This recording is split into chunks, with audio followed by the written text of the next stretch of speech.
Welcome to Sleep Audiobooks. If you would like our Better Sleep Quick Guide filled with proven techniques to improve sleep, sign up to our mailing list at sleepaudiobooks.com and we'll send the PDF as a thank you. Subscribing and leaving a comment helps this channel more than you know, so please feel free to offer suggestions for future audiobooks or to just say hi. Thank you for listening. We hope you have an excellent night's sleep. This is Sleep Audiobooks.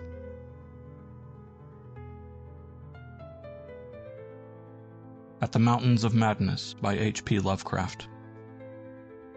Read by Ben Tucker. Chapter 1. I am forced into speech because men of science have refused to follow my advice without knowing why. It is altogether against my will that I tell my reasons for opposing this contemplated invasion of the Antarctic, with its vast fossil hunt and its wholesale boring and melting of the ancient ice cap. And I am the more reluctant because my warning may be in vain. Doubt of the real facts, as I must reveal them, is inevitable. Yet if I suppressed what will seem extravagant and incredible, there would be nothing left. The hitherto withheld photographs, both ordinary and aerial, will count in my favor, for they are damnably vivid and graphic. Still, they will be doubted because of the great lengths which clever fakery can be carried. The ink drawings, of course, will be jeered at as obvious impostures, notwithstanding a strangeness of technique which art experts ought to remark and puzzle over. In the end, I must rely on the judgment and standing of the few scientific leaders who have, on the one hand, sufficient independence of thought to weigh my data on its own hideously convincing merits or in the light of certain primordial and highly baffling myth cycles, and on the other hand, sufficient influence to deter the exploring world in general from any rash and overambitious program in the region of those mountains of madness.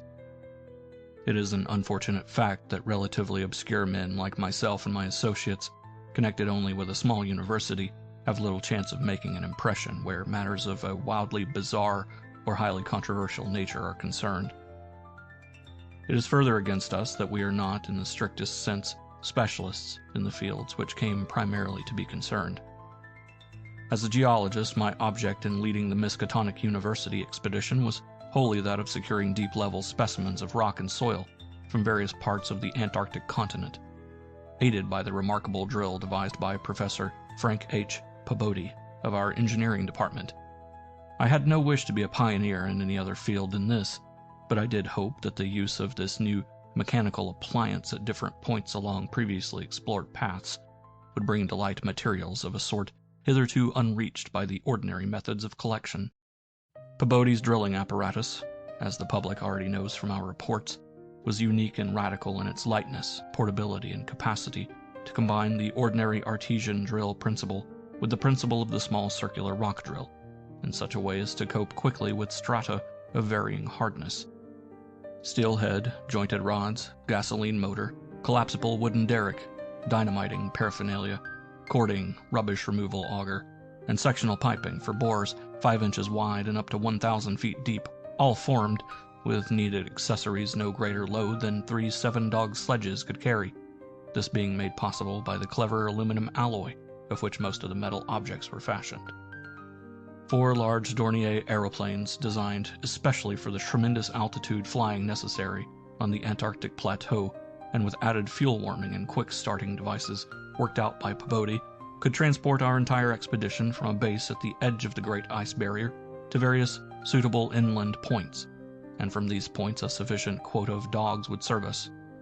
We planned to cover as great an area as one Antarctic season, or longer if absolutely necessary, would permit, operating mostly in the mountain ranges and on the plateau south of Ross Sea, regions explored in varying degree by Shackleton, Amundsen, Scott, and Bird, with frequent changes of camp made by aeroplane and involving distances great enough to be of geological significance. We expected to unearth a quite unprecedented amount of material, especially in the Precambrian strata, of which so narrow a range of Antarctic specimens had previously been secured. We wished also to obtain as great as possible a variety of the upper fossiliferous rocks, since the primal life history of this bleak realm of ice and death is of the highest importance to our knowledge of the Earth's past. That the Antarctic continent was once temperate and even tropical with the teeming vegetable and animal life of which the lichens, marine fauna, arachnida, and penguins of the northern edge are the only survivals, is a matter of common information, and we hope to expand that information in variety, accuracy, and detail. When a simple boring revealed fossiliferous signs, we would enlarge the aperture by blasting in order to get specimens of suitable size and condition. Our borings, of varying depth according to the promise held out by the upper soil of rock, were to be confined to exposed or nearly exposed land surfaces, these inevitably being slopes and ridges because of the 1 or 2 mile thickness of solid ice overlying the lower levels.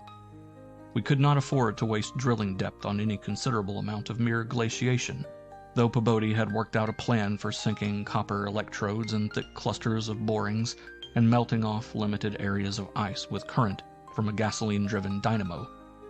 It is this plan, which we could not put into effect except experimentally on an expedition such as ours, that the coming Starkweather Moor expedition proposes to follow, despite the warnings I've issued since our return from the Antarctic.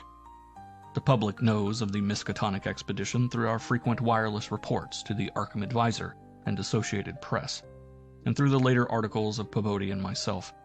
We consisted of 4 men from the university: Pabodie, Lake of the biology department, Atwood of the physics department, also a meteorologist, and I, representing geology and having nominal command, besides 16 assistants, 7 graduate students from Miskatonic, and 9 skilled mechanics. Of these 16, 12 were qualified aeroplane pilots, all but 2 of whom were competent wireless operators. 8 of them understood navigation with compass and sextant, as did Pabodie, Atwood, and I. In addition, of course, our 2 ships, wooden ex-whalers, reinforced for ice conditions and having auxiliary steam, were fully manned. The Nathaniel Derby Pickman Foundation, aided by a few special contributions, financed the expedition. Hence, our preparations were extremely thorough, despite the absence of great publicity. The dogs, sledges, machines, camp materials, and unassembled parts of our 5 planes were delivered in Boston, and there our ships were loaded. We were marvelously well equipped for our specific purposes, and in all matters pertaining to supplies, regimen, transportation, and camp construction, we profited by the excellent example of our many recent exceptionally brilliant predecessors. It was the unusual number and fame of these predecessors which made our own expedition, ample though it was, so little noticed by the world at large.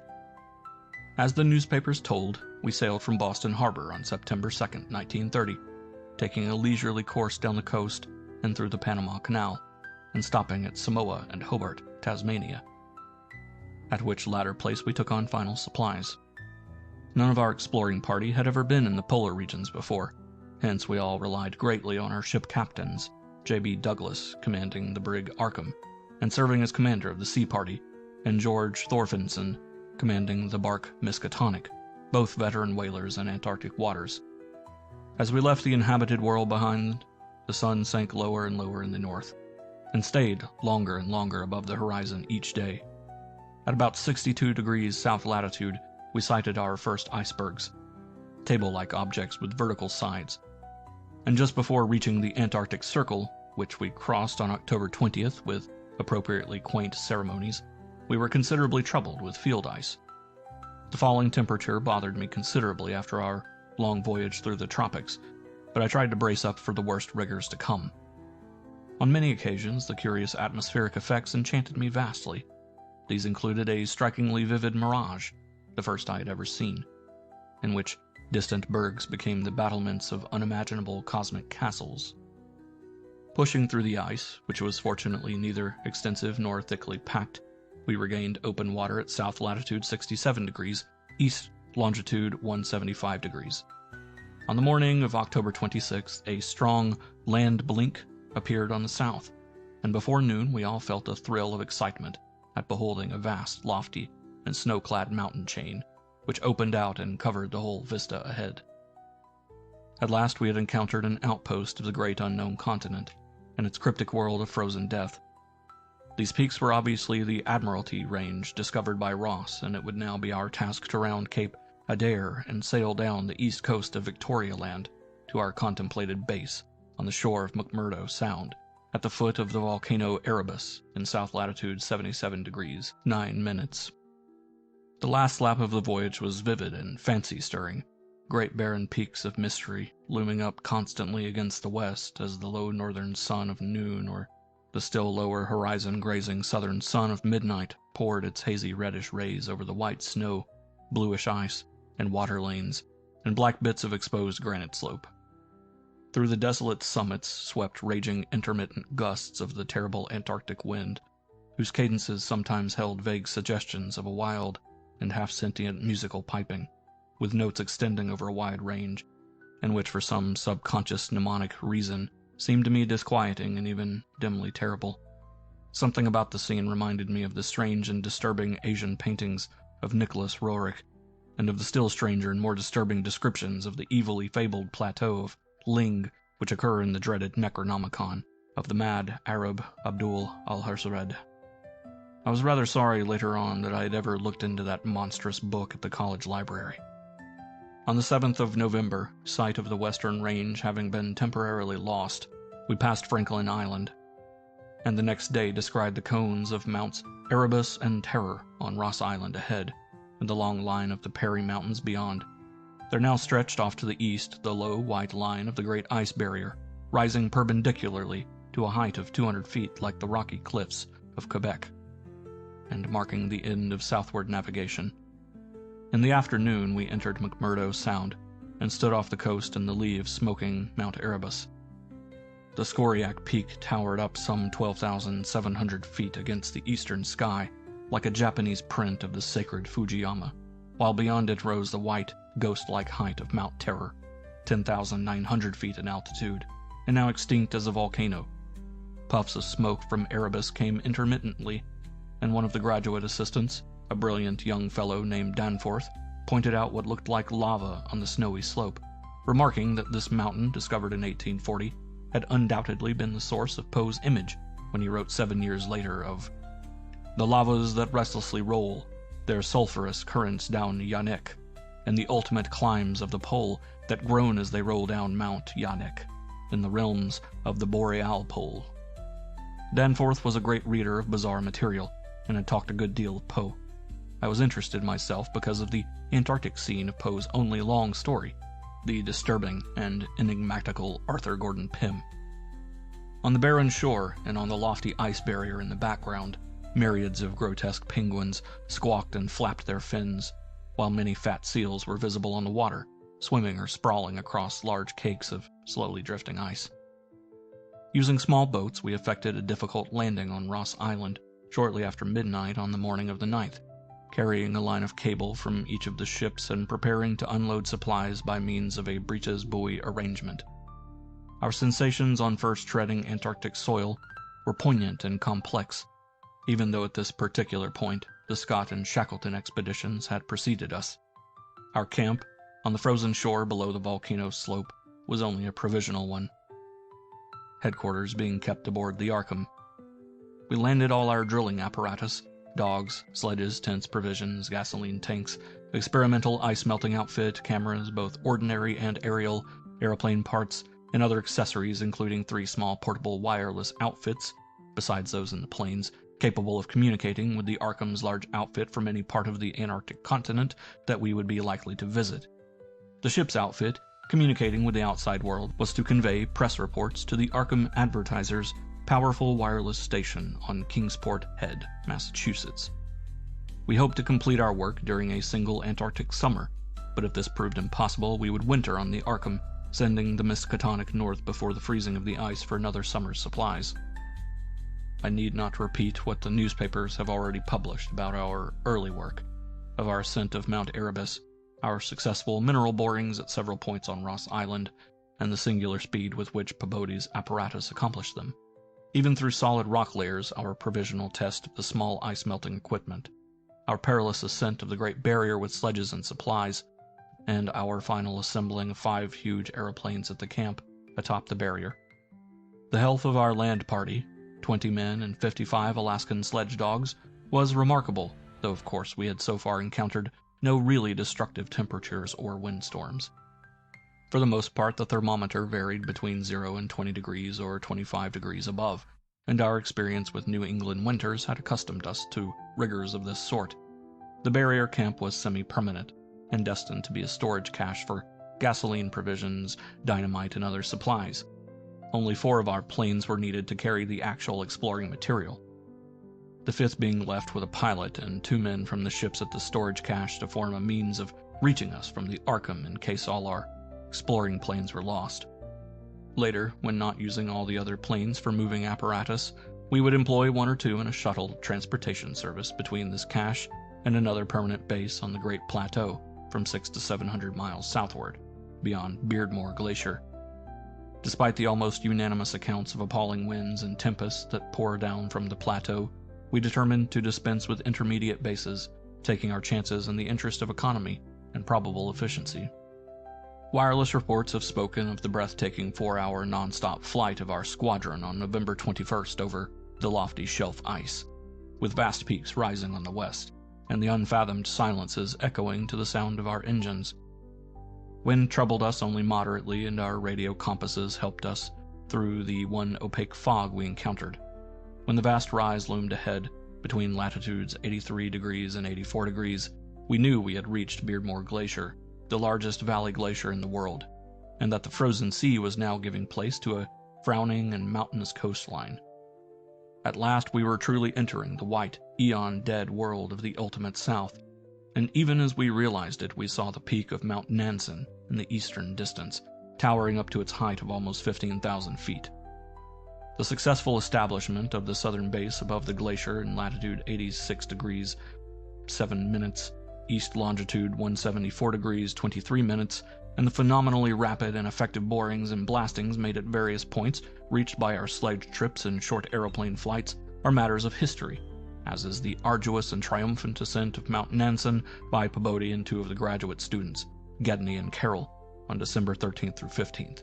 We were some 8,500 feet above sea level, and when experimental drillings revealed solid ground only 12 feet down through the snow and ice at certain points, we made considerable use of the small melting apparatus and sunk bores and performed dynamiting at many places where no previous explorer had ever thought of securing mineral specimens. The Precambrian granites and Beacon sandstones thus obtained confirmed our belief that this plateau was homogeneous with the great bulk of the continent to the west, but somewhat different from parts lying eastward below South America, which we then thought to form a separate and smaller continent divided from the larger one by a frozen junction of Ross and Weddell seas, though Bird has since disproved the hypothesis.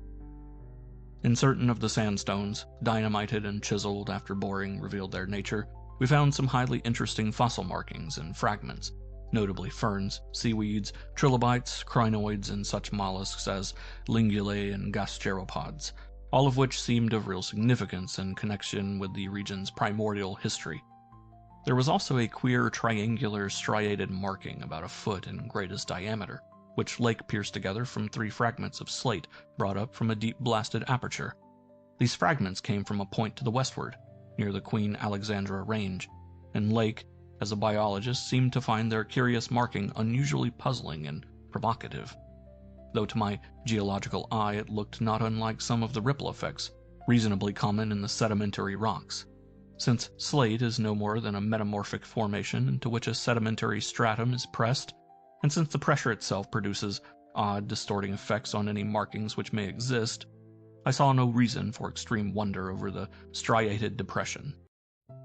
On January 6, 1931, Lake, Peabody, Danforth, all 6 of the students, 4 mechanics, and I flew directly over the South Pole in 2 of the Great Plains, being forced down once by a sudden high wind which fortunately did not develop into a typical storm. This was, as the papers have stated, one of several observation flights, during others of which we tried to discern new topographical features in areas unreached by previous explorers. Our early flights were disappointing in this latter respect, though they afforded us some magnificent examples of the richly fantastic and deceptive mirages of the polar regions, of which our sea voyage had given us some brief foretastes. Distant mountains floated in the sky as enchanted cities, and often the whole white world would dissolve into a gold, silver, and scarlet land of Dunsanian dreams and adventurous expectancy under the magic of the low midnight sun. On cloudy days, we had considerable trouble in flying, owing to the tendency of snowy earth and sky to merge into one mystical, opalescent void, with no visible horizon to mark the junction of the two. At length we resolved to carry out our original plan of flying 500 miles eastward, with all 4 exploring planes, and establish a fresh sub-base at a point which would probably be on the smaller continental division, as we mistakenly conceived it. Geological specimens obtained there would be desirable for purposes of comparison. Our health, so far, had remained excellent, lime juice well offsetting the steady diet of tinned and salted food, and temperatures generally above zero enabling us to do without our thickest furs. It was now midsummer, and with haste and care we might be able to conclude work by March, and avoid a tedious wintering through the long Antarctic night. Several savage windstorms had burst upon us from the west, but we had escaped damage through the skill of Atwood in devising rudimentary aeroplane shelters and windbreaks of heavy snow blocks, and reinforcing the principal camp buildings with snow. Our good luck and efficiency had indeed been almost uncanny. The outside world knew, of course, of our program, and was told also of Lake's strange and dogged insistence on a westward, or rather northwestward, prospecting trip before our radical shift to the new base. It seems he had pondered a great deal, and with alarmingly radical daring, over that triangular striated marking in the slate, reading into it certain contradictions in nature and geological period which whetted his curiosity to the utmost, and made him avid to sink more borings and blastings in the west-stretching formation to which the exhumed fragments evidently belonged. He was strangely convinced that the marking was the print of some bulky, unknown, and radically unclassifiable organism of considerably advanced evolution, notwithstanding that the rock which bore it was of so vastly ancient a date, Cambrian, if not actually Precambrian, as to preclude the probable existence not only of all highly evolved life, but of any life at all above the unicellular or at most the trilobite stage. These fragments, with their odd marking, must have been 500 million to 1,000 million years old. End of Chapter 1. Chapter 2. Popular imagination, I judge, responded actively to our wireless bulletins of Lake's start northwestward, into regions never trodden by human foot or penetrated by human imagination, though we did not mention his wild hopes of revolutionizing the entire sciences of biology and geology. His preliminary sledging and boring journey of January 11th through 18th with Pobodi and 5 others, marred by the loss of 2 dogs and an upset when crossing one of the great pressure ridges in the ice, had brought up more and more of the Archean slate, and even I was interested by the singular profusion of evident fossil markings in that unbelievably ancient stratum. These markings, however, were of very primitive life forms, involving no great paradox except that any life forms should occur in rock as definitely Precambrian as this seemed to be. Hence, I still failed to see the good sense of Lake's demand for an interlude in our time-saving program, an interlude requiring the use of all 4 planes, many men, and the whole of the expedition's mechanical apparatus. I did not, in the end, veto the plan, though I decided not to accompany the northwestward party despite Lake's plea for my geological advice. While they were gone, I would remain at the base with Pobodi and 5 men, and work out final plans for the eastward shift. In preparation for this transfer, one of the planes had begun to move up a good gasoline supply from McMurdo Sound, but this could wait temporarily. I kept with me 1 sledge and 9 dogs, since it unwise to be at any time without possible transportation in an utterly tenantless world of eon-long death. Lake's sub-expedition into the unknown, as everyone will recall, sent out its own reports from the shortwave transmitters on the plains, these being simultaneously picked up by our apparatus at the southern base and by the Arkham at McMurdo Sound, whence they were relayed to the outside world on wavelengths up to 50 meters. The start was made January 22nd at 4 a.m., and the first wireless message we received came only 2 hours later, when Lake spoke of descending and starting a small-scale ice melting and bore at a point some 300 miles away from us. 6 hours after that, a second and very excited message told of the frantic, beaver-like work whereby a shallow shaft had been sunk and blasted, culminating in the discovery of slate fragments with several markings approximately like the one which had caused the original puzzlement. 3 hours later, a brief bulletin announced the resumption of the flight in the teeth of a raw and piercing gale. And when I dispatched a message of protest against further hazards, Lake replied curtly that his new specimens made any hazard worth taking. I saw that his excitement had reached the point of mutiny, and that I could do nothing to check this headlong risk of the whole expedition's success. But it was appalling to think of his plunging deeper and deeper into that treacherous and sinister white immensity of tempests and unfathomed mysteries, which stretched off for some 1,500 miles to the half-known, half-suspected coastline of Queen Mary and Knox Lands. Then, in about an hour and a half more, came that doubly excited message from Lake's moving plane, which almost reversed my sentiments and made me wish I had accompanied the party. 10:05 p.m. On the wing, after snowstorm had spied mountain range ahead higher than any hitherto seen. May equal Himalayas, allowing for height of plateau. Probable latitude 76 degrees 15 minutes, longitude 113 degrees 10 minutes east. Reach as far as can see to right and left. Suspicion of 2 smoking cones. All peaks black and bare of snow. Gale blowing off them impedes navigation. After that, Pabodie, the men, and I hung breathlessly over the receiver. Thought of this titanic mountain rampart 700 miles away inflamed our deepest sense of adventure, and we rejoiced that our expedition, if not ourselves personally, had been its discoverers. In half an hour, Lake called us again. Moulton's plane forced down on plateau and foothills, but nobody hurt and perhaps can repair. Shall transfer essentials to other 3 for return or further moves if necessary, but no more heavy plane travel needed just now. Mountains surpass anything in imagination. Am going up scouting in Carroll's plane with all weight out. You can't imagine anything like this. Highest peaks must go over 35,000 feet. Everest out of the running. Atwood to work out height with theodolite, while Carroll and I go up. Probably wrong about cones, for formations look stratified. Possibly Precambrian slate with other strata mixed in. Queer skyline effects. Regular sections of cubes clinging to highest peaks.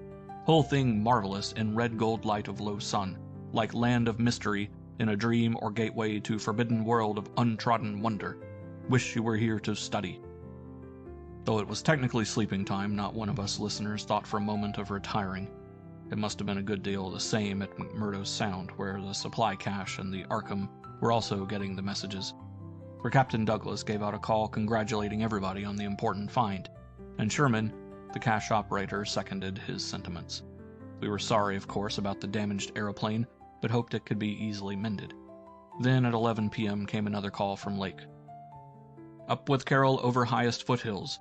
Don't dare try really tall peaks in present weather, but shall later. Frightful work climbing, and hard going at this altitude, but worth it. Great range fairly solid, hence can't get any glimpses beyond. Main summits exceed Himalayas, and very queer. Range looks like Precambrian slate, with plain signs of many other upheaved strata. Was wrong about volcanism. Goes farther in either direction than we can see. Swept clear of snow above about 21,000 feet. Odd formations on slopes of highest mountains.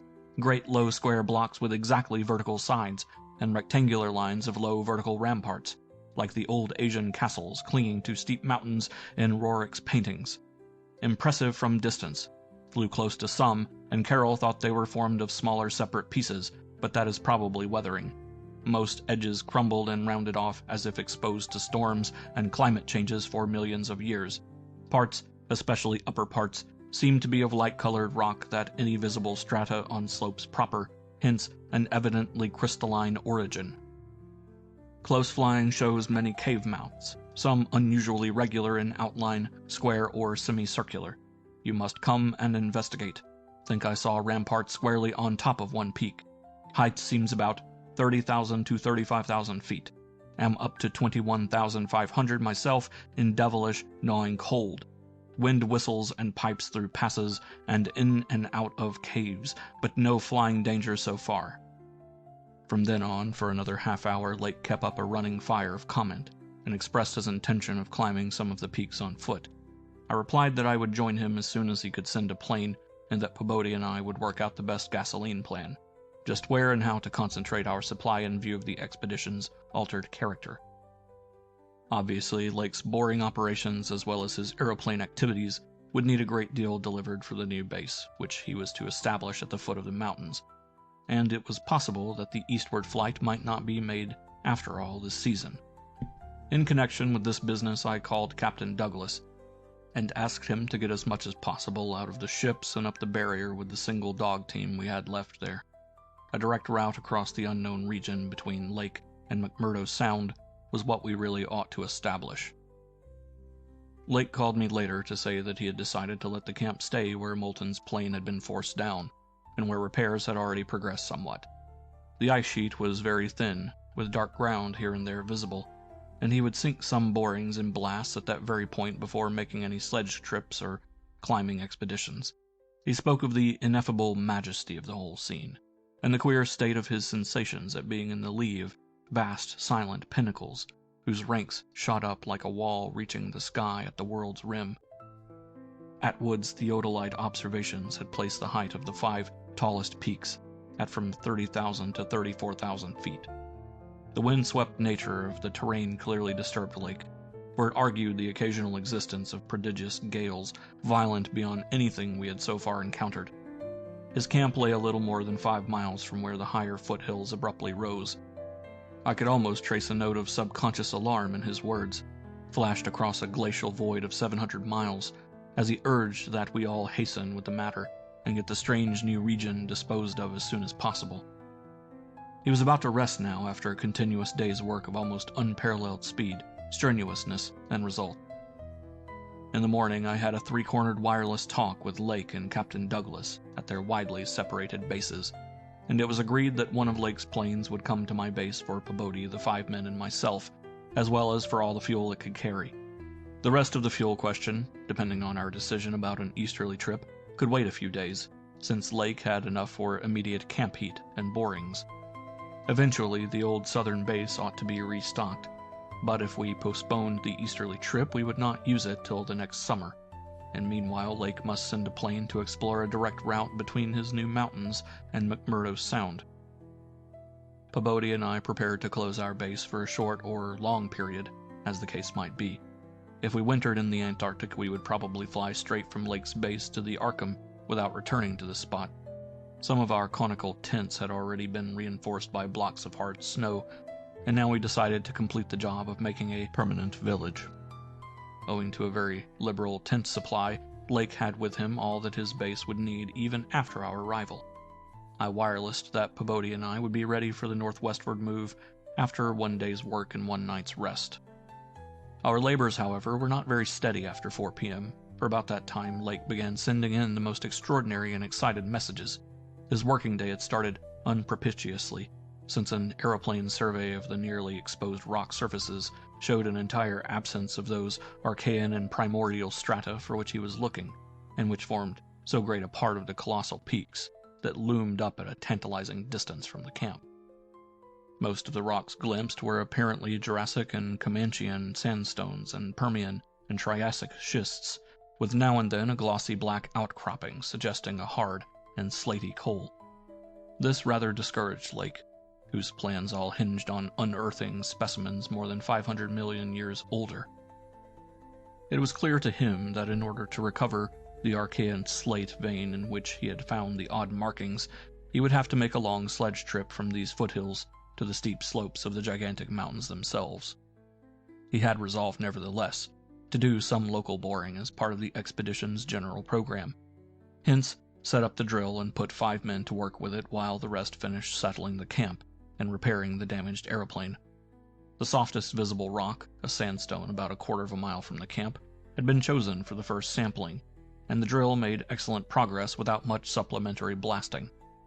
It was about 3 hours afterward, following the first really heavy blast of the operation, that the shouting of the drill crew was heard, and that young Gedney, the acting foreman, rushed into the camp with the startling news. They had struck a cave. Early in the boring, the sandstone had given place to a vein of Comanchian limestone full of minute fossil cephalopods, corals, echini, and spirifera, and with occasional suggestions of siliceous sponges and marine vertebrate bones. The latter probably of teleosts, sharks, and ganoids. This in itself was important enough, as affording the first vertebrate fossils the expedition had yet secured. But when shortly afterward the drill head dropped through the stratum into apparent vacancy, a wholly new and doubly intense wave of excitement spread among the excavators. A good-sized blast had laid open the subterrane secret, and now, through a jagged aperture perhaps 5 feet across and 3 feet thick, there yawned before the avid searchers a section of shallow limestone hollowing worn more than 50 million years ago by the trickling groundwaters of a bygone tropic world. The hollowed layer was not more than 7 or 8 feet deep, but extended off indefinitely in all directions, and had a fresh, slightly moving air which suggested its membership in an extensive subterranean system. Its roof and floor were abundantly equipped with large stalactites and stalagmites, some of which met in columnar form. But important above all else was the vast deposit of shells and bones which in places nearly choked the passage. Washed down from unknown jungles of Mesozoic tree ferns and fungi, and forests of tertiary cycads, fan palms, and primitive angiosperms, this osseous medley contained representatives of more Cretaceous, Eocene, and other animal specimens than the greatest paleontologist could have counted or classified in a year. Mollusks, crustacean armor, fishes, amphibians, reptiles, birds, and early mammals, great and small, known and unknown. No wonder Gedney ran back to the camp shouting, and no wonder everyone else dropped work and rushed headlong through the biting cold to where the tall derrick marked a newfound gateway to secrets of inner earth and vanished eons. When Lake had satisfied the first keen edge of his curiosity, he scribbled a message in his notebook and had young Moulton run back to the camp to dispatch it by wireless. This was my first word of the discovery, and it told of the identification of early shells, bones, and ganoids, and placoderms, remnants of labyrinthodonts and thecodonts, great mosasaur skull fragments, dinosaur vertebrae and armor plates, pterodactyl teeth and wing bones, Archaeopteryx debris, Miocene shark's teeth, primitive bird skulls, and skulls, vertebrae, and other bones of archaic mammals such as Paleotheres, Xiphodons, Dinoceraces, Eohippi, Oreodons, and Titanotheres. There was nothing as recent as a mastodon, elephant, true camel, deer, or bovine animal. Hence, Lake concluded that the last deposits had occurred during the Oligocene age, and that the hollowed stratum had lain its present dry, dead, and inaccessible state for at least 30 million years. On the other hand, the prevalence of very early life forms was singular in the highest degree, though the limestone formation was, on the evidence of such typical embedded fossils as ventriculites, positively and unmistakably Comanchian and not a particle earlier.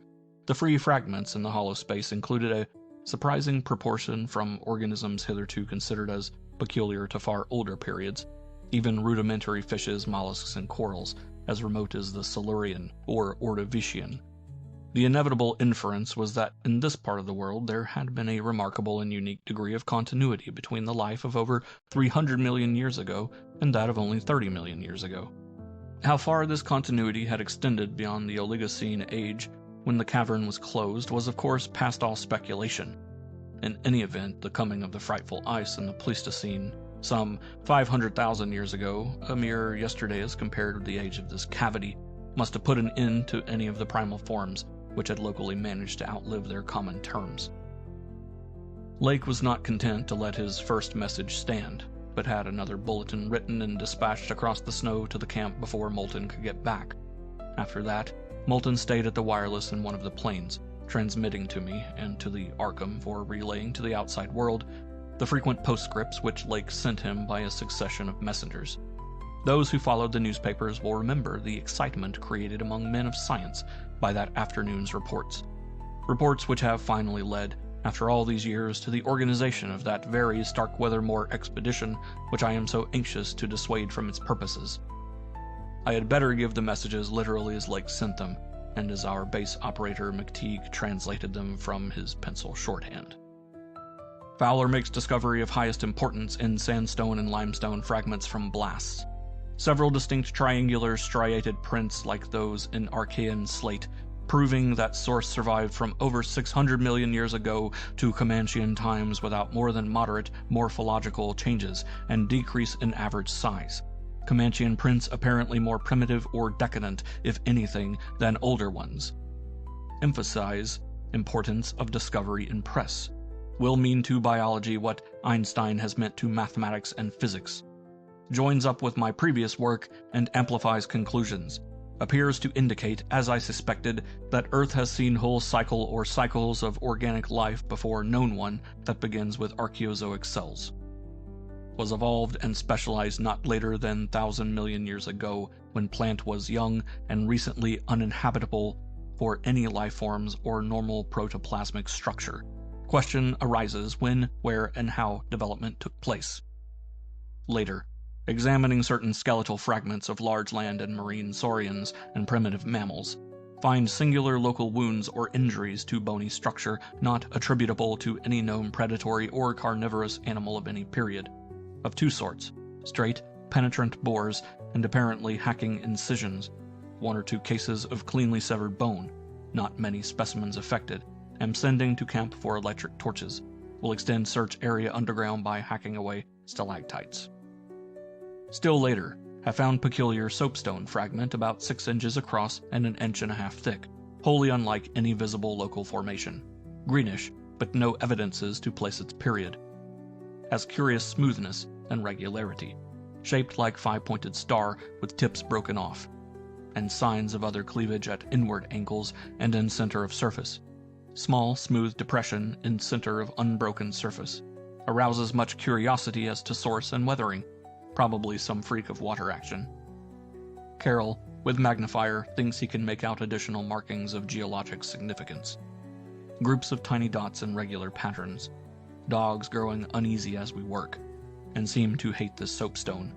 Must see if it has any peculiar odor. Will report again when Mills gets back with light and we start on underground area. 10:15 p.m. Important discovery. Orendorff and Watkins, working underground at 9:45 with light, found monstrous barrel-shaped fossil of wholly unknown nature.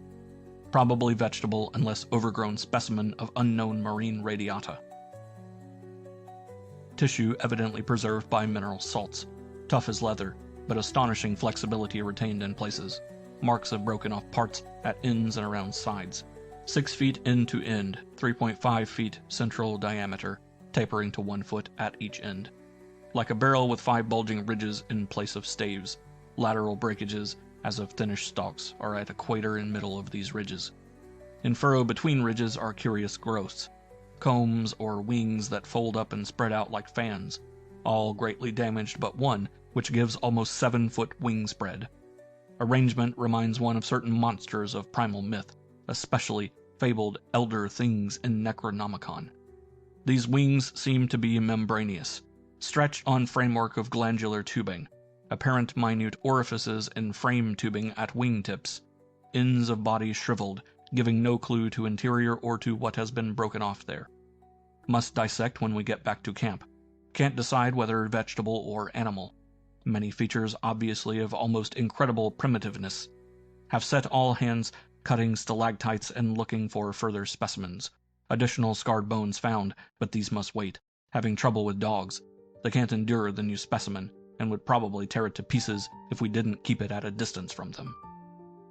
11:30 p.m. Attention. Dyer, Pabodie, Douglas. Matter of highest, I might say transcendent, importance. Arkham must relay to Kingsport head station at once. Strange barrel growth is the Archean thing that left prints in rocks.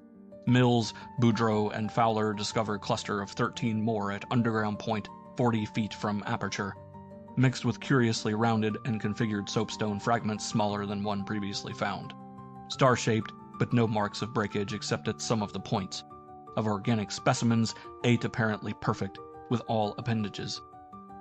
Have brought all to surface, leading off dogs to distance. They cannot stand the things. Give close attention to description and repeat back for accuracy. Papers must get this right. Objects are 8 feet long all over.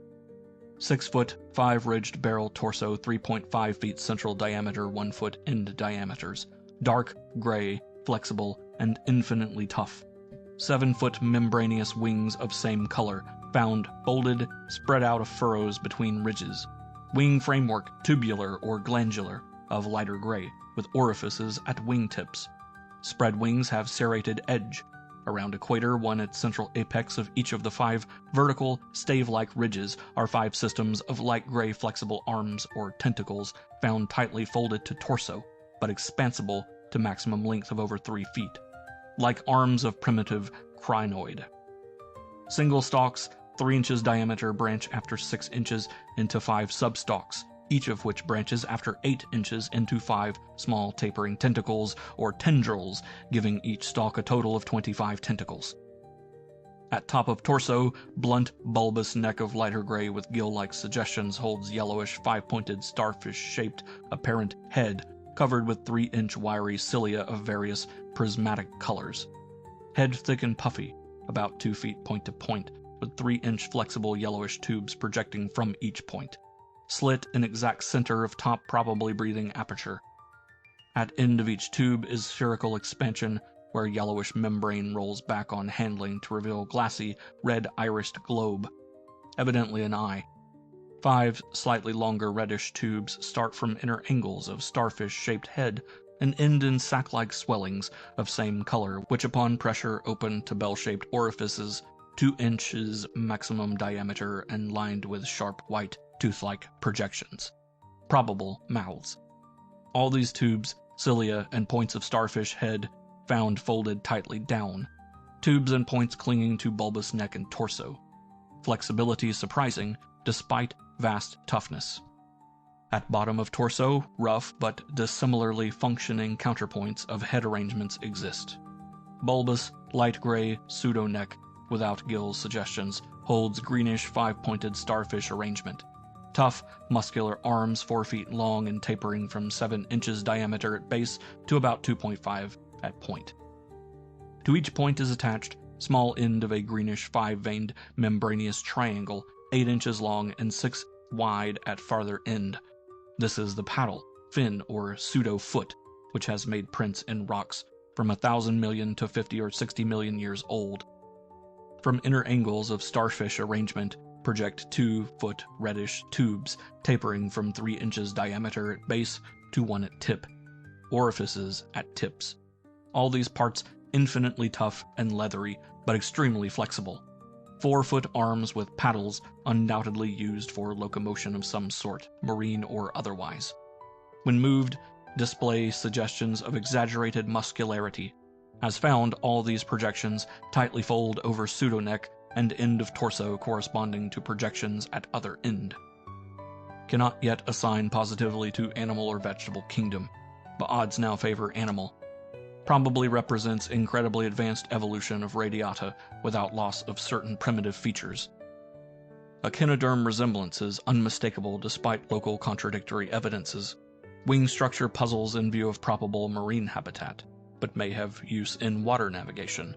Symmetry is curiously vegetable-like, suggesting vegetables essentially up and down structure rather than animals fore and aft structure. Fabulously early date of evolution, preceding even simplest Archean protozoa hitherto known, baffles all conjecture as to origin. Complete specimens have such uncanny resemblance to certain creatures of primal myth that suggestion of ancient existence outside Antarctic becomes inevitable. Dyer and Pabodie have read Necronomicon and seen Clark Ashton Smith's nightmare paintings based on text, and will understand when I speak of elder things supposed to have created all Earth life as jest or mistake.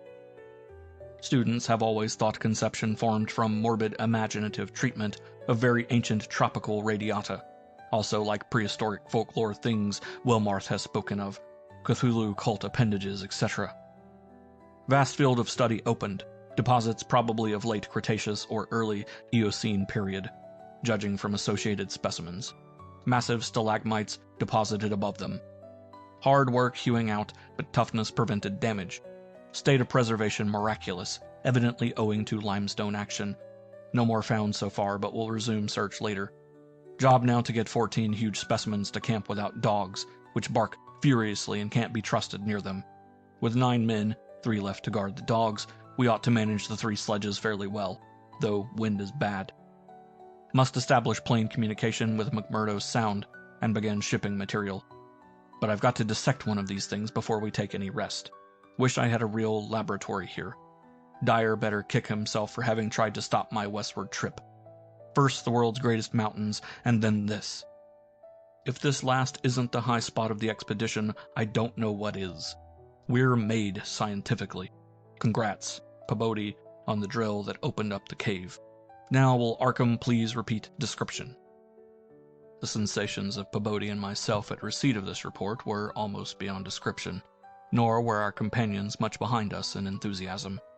McTeague, who had hastily translated a few high spots as they came from the droning receiving set, wrote out the entire message from his shorthand version as soon as Lake's operator signed off.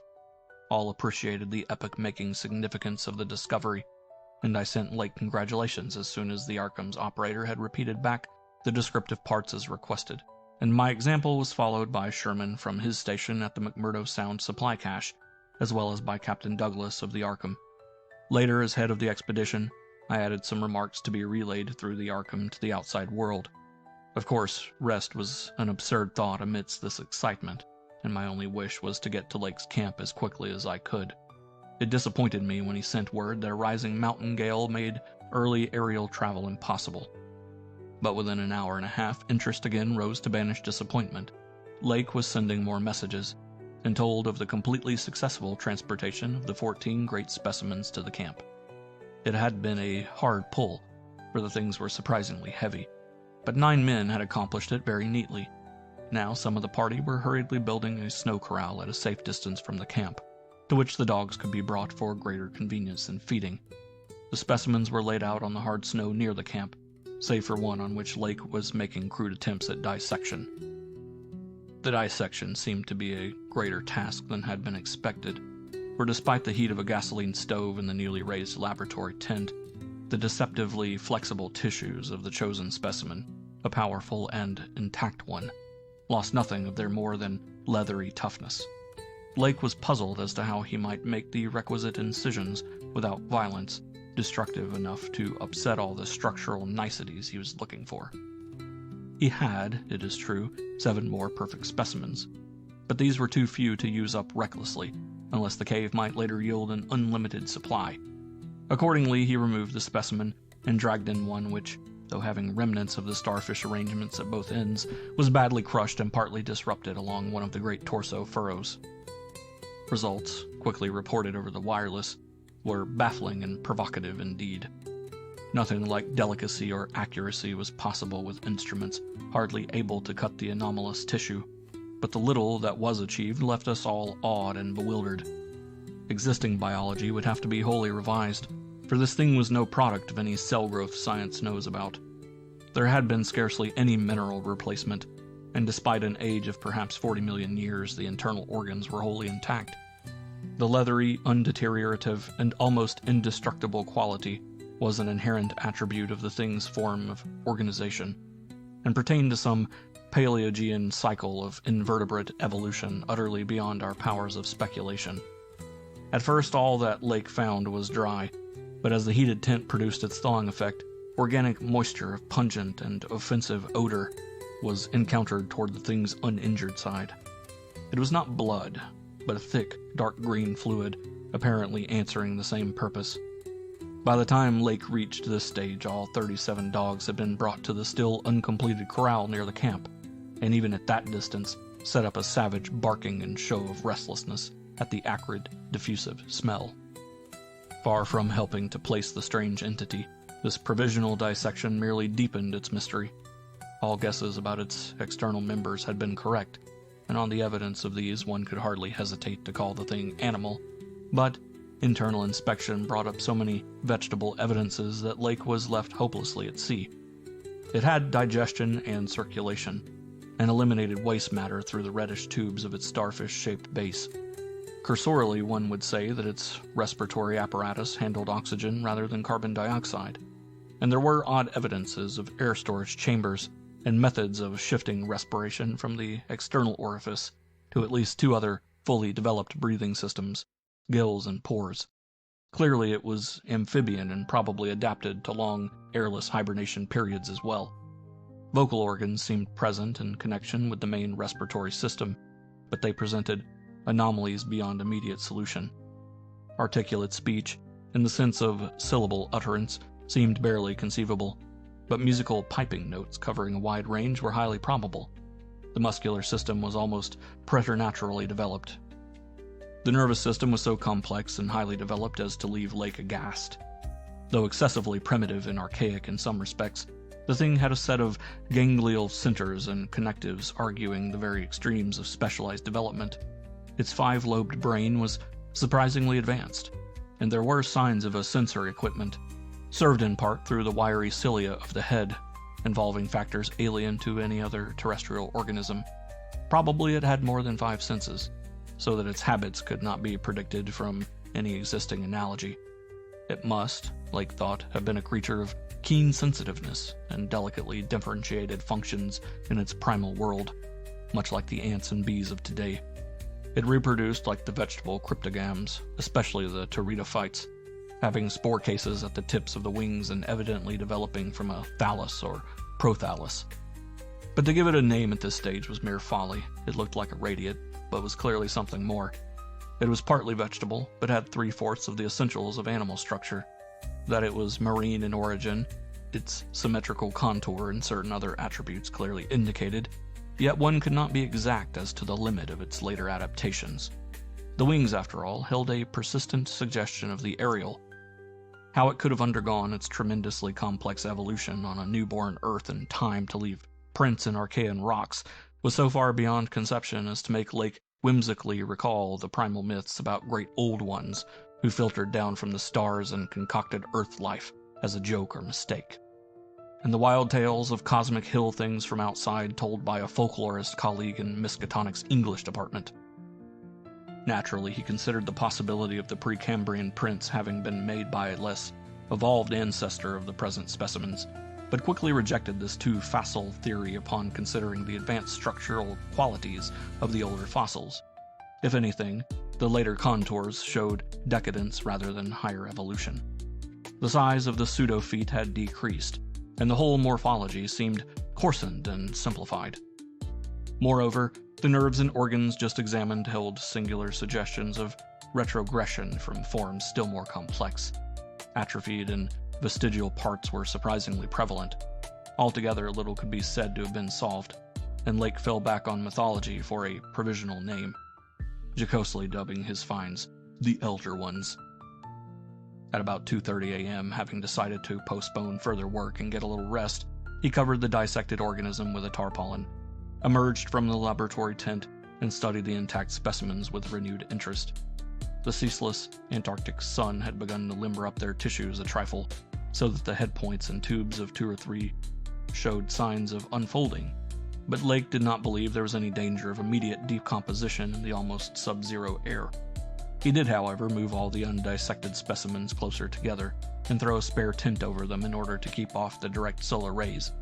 That would also help to keep their possible scent away from the dogs, whose hostile unrest was really becoming a problem even at their substantial distance, and behind the higher and higher snow walls which an increased quota of the men were hastening to raise around their quarters.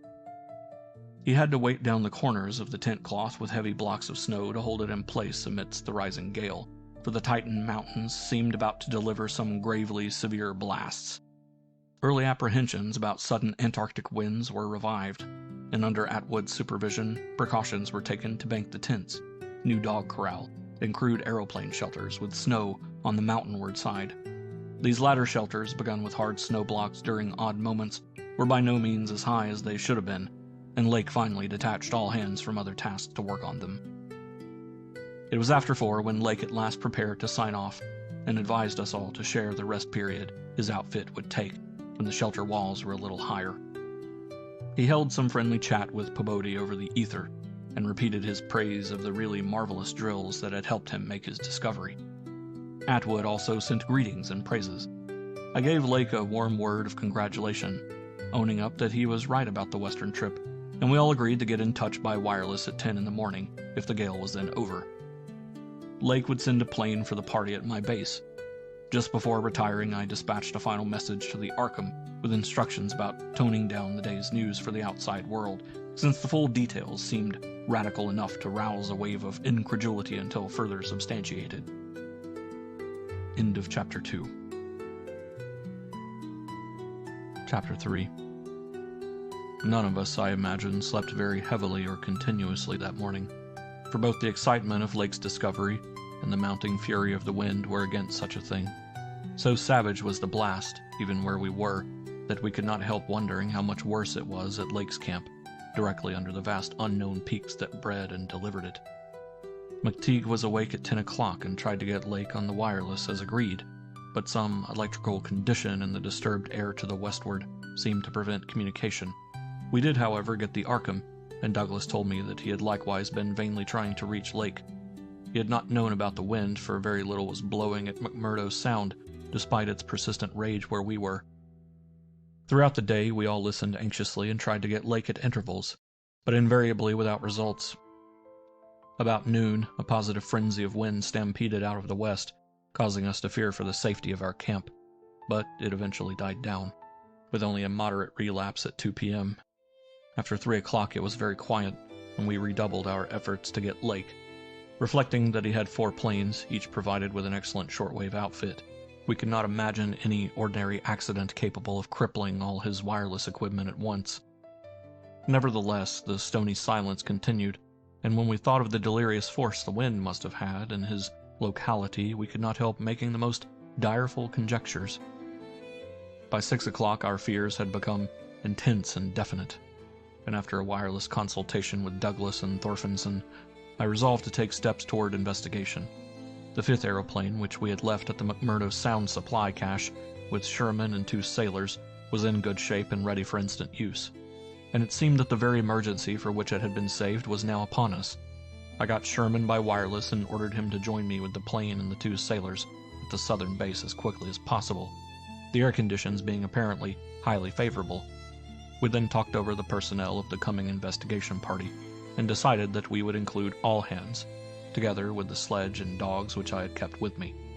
Even so great a load would not be too much for one of the huge planes built to our special orders for heavy machinery transportation. At intervals I still tried to reach Lake with the wireless, but all to no purpose. Sherman, with the sailors Gunnarsson and Larson, took off at 7:30 and reported a quiet flight from several points on the wing. They arrived at our base at midnight, and all hands at once discussed the next move. It was risky business sailing over the Antarctic in a single aeroplane without any line of bases, but no one drew back from what seemed like the plainest necessity. We turned in at 2 o'clock for a brief rest after some preliminary loading of the plane, but were up again in 4 hours to finish the loading and packing. At 7:15, January 25th, we started flying northwestward under McTeague's pilotage with 10 men, 7 dogs, a sledge, a fuel and food supply, and other items including the plane's wireless outfit. The atmosphere was clear, fairly quiet, and relatively mild in temperature, and we anticipated very little trouble in reaching the latitude and longitude designated by Lake as the site of his camp. Our apprehensions were over what we might find or fail to find at the end of our journey, for silence continued to answer all calls dispatched to the camp. Every incident of that 4.5-hour flight is burned into my recollection because of its crucial position in my life. It marked my loss, at the age of 54, of all that peace and balance which the normal mind possesses through its accustomed conception of external nature and nature's laws. Thenceforth, the 10 of us, but the student Danforth and myself above all others, were to face a hideously amplified world of lurking horrors which nothing can erase from our emotions, and which we would refrain from sharing with mankind in general if we could. The newspapers have printed the bulletins we sent from the moving plane, telling of our non-stop course, our 2 battles with treacherous upper air gales, our glimpse of the broken surface where Lake had sunk his mid-journey shaft 3 days before, and our sight of a group of those strange fluffy snow cylinders noted by Amundsen and Bird as rolling in the wind across the endless leagues of frozen plateau. There came a point, though, when our sensations could not be conveyed in any words the press would understand, and a later point when we had to adopt an actual rule of strict censorship. The sailor Larson was first to spy the jagged line of witch-like cones and pinnacles ahead, and his shouts sent everyone to the windows of the great cabined plane. Despite our speed, they were very slow in gaining prominence, hence we knew that they must be infinitely far off, and visible only because of their abnormal height. Little by little, however, they rose grimly into the western sky, allowing us to distinguish various bare, bleak, blackish summits, and to catch the curious sense of fantasy which they inspired, as seen in the reddish Antarctic light against the provocative background of iridescent ice dust clouds. In the whole spectacle, there was a persistent, pervasive hint of stupendous secrecy and potential revelation, as if these stark nightmare spires marked the pylons of a frightful gateway into forbidden spheres of dream, and complex gulfs of remote time, space, and ultra-dimensionality. I could not help feeling that they were evil things, mountains of madness whose farther slopes looked out over some accursed ultimate abyss. That seething, half-luminous cloud background held ineffable suggestions of a vague, ethereal beyondness, far more than terrestrially spatial, and gave appalling reminders of the utter remoteness, separateness, desolation, and eon-long death of this untrodden and unfathomed austral world. It was young Danforth who drew our notice to the curious regularities of the higher mountain skyline, regularities like clinging fragments of perfect cubes, which Lake had mentioned in his messages, and which indeed justified his comparison with the dream-like suggestions of primordial temple ruins on cloudy Asian mountaintops so subtly and strangely painted by Roerich. There was indeed something hauntingly Roerich-like about this whole unearthly continent of mountainous mystery. I had felt it in October when we first caught sight of Victoria Land, and I felt it afresh now. I felt, too, another wave of uneasy consciousness of archaean mythical resemblances, of how disturbingly this lethal realm corresponded to the evilly famed plateau of Ling in the primal writings. Mythologists have placed Ling in Central Asia, but the racial memory of man, or of his predecessors, is long, and it may well be that certain tales have come down from lands and mountains and temples of horror earlier than Asia, and earlier than any human world we know. A few daring mystics have hinted at a pre-Pleistocene origin for the fragmentary Naqatic manuscripts, and have suggested that the devotees of Tsathoggua were as alien to mankind as Tsathoggua itself. Ling, wherever in space or time it might brood, was not a region I would care to be in or near, nor did I relish the proximity of a world that had ever bred such ambiguous and archaean monstrosities as those Lake had just mentioned. At the moment I felt sorry that I had ever read the abhorred Necronomicon, or talked so much with that unpleasantly erudite folklorist, Wilmarth, at the university. This mood undoubtedly served to aggravate my reaction to the bizarre mirage which burst upon us from the increasingly opalescent zenith as we drew near the mountains and began to make out the cumulative undulations of the foothills. I had seen dozens of polar mirages during the preceding weeks, some of them quite as uncanny and fantastically vivid as the present sample, but this one had a wholly novel and obscure quality of menacing symbolism, and I shuddered as the seething labyrinth of fabulous walls and towers and minarets loomed out of the troubled ice vapors above our heads. The effect was that of a cyclopean city of no architecture known to man or to human imagination, with vast aggregations of night-black masonry, embodying monstrous perversions of geometrical laws and attaining the most grotesque extremes of sinister bizarrerie. There were truncated cones, sometimes terraced or fluted, surmounted by tall cylindrical shafts, here and there bulbously enlarged and often capped with tiers of thinnish, scalloped discs, and strange beetling table-like constructions suggesting piles of multitudinous rectangular slabs, or circular plates or five-pointed stars with each one overlapping the one beneath. There were composite cones and pyramids, either alone or surmounting cylinders or cubes, or flatter truncated cones and pyramids, and occasional needle-like spires and curious clusters of five. All of these febrile structures seemed knit together by tubular bridges, crossing from one to the other at various dizzy heights. And the implied scale of the whole was terrifying and oppressive in its sheer giganticism. The general type of mirage was not unlike some of the wilder forms observed and drawn by the Arctic whaler Scoresby in 1820, but at this time and place, with those dark, unknown mountain peaks soaring stupendously ahead, that anomalous elder world discovery in our minds, and the pall of probable disaster enveloping the greater part of our expedition, we all seemed to find it in a taint of latent malignity and infinitely evil portent. I was glad when the mirage began to break up, though in the process the various nightmare turrets and cones assumed distorted temporary forms of even vaster hideousness. As the whole illusion dissolved to churning opalescence, we began to look earthward again, and saw that our journey's end was not far off.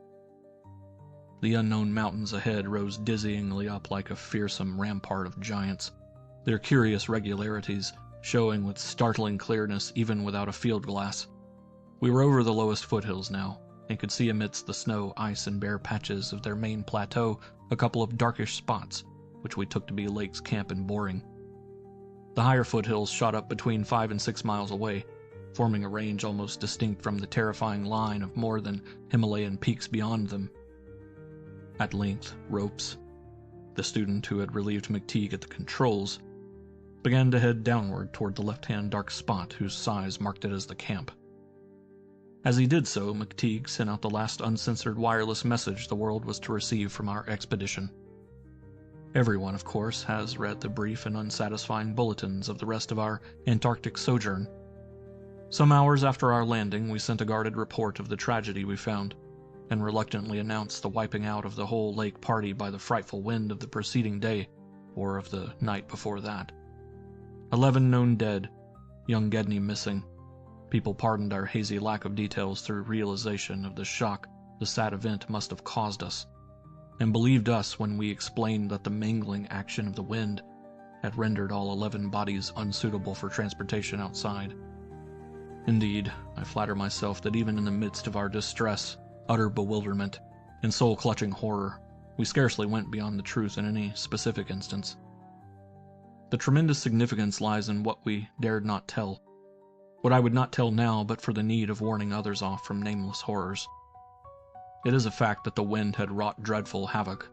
Whether all could have lived through it, even without the other thing, is gravely open to doubt.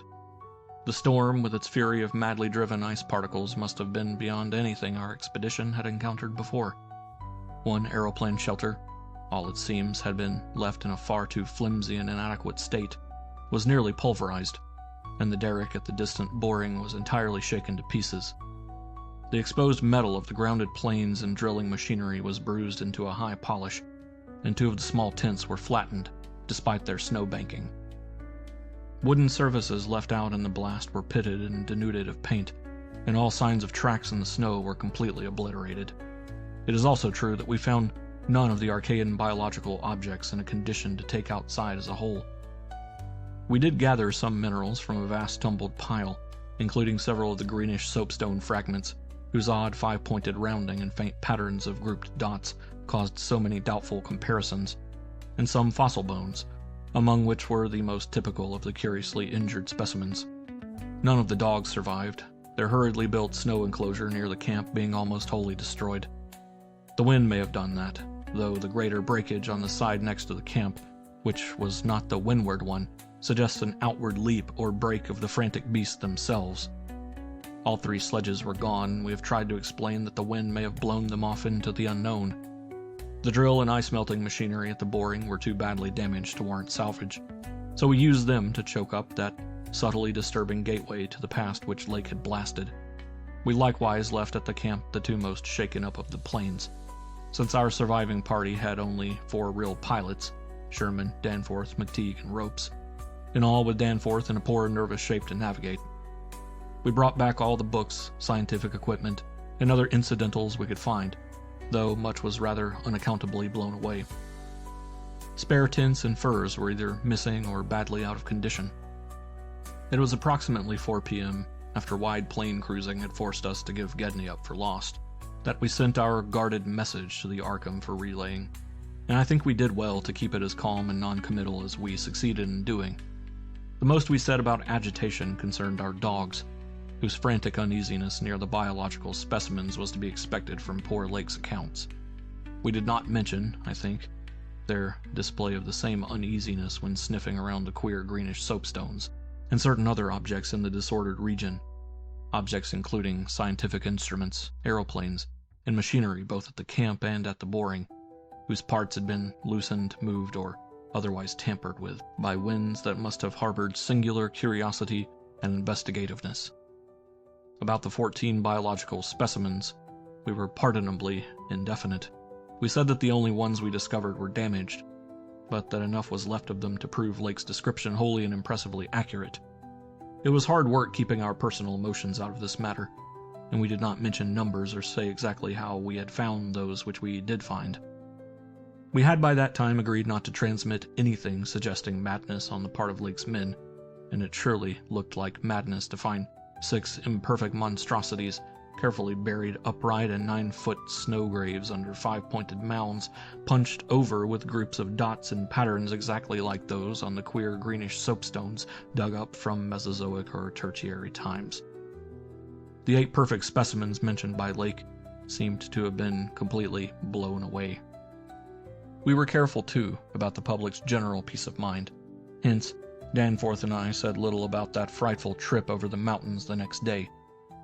It was the fact that only a radically lightened plane could possibly cross a range of such height, which mercifully limited that scouting tour to the 2 of us. On our return at 1 a.m., Danforth was close to hysterics, but kept an admirably stiff upper lip. It took no persuasion to make him promise not to show our sketches and the other things we had brought away in our pockets, not to say anything more to the others than what we had agreed to relay outside, and to hide our camera films for private development later on, so that part of my present story will be as new to Pabodie, McTeague, Ropes, Sherman, and the rest as it will be to the world in general. Indeed, Danforth is closer mouthed than I, for he saw, or thinks he saw, one thing he will not tell even me. As we all know, our report included a tale of a hard ascent, a confirmation of Lake's opinion that the great peaks are of Archean slate and other very primal, crumpled strata, unchanged since at least Middle Comanchean times, a conventional comment on the regularity of the clean cube and rampart formations. A decision that the cave mouths indicate dissolved calcareous veins, a conjecture that certain slopes and passes would permit of the scaling and crossing of the entire range by seasoned mountaineers, and a remark that the mysterious other side holds a lofty and immense superplateau as ancient and unchanging as the mountains themselves, 20,000 feet in elevation, with grotesque rock formations protruding through a thin glacial layer, and with low, gradual foothills between the general plateau surface and the sheer precipices of the highest peaks. This body of data is in every respect true so far as it goes, and it completely satisfied the men at the camp. We laid our absence of 16 hours, a longer time than our announced flying, landing, reconnoitering, and rock collecting program called for, to a long mythical spell of adverse wind conditions, and told truly of our landing on the farther foothills. Fortunately, our tale sounded realistic and prosaic enough not to tempt any of the others into emulating our flight. Had any tried to do that, I would have used every ounce of my persuasion to stop them, and I do not know what Danforth would have done. While we were gone, Pabodie, Sherman, Ropes, McTeague, and Williamson had worked like beavers over Lake's 2 best planes, fitting them again for use despite the altogether unaccountable juggling of their operative mechanism. We decided to load all of the planes the next morning and start back for our old base as soon as possible. Even though indirect, that was the safest way to work toward McMurdo Sound, for a straight-line flight across the most utterly unknown stretches of the eon-dead continent would involve many additional hazards. Further exploration was hardly feasible in view of our tragic decimation and the ruin of our drilling machinery.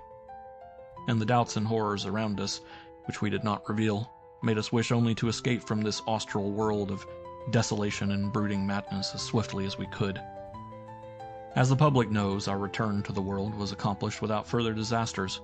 All planes reached the old base on the evening of the next day, January 27th, after a swift, non-stop flight. and on the 28th we made McMurdo Sound in 2 laps, the one pause being very brief and occasioned by a faulty rudder and the furious wind over the ice shelf after we had cleared the Great Plateau.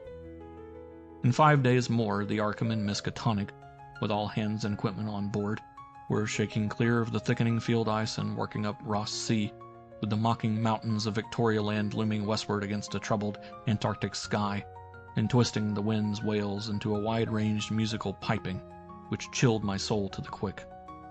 Less than a fortnight later, we left the last hint of polar land behind us, and thanked heaven that we were clear of a haunted, accursed realm, where life and death, space and time, have made black and blasphemous alliances in the unknown epochs, since matter first writhed and swam on the planet's scarce-cooled crust.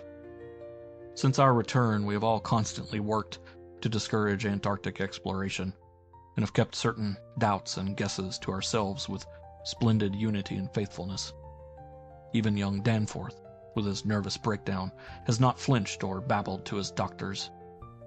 Indeed, as I have said, there is one thing he thinks he alone saw, which he will not tell even me, though I think it would help his psychological state if he would consent to do so.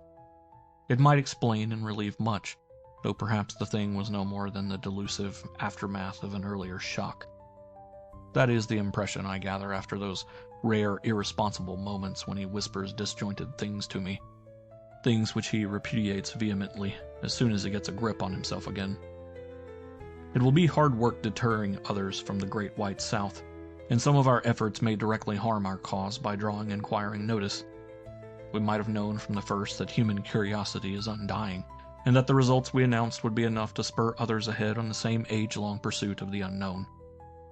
Lake's reports of those biological monstrosities had aroused naturalists and paleontologists to the highest pitch, though we were sensible enough not to show the detached parts we had taken from the actual buried specimens, or our photographs of those specimens as they were found.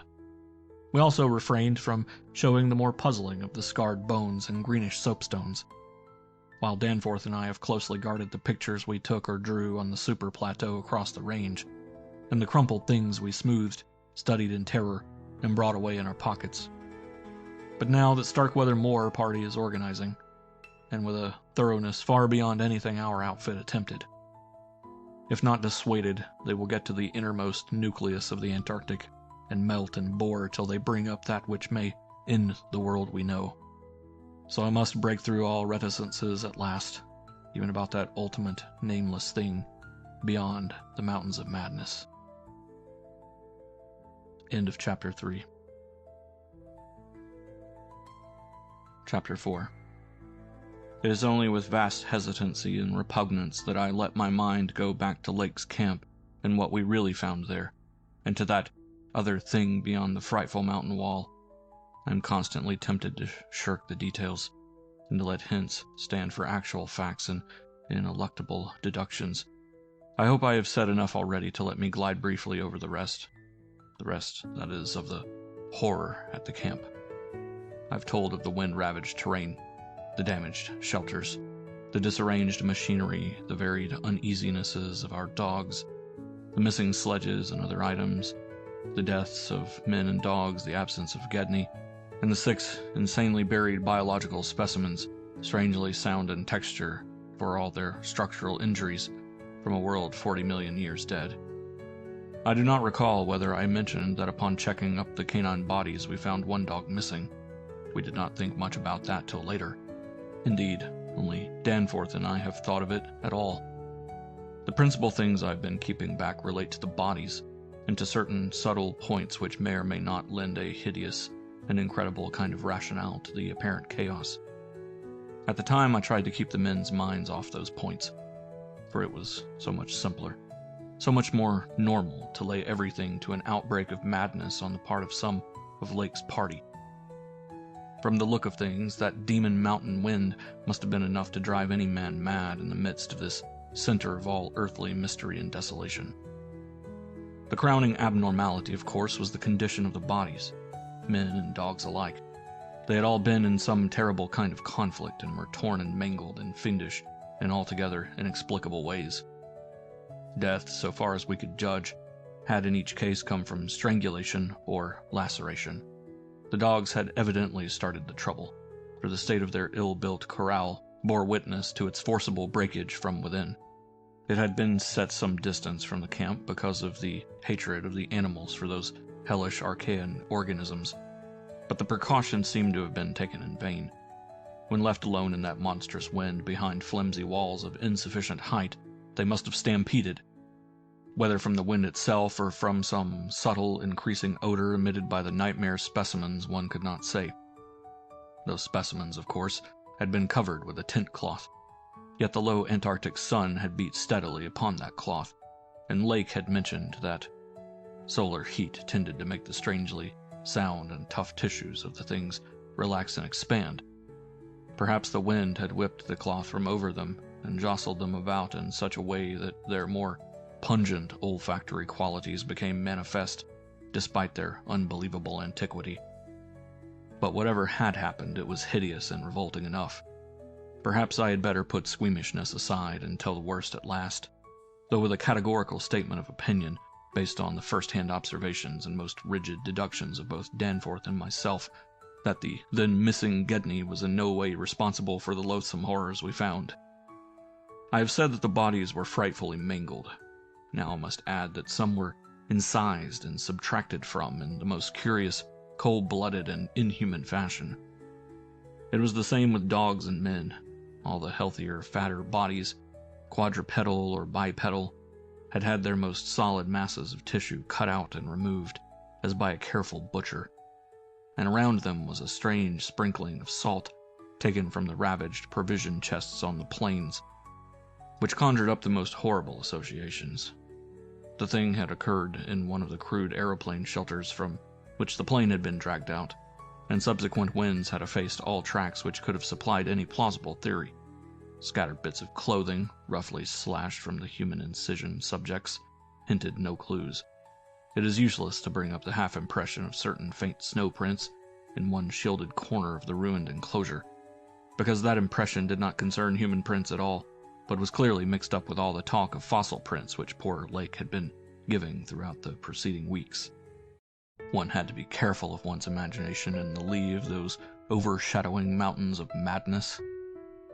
As I've indicated, Gedney and one dog turned out to be missing, in the end. When we came on that terrible shelter, we'd missed 2 dogs and 2 men, but the fairly unharmed dissecting tent which we entered after investigating the monstrous graves had something to reveal. It was not as Lake had left it, for the covered parts of the primal monstrosity had been removed from the improvised table. Indeed, we had already realized that one of the 6 imperfect and insanely buried things we had found, the one with the trace of a peculiarly hateful odor, must represent the collected sections of the entity which Lake had tried to analyze. On and around that laboratory table were strewn other things, and it did not take long for us to guess that those things were the carefully, though oddly and inexpertly, dissected parts of one man and one dog. I shall spare the feelings of survivors by omitting mention of the man's identity.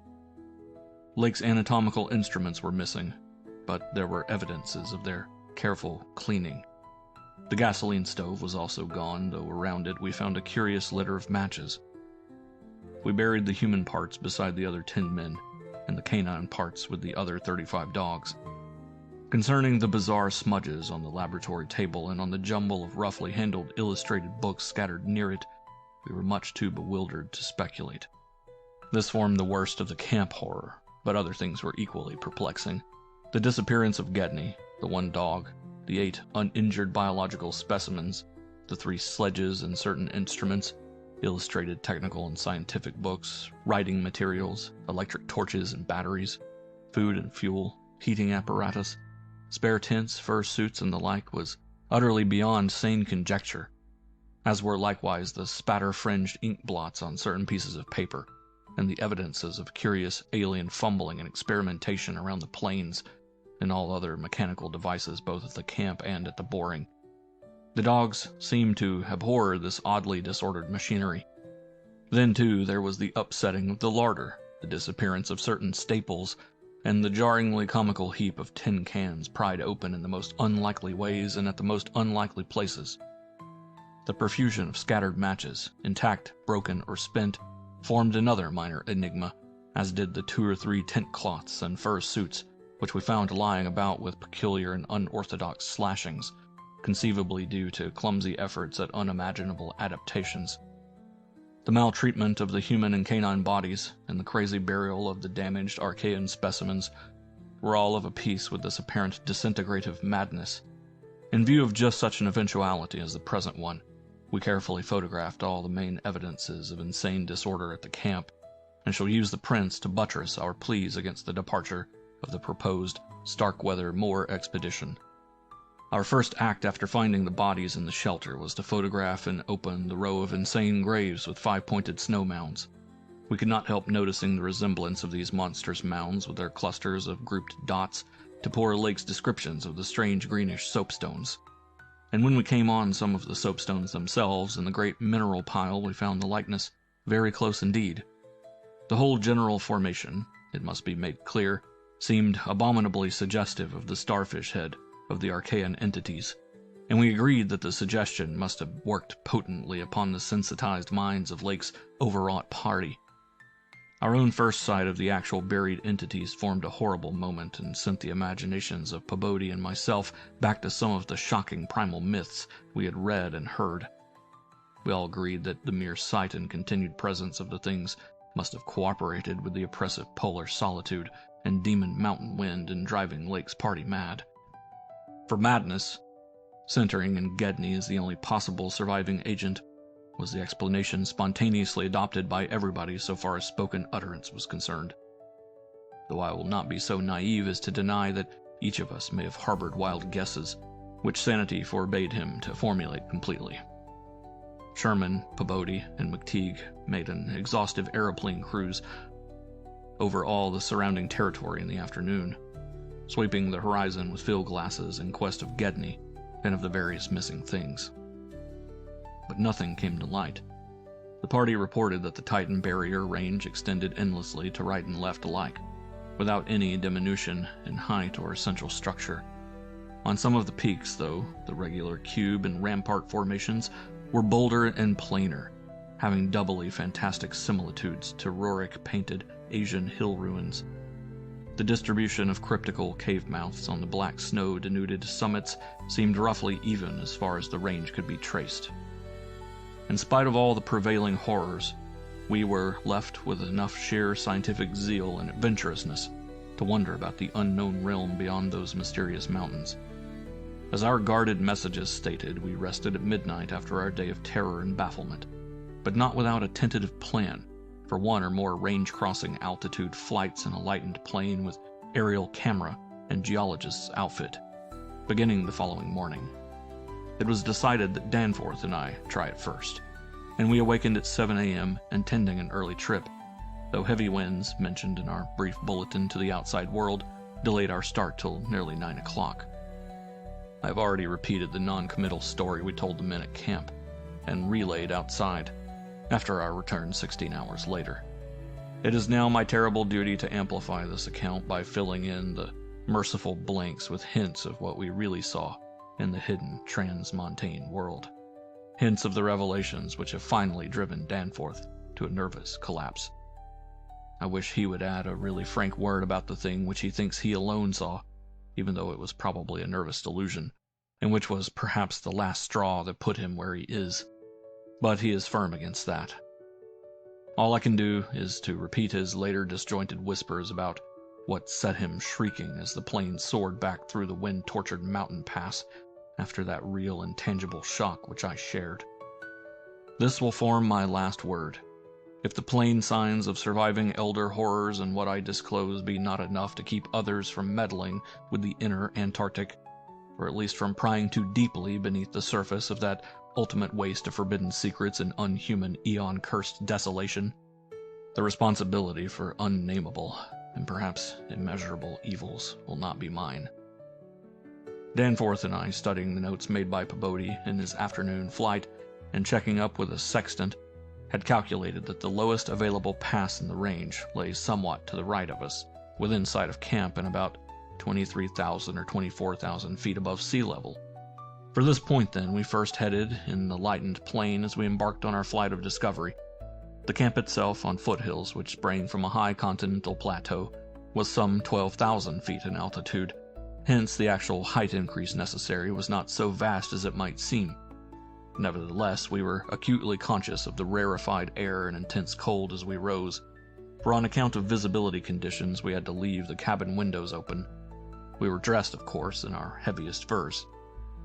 As we drew near the forbidding peaks, dark and sinister above the line of crevasse-riven snow and interstitial glaciers, we noticed more and more the curiously regular formations clinging to the slopes, and thought again of the strange Asian paintings of Nicholas Roerich. The ancient and wind-weathered rock strata fully verified all of Lake's bulletins, and proved that these hoary pinnacles had been towering up in exactly the same way since a surprisingly early time in Earth's history, perhaps over 50 million years. How much higher they had once been, it was futile to guess, but everything about this strange region pointed to obscure atmospheric influences unfavorable to change, and calculated to retard the usual climatic processes of rock disintegration.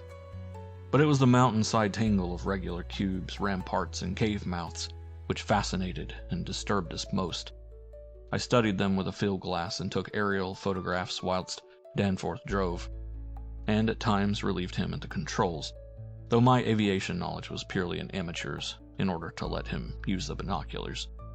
We could easily see that much of the material of the things was a lightish Archean quartzite, unlike any formation visible over broad areas of the general surface, and that their regularity was extreme and uncanny to an extent which poor Lake had scarcely hinted.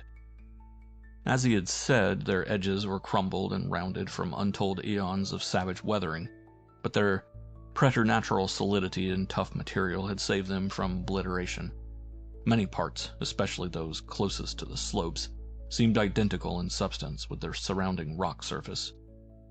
The whole arrangement looked like the ruins of Machu Picchu in the Andes, or the primal foundation walls of Kish, as dug up by the Oxford Field Museum expedition in 1929, and both Danforth and I obtained that occasional impression of separate cyclopean blocks, which Lake had attributed to his flight companion Carroll.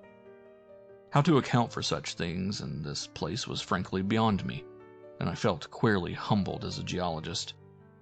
Igneous formations often have strange regularities, like the famous Giant's Causeway in Ireland, but this stupendous range, despite Lake's original suspicion of smoking cones, was above all else non-volcanic in evident structure.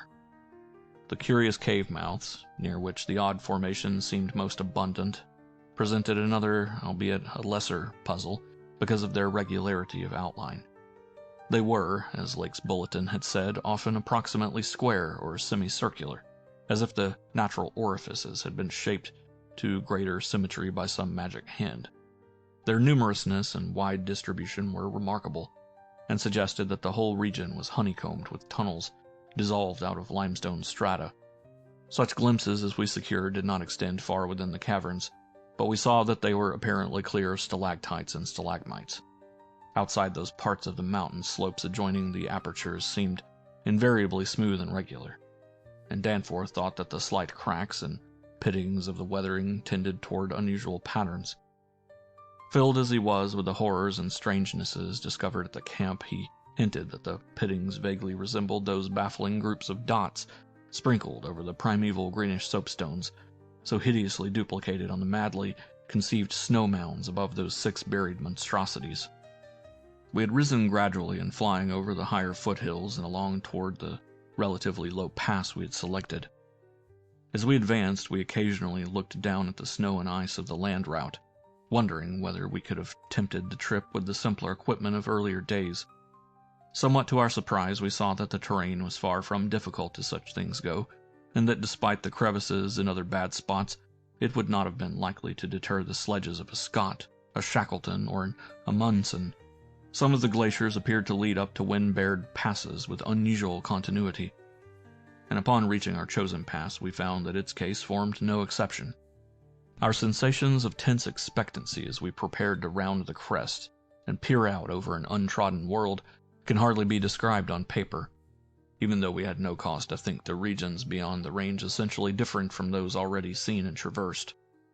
The touch of evil mystery in these barrier mountains, and in the beckoning sea of opalescent sky glimpsed betwixt their summits, was a highly subtle and attenuated matter not to be explained in literal words. Rather was it an affair of vague psychological symbolism and aesthetic association. A theme mixed up with exotic poetry and paintings, and with archaic myths lurking and shunned in forbidden volumes.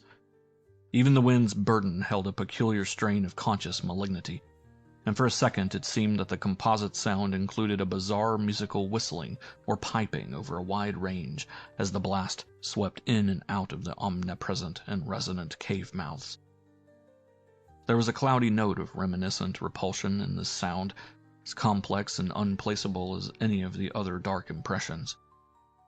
We were now, after a slow ascent, at a height of 23,570 feet, according to the aneroid, and had left a region of clinging snow definitely below us.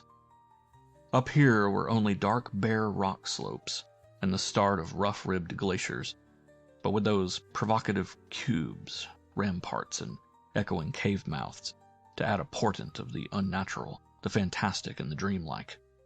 Looking along the line of high peaks, I thought I could see the one mentioned by poor Lake, with a rampart exactly on top. It seemed to be half lost in a queer Antarctic haze, such a haze perhaps as has been responsible for Lake's early notion of volcanism. The pass loomed directly before us, smooth and windswept between its jagged and malignly frowning pylons. Beyond it was a sky fretted with swirling vapors and lighted by the low polar sun. The sky of that mysterious farther realm upon which we felt no human eye had ever gazed. A few more feet of altitude and we would behold that realm. Danforth and I, unable to speak except in shouts amidst the howling, piping wind that raced through the pass and added to the noise of the unmuffled engines, exchanged eloquent glances. And then, having gained those last few feet, we did indeed stare across the momentous divide and over the unsampled secrets of an elder and utterly alien Earth. End of Chapter 4. Chapter 5. I think that both of us simultaneously cried out in mixed awe, wonder, terror, and disbelief in our own senses as we finally cleared the pass and saw what lay beyond. Of course, we must have had some natural theory in the back of our heads to steady our faculties for the moment. Probably we thought of such things as the grotesquely weathered stones of the Garden of the Gods in Colorado, or the fantastically symmetrical, wind-carved rocks of the Arizona desert. Perhaps we even half thought the sight a mirage like that we had seen the morning before on first approaching those mountains of madness. We must have had some such normal notions to fall back upon as our eyes swept that limitless, tempest-scarred plateau and grasped the almost endless labyrinth of colossal, regular, and geometrically eurythmic stone masses which reared their crumbled and pitted crests above a glacial sheet not more than 40 or 50 feet deep at its thickest, and in places obviously thinner. The effect of the monstrous sight was indescribable, for some fiendish violation of known natural law seemed certain at the outset. Here, on a hellishly ancient tableland fully 20,000 feet high, and in a climate deadly to habitation since a pre-human age not less than 500,000 years ago, there stretched, nearly to the vision's limit, a tangle of orderly stone which only the desperation of mental self-defense could possibly attribute to any but a conscious and artificial cause. We had previously dismissed, so far as serious thought was concerned, any theory that the cubes and ramparts of the mountainsides were other than natural in origin. How could they be otherwise, when man himself could scarcely have been differentiated from the great apes at the time when this region succumbed to the present unbroken reign of glacial death? Yet now the sway of reason seemed irrefutably shaken, for this cyclopean maze of squared, curved, and angled blocks had features which cut off all comfortable refuge. It was, very clearly, the blasphemous city of the mirage in stark, objective, and electable reality. That damnable portent had a material basis after all. There had been some horizontal stratum of ice dust in the upper air, and the shocking stone survival had projected its image across the mountains according to the simple laws of reflection. Of course, the phantom had been twisted and exaggerated and had contained things which the real source did not contain. Yet now, as we saw that real source, we thought it even more hideous and menacing than its distant image. Only the incredible, unhuman massiveness of these vast stone towers and ramparts had saved the frightful thing from utter annihilation in the hundreds of thousands, perhaps millions of years it had brooded there amidst the blasts of a bleak upland. Corona Mundi, roof of the world. All sorts of fantastic phrases sprang to our lips as we looked dizzily down at the unbelievable spectacle. I thought again of the eldritch primal myths that had so persistently haunted me since my first sight of this dead Antarctic world, of the demoniac plateau of Ling, of the Migo, who are abominable snowmen of the Himalayas, of the narcotic manuscripts with their pre-human implications, of the Cthulhu cult, of the Necronomicon, and of the Hyperborean legends of formless Sugthagua, and the worse than formless star spawn associated with that semi-entity. For boundless miles in every direction the thing stretched off with very little thinning. Indeed, as our eyes followed it to the right and left along the base of the low gradual foothills which separated it from the actual mountain rim, we decided that we could see no thinning at all except for an interruption at the left of the pass through which we had come. We had merely struck at random a limited part of something of incalculable extent. The foothills were more sparsely sprinkled with grotesque stone structures, linking the terrible city to the already familiar cubes and ramparts which evidently formed its mountain outposts. These latter, as well as the queer cave mouths, were as thick on the inner as on the outer sides of the mountains. The nameless stone labyrinth consisted for the most part of walls from 10 to 150 feet in ice-clear height, and of a thickness varying from 5 to 10 feet. It was composed mostly of prodigious blocks of dark primordial slate, schist, and sandstone. Blocks in many cases as large as 4 by 6 by 8 feet, though in several places it seemed to be carved out of a solid, uneven bedrock of Precambrian slate. The buildings were far from equal in size, there being innumerable honeycomb arrangements of enormous extent as well as smaller separate structures. The general shape of these things tended to be conical, pyramidal, or terraced, though there were many perfect cylinders, perfect cubes, clusters of cubes, and other rectangular forms, and a peculiar sprinkling of angled edifices, whose five-pointed ground plan roughly suggested modern fortifications. The builders had made constant and expert use of the principle of the arch, and domes had probably existed in the city's heyday. The whole tangle was monstrously weathered, and the glacial surface from which the towers projected was strewn with fallen blocks and immemorial debris. Where the glaciation was transparent, we could see the lower parts of the gigantic piles, and noticed the ice-preserved stone bridges, which connected the different towers at varying distances above the ground. On the exposed walls we could detect the scarred places where other and higher bridges of the same sort had existed. Closer inspection revealed countless, largish windows, some of which were closed with shutters of a petrified material, originally wood, though most gaped open in a sinister and menacing fashion. Many of the ruins, of course, were roofless, and with uneven though wind-rounded upper edges, whilst others, of a more sharply conical or pyramidal model, or else protected by higher surrounding structures, preserved intact outlines despite the omnipresent crumbling and pitting. With the field glass we could barely make out what seemed to be sculptural decorations in horizontal bands, decorations including those curious groups of dots, whose presence on the ancient soapstones now assumed a vastly larger significance. In many places the buildings were totally ruined and the ice sheet deeply riven from various geologic causes. In other places, the stonework was worn down to the very level of the glaciation. One broad swath, extending from the plateau's interior to a cleft in the foothills about a mile to the left of the pass we had traversed, was wholly free from buildings, and probably represented, we concluded, the course of some great river, which in tertiary times, millions of years ago, had poured through the city and into some prodigious subterranean abyss of the Great Barrier Range. Certainly this was above all a region of caves, gulfs, and underground secrets beyond human penetration. Looking back to our sensations and recalling our dazedness at viewing this monstrous survival from eons we had thought pre-human, I can only wonder that we preserved the semblance of equilibrium which we did. Of course we knew that something, phrenology, scientific theory, our own consciousness, was woefully awry, yet we kept enough poise to guide the plane, observe many things quite minutely, and take a careful series of photographs which may yet serve both us and the world in good stead. In my case, ingrained scientific habit may have helped, for above all my bewilderment and sense of menace there burned a dominant curiosity to fathom more of this age-old secret, to know what sort of beings had built and lived in this incalculably gigantic place, and what relation to the general world of its time or of other times so unique a concentration of life could have had. For this place could be no ordinary city.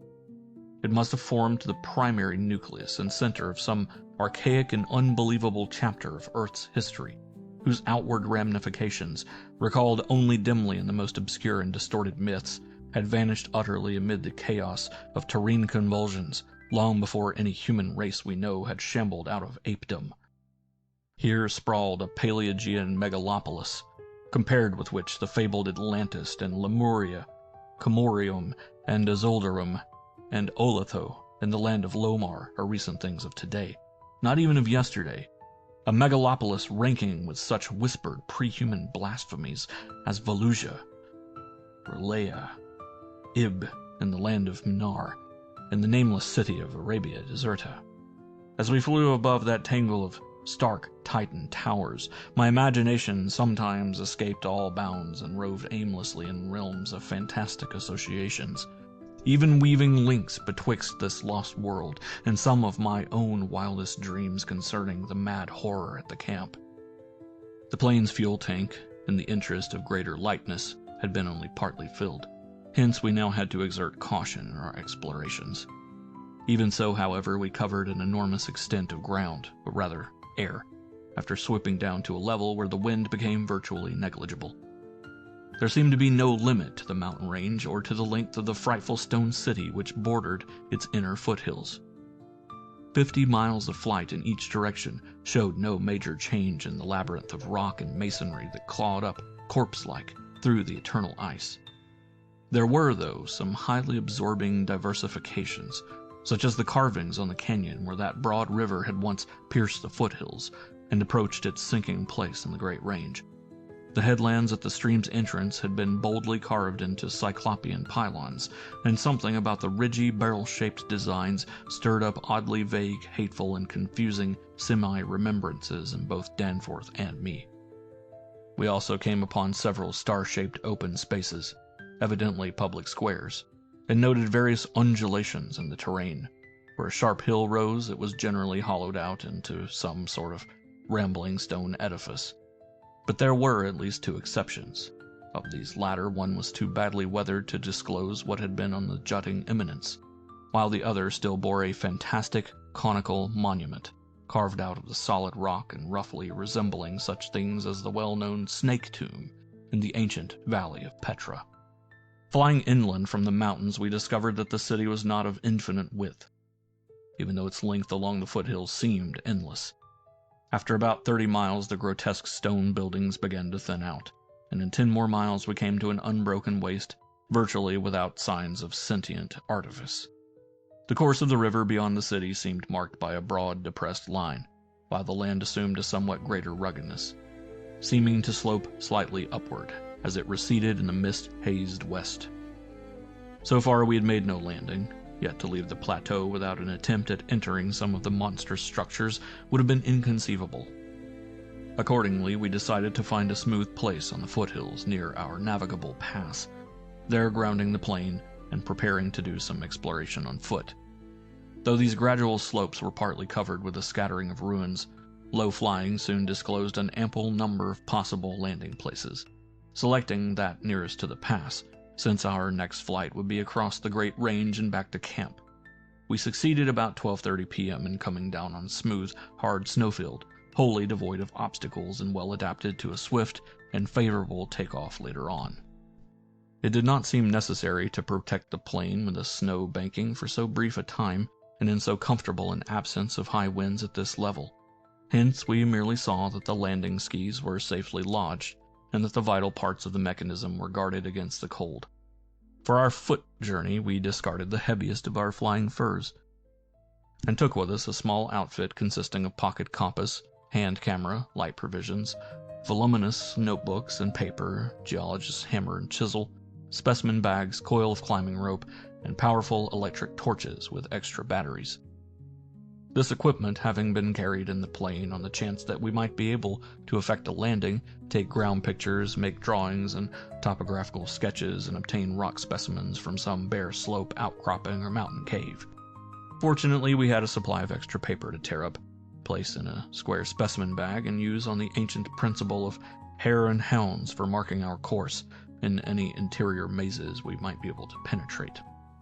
This had been brought in case we found some cave system, with air quiet enough to allow such a rapid and easy method in place of the usual rock-chipping method of trailblazing. Walking cautiously downhill over the crusted snow toward the stupendous stone labyrinth that loomed against the opalescent west, we felt almost as keen a sense of imminent marvels as we had felt on approaching the unfathomed mountain pass 4 hours previously. True, we had become visually familiar with the incredible secret concealed by the barrier peaks, yet the prospect of actually entering primordial walls reared by conscious beings perhaps millions of years ago, before any known race of men could have existed, was nonetheless awesome and potentially terrible in its implications of cosmic abnormality. Though the thinness of the air at this prodigious altitude made exertion somewhat more difficult than usual, both Danforth and I found ourselves bearing up very well, and felt equal to almost any task which might fall to our lot. It took only a few steps to bring us to a shapeless ruin worn level with the snow, while 10 or 15 rods farther on there was a huge, roofless rampart, still complete in its gigantic, 5-pointed outline, and rising to an irregular height of 10 or 11 feet. For this latter we headed, and when at last we were able actually to touch its weathered cyclopean blocks, we felt that we had established an unprecedented and almost blasphemous link with forgotten eons, normally closed to our species. This rampart, shaped like a star and perhaps 300 feet from point to point, was built of Jurassic sandstone blocks of irregular size, averaging 6 by 8 feet in surface. There was a row of arched loopholes or windows about 4 feet wide and 5 feet high, spaced quite symmetrically along the points of the star and at its inner angles, and with the bottoms about 4 feet from the glaciated surface. Looking through these, we could see that the masonry was fully 5 feet thick, that there were no partitions remaining within, and that there were traces of banded carvings or bas-reliefs on the interior walls. Facts we had indeed guessed before when flying low over this rampart and others like it. Though lower parts must have originally existed, all traces of such things were now wholly obscured by the deep layer of ice and snow at this point. We crawled through one of the windows and vainly tried to decipher the nearly effaced mural designs, but did not attempt to disturb the glaciated floor. Our orientation flights had indicated that many buildings in the city proper were less ice-choked, and that we might perhaps find wholly clear interiors leading to the true ground level if we entered those structures still roofed at the top. Before we left the rampart, we photographed it carefully, and studied its mortarless, cyclopean masonry with complete bewilderment. We wished that Pabodie were present, for his engineering knowledge might have helped us guess how such titanic blocks could have been handled in that unbelievably remote age when the city and its outskirts were built up. The half-mile walk downhill to the actual city, with the upper wind shrieking vainly and savagely through the skyward peaks in the background, was something whose smallest details will always remain engraved on my mind. Only in fantastic nightmares could any human beings but Danforth and me conceive such optical effects. Between us and the churning vapors of the west lay that monstrous tangle of dark stone towers, its outre and incredible forms impressing us afresh at every new angle of vision. It was a mirage in solid stone, and were it not for the photographs, I would still doubt that such a thing could be. The general type of masonry was identical with that of the rampart we had examined. but the extravagant shapes which this masonry took in its urban manifestations were past all description. Even the pictures illustrate only one or two phases of its infinite bizarrerie, endless variety, preternatural massiveness, and utterly alien exoticism.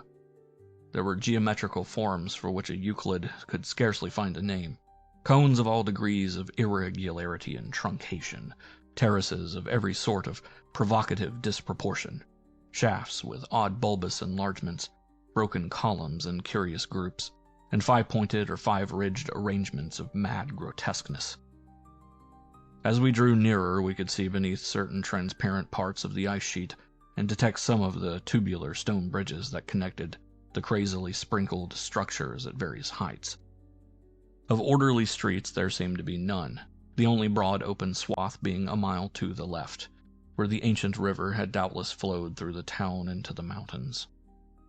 Our field glasses showed the external horizontal bands of nearly effaced sculptures and dot groups to be prevalent, and we could half imagine what the city must once have looked like, even though most of the roofs and tower tops had necessarily perished. As a whole, it had been a complex tangle of twisted lanes and alleys, all of them deep canyons, and some little better than tunnels because of the overhanging masonry or overarching bridges. Now, outspread below us, it loomed like a dream fantasy against a westward mist through whose northern end the low reddish Antarctic sun of early afternoon was struggling to shine. And when for a moment that sun encountered a denser obstruction and plunged the scene into temporary shadow, the effect was subtly menacing in a way I can never hope to depict. Even the faint howling and piping of the unfelt wind in the great mountain passes behind us took on a wilder note, purposeful malignity. The last stage of our descent to the town was unusually steep and abrupt, and a rock outcropping at the edge where the grade changed led us to think that an artificial terrace had once existed there. Under the glaciation, we believed there must be a flight of steps or its equivalent. When at last we plunged into the labyrinthine town itself, clambering over fallen masonry and shrinking from the oppressive nearness and dwarfing height of omnipresent crumbling and pitted walls, our sensations again became such that I marvel at the amount of self-control we retained. Danforth was frankly jumpy, and began making some offensively irrelevant speculations about the horror at the camp, which I resented all the more because I could not help sharing certain conclusions forced upon us by many features of this morbid survival from nightmare antiquity. The speculations worked on his imagination too, for in one place where a debris-littered alley turned a sharp corner, he insisted that he saw faint traces of ground markings, which he did not like, whilst elsewhere he stopped to listen to a subtle imaginary sound from some undefined point. A muffled, musical piping, he said, not unlike that of the wind in the mountain caves, yet somehow disturbingly different. The ceaseless five-pointedness of the surrounding architecture and of the few distinguishable mural arabesques had a dimly sinister suggestiveness we could not escape, and gave us a touch of terrible subconscious certainty concerning the primal entities which had reared and dwelt in this unhallowed place. Nevertheless, our scientific and adventurous souls were not wholly dead, and we mechanically carried out our program of chipping specimens from all the different rock types represented in the masonry. We wished a rather full set in order to draw better conclusions regarding the age of the place. Nothing in the great outer walls seemed to date from later than the Jurassic and Comanchean periods, nor was any piece of stone in the entire place of a greater recency than the Pliocene age. In stark certainty, we were wandering amidst a death which had reigned at least 500,000 years, and in all probability even longer. As we proceeded through this maze of stone-shadowed twilight, we stopped at all available apertures to study interiors and investigate entrance possibilities. Some were above our reach, whilst others led only into ice-choked ruins as unroofed and barren as the rampart on the hill. One, though, spacious and inviting, opened on a seemingly bottomless abyss without visible means of descent. Now and then we had a chance to study the petrified wood of a surviving shutter, and were impressed by the fabulous antiquity implied in the still discernible grain. These things had come from Mesozoic gymnosperms and conifers, especially Cretaceous cycads, and from fan palms and early angiosperms of plainly tertiary date. Nothing definitely later than the Pliocene could be discovered. In the placing of these shutters, whose edges showed the former presence of queer and long-vanished hinges, usage seemed to be varied, some being on the outer and some on the inner side of the deep embrasures. They seemed to have become wedged in place, thus surviving the rusting of their former and probably metallic fixtures and fastenings. After a time, we came across a row of windows, in the bulges of a colossal five-ridged cone of undamaged apex, which led into a vast, well-preserved room with stone flooring. But these were too high in the room to permit of descent without a rope. We had a rope with us, but did not wish to bother with this 20-foot drop unless obliged to, especially in this thin plateau air, where great demands were made upon the heart action. This enormous room was probably a hall or concourse of some sort, and our electric torches showed bold, distinct, and potentially startling sculptures arranged round the walls in broad horizontal bands, separated by equally broad strips of conventional arabesques. We took careful note of this spot, planning to enter here unless a more easily gained interior were encountered. Finally, though, we did encounter exactly the opening we wished, an archway about 6 feet wide and 10 feet high, marking the former end of an aerial bridge which had spanned an alley about 5 feet above the present level of glaciation. These archways, of course, were flush with upper-story floors, and in this case one of the floors still existed. The building thus accessible was a series of rectangular terraces on our left facing westward.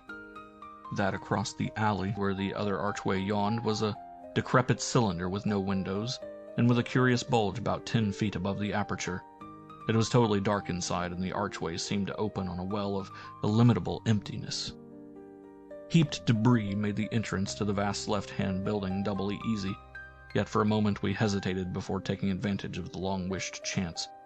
For though we had penetrated into this tangle of archaic mystery, it required fresh resolution to carry us actually inside a complete and surviving building of a fabulous elder world, whose nature was becoming more and more hideously plain to us.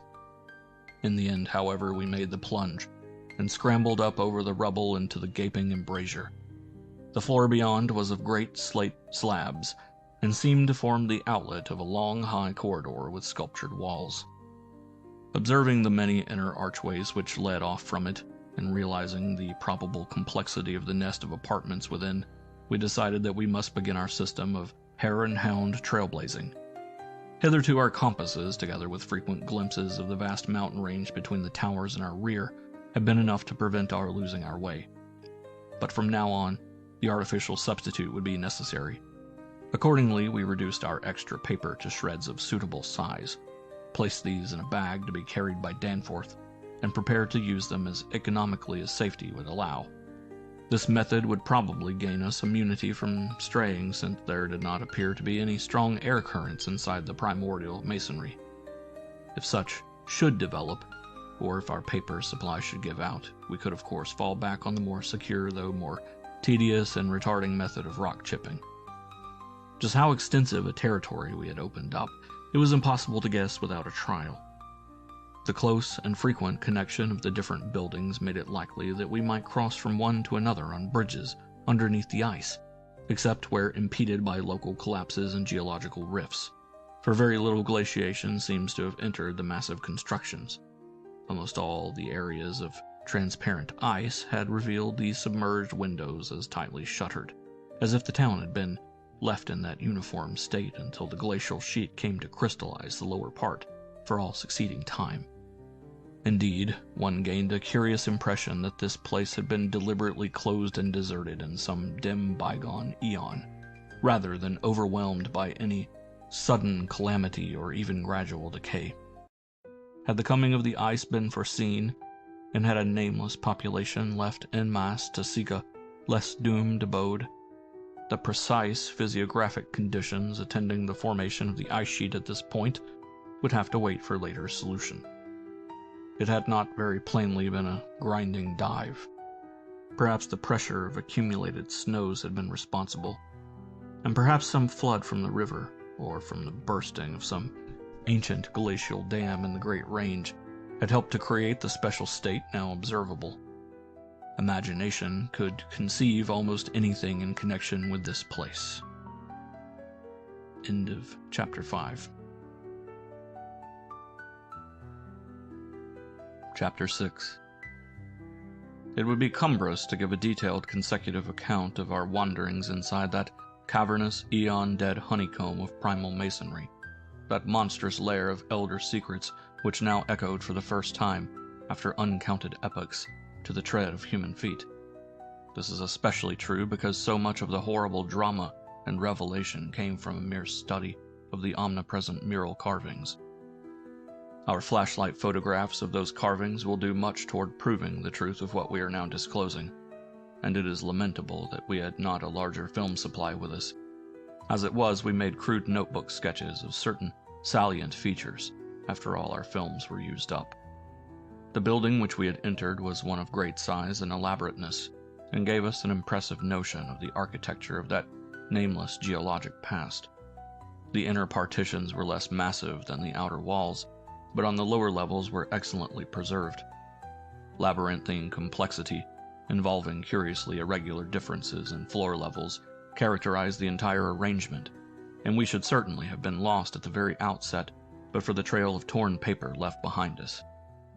We decided to explore the more decrepit upper parts first of all, hence climbing aloft in the maze for a distance of some 100 feet, to where the topmost tier of chambers yawned, snowily and ruinously open to the polar sky. Ascent was effected over the steep, transversely ribbed stone ramps or inclined planes, which everywhere served in lieu of stairs. The rooms we encountered were of all imaginable shapes and proportions, ranging from 5-pointed stars to triangles and perfect cubes. It might be safe to say that their general average was about 30 by 30 feet in floor area, and 20 feet in height, though many larger apartments existed. After thoroughly examining the upper regions and the glacial level, we ascended story by story into the submerged part, where, indeed, we soon saw we were in a continuous maze of connected chambers and passages, probably leading over unlimited areas outside this particular building. The cyclopean massiveness and giganticism of everything about us became curiously oppressive, and there was something vaguely but deeply unhuman in all the contours, dimensions, proportions, decorations, and constructional nuances of the blasphemously archaic stonework. We soon realized from what the carvings revealed that this monstrous city was many million years old. We cannot yet explain the engineering principles used in the anomalous balancing and adjustment of the vast rock masses, though the function of the arch was clearly much relied on. The rooms we visited were wholly bare of all portable contents, a circumstance which sustained our belief in the city's deliberate desertion. The prime decorative feature was the almost universal system of mural sculpture, which tended to run in continuous horizontal bands 3 feet wide and arranged from floor to ceiling in alternation with bands of equal width, given over to geometrical arabesques. There were exceptions to this rule of arrangement, but its preponderance was overwhelming. Often, however, a series of smooth cartouches containing oddly patterned groups of dots would be sunk along one of the arabesque bands.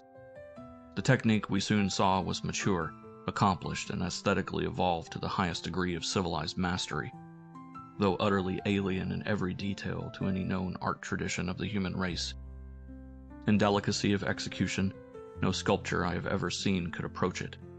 The minutest details of elaborate vegetation or of animal life were rendered with astonishing vividness, despite the bold scale of the carvings, whilst the conventional designs were marvels of skillful intricacy. The arabesques displayed a profound use of mathematical principles, and were made up of obscurely symmetrical curves and angles based on the quantity of 5. The pictorial bands followed a highly formalized tradition, and involved a peculiar treatment of perspective, but had an artistic force that moved us profoundly notwithstanding the intervening gulf of vast geologic periods. Their method of design hinged on a singular juxtaposition of the cross-section with two-dimensional silhouette, and embodied an analytical psychology beyond that of any known race of antiquity. It is useless to try to compare this art with any represented in our museums. Those who see our photographs will probably find its closest analog in certain grotesque conceptions of the most daring futurists. The arabesque tracery consisted altogether of depressed lines whose depth on unweathered walls varied from 1 to 2 inches. When cartouches with dot groups appeared, evidently as inscriptions in some unknown and primordial language and alphabet, the depression of the smooth surface was perhaps 1.5 inches, and of the dots, perhaps 1/2 inch more. The pictorial bands were in countersunk low relief, their background being depressed about 2 inches from the original wall surface. In some specimens, marks of a former coloration could be detected, though for the most part the untold eons had disintegrated and banished any pigments which may have been applied. The more one studied the marvelous technique, the more one admired the things. Beneath their strict conventionalization, one could grasp the minute and accurate observation and graphic skill of the artists. And indeed, the very conventions themselves served to symbolize and accentuate the real essence or vital differentiation of every object delineated. We felt, too, that besides these recognizable excellences, there were others lurking beyond the reach of our perceptions. Certain touches here and there gave vague hints of latent symbols and stimuli which another mental and emotional background and a fuller or different sensory equipment might have made of profound and poignant significance to us. The subject matter of the sculptures obviously came from the life of the vanished epoch of their creation and contained a large proportion of evident history. It is this abnormal historic mindedness of the primal race, a chance circumstance operating through coincidence miraculously in our favor, which made the carvings so awesomely informative to us, and which caused us to place their photography and transcription above all other considerations. In certain rooms, the dominant arrangement was varied by the presence of maps, astronomical charts, and other scientific designs on an enlarged scale. These things giving a naive and terrible corroboration to what we gathered from the pictorial friezes and dados, and hinting at what the whole revealed. I can only hope that my account will not arouse a curiosity greater than sane caution on the part of those who believe me at all. It would be tragic if any were to be allured to that realm of death and horror by the very warning meant to discourage them. Interrupting these sculptured walls were high windows and massive 12-foot doorways, both now and then retaining the petrified wooden planks, elaborately carved and polished, of the actual shutters and doors. All metal fixtures had long ago vanished, but some of the doors remained in place and had to be forced aside as we progressed from room to room. Window frames with odd transparent panes, mostly elliptical, survived here and there, though in no considerable quantity. There were also frequent niches of great magnitude, generally empty but once in a while containing some bizarre object carved from green soapstone, which was either broken or perhaps held too inferior to warrant removal. Other apertures were undoubtedly connected with bygone mechanical facilities, heating, lighting, and the like, of a sort suggested in many of the carvings. Ceilings tended to be plain, but had sometimes been inlaid with green soapstone or other tiles, mostly fallen now. Floors were also paved with such tiles, though plain stonework predominated. As I have said, all furniture and other movables were absent, but the sculptures gave a clear idea of the strange devices which had once filled these tomb-like echoing rooms. Above the glacial sheet, the floors were generally thick with detritus, litter, and debris, but farther down this condition decreased. In some of the lower chambers and corridors there was little more than gritty dust or ancient incrustations, while occasional areas had an uncanny air of newly swept immaculateness. Of course, where rifts or collapses had occurred, the lower levels were as littered as the upper ones. A central court, as in other structures we had seen from the air, saved the inner regions from total darkness, so that we seldom had to use our electric torches in the upper rooms, except when studying sculpture details.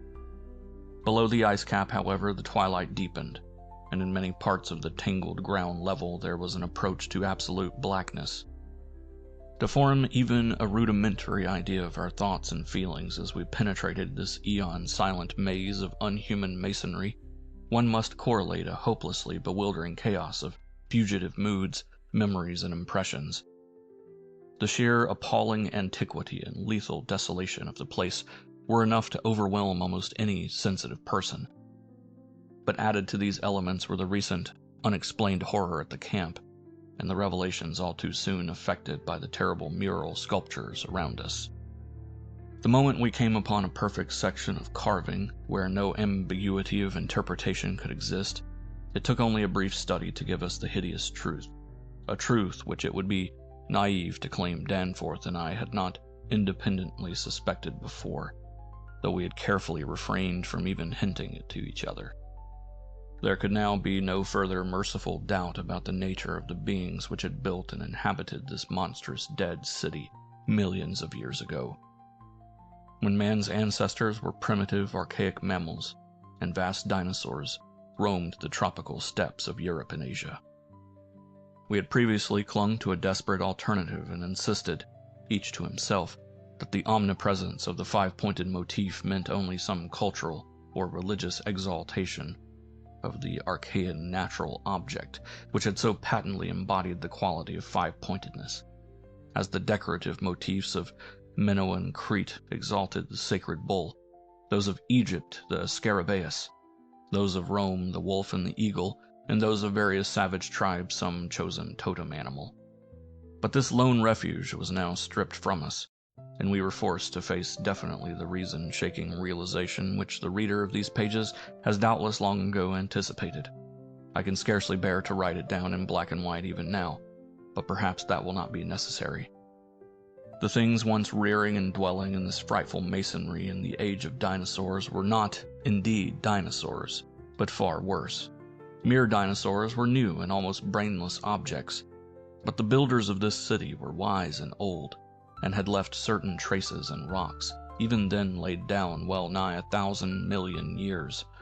Rocks laid down before the true life of Earth had advanced beyond plastic groups of cells.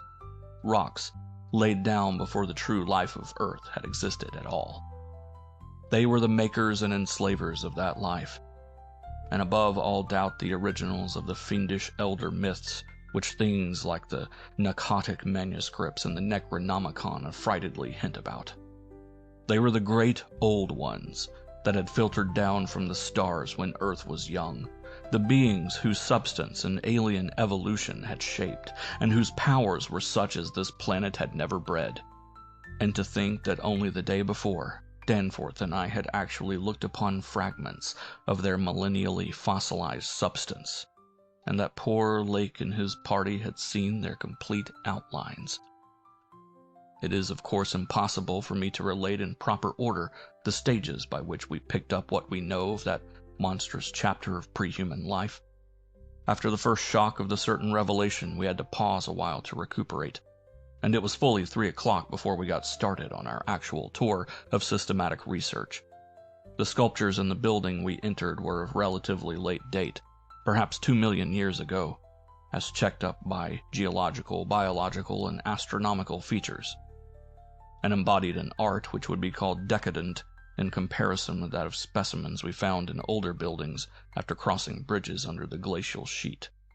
One edifice hewn from the solid rock seemed to go back 40 or possibly even 50 million years, to the lower Eocene or upper Cretaceous, and contained bas-reliefs of an artistry surpassing anything else, with one tremendous exception that we encountered. That was, we have since agreed, the oldest domestic structure we traversed.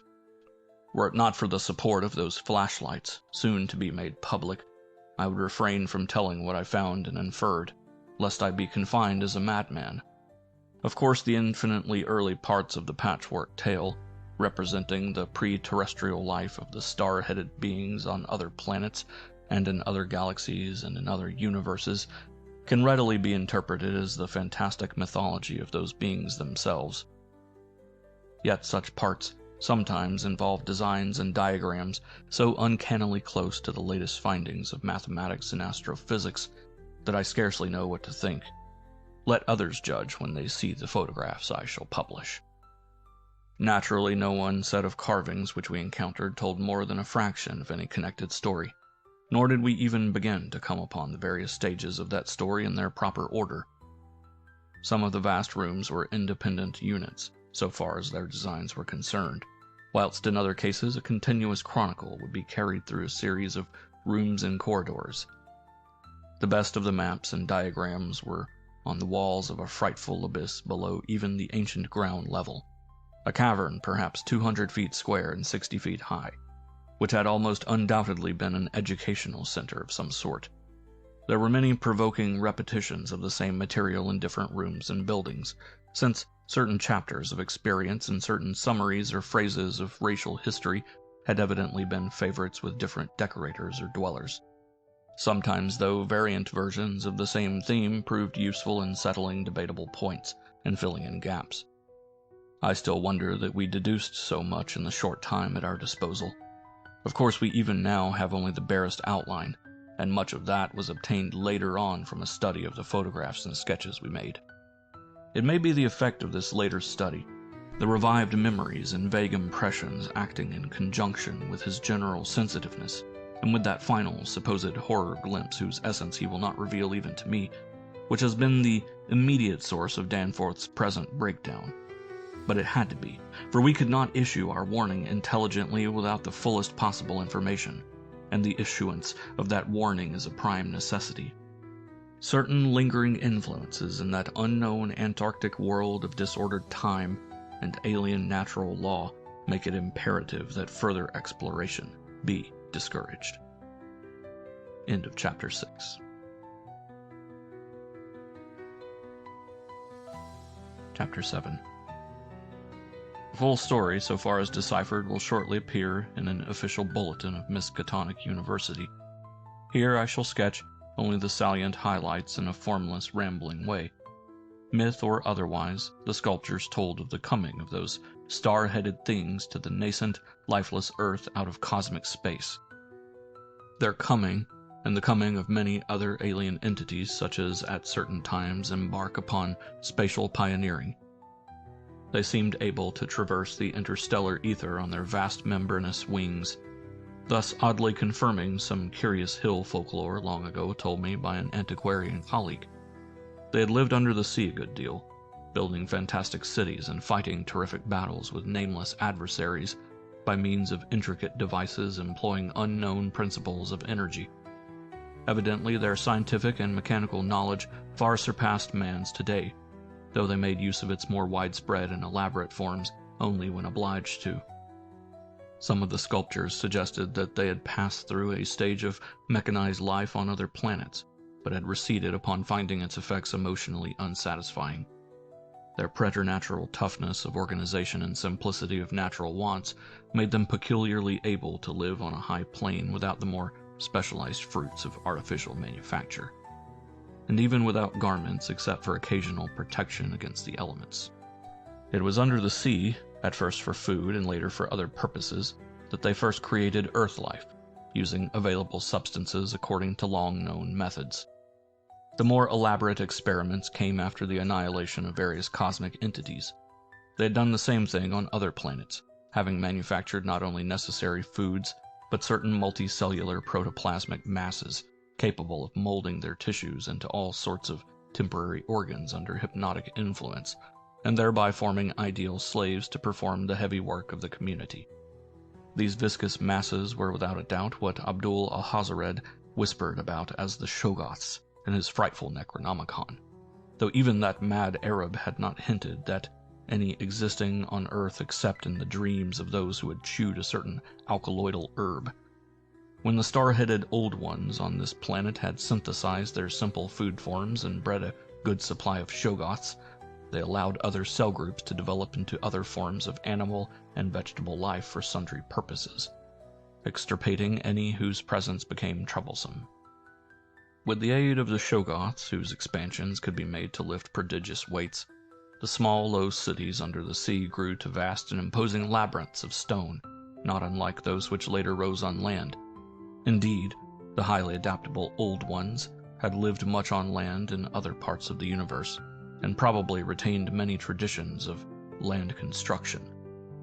As we studied the architecture of all these sculptured Paleogean cities, including that whose eon-dead corridors we were even then traversing, we were impressed by a curious coincidence which we have not yet tried to explain, even to ourselves.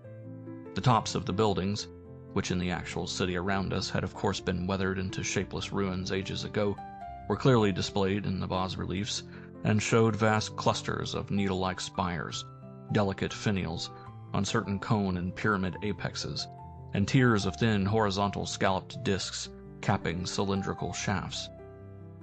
This was exactly what we had seen in that monstrous and portentous mirage, cast by a dead city whence such skyline features had been absent for thousands and tens of thousands of years, which loomed on our ignorant eyes across the unfathomed mountains of madness as we first approached poor Lake's ill-fated camp.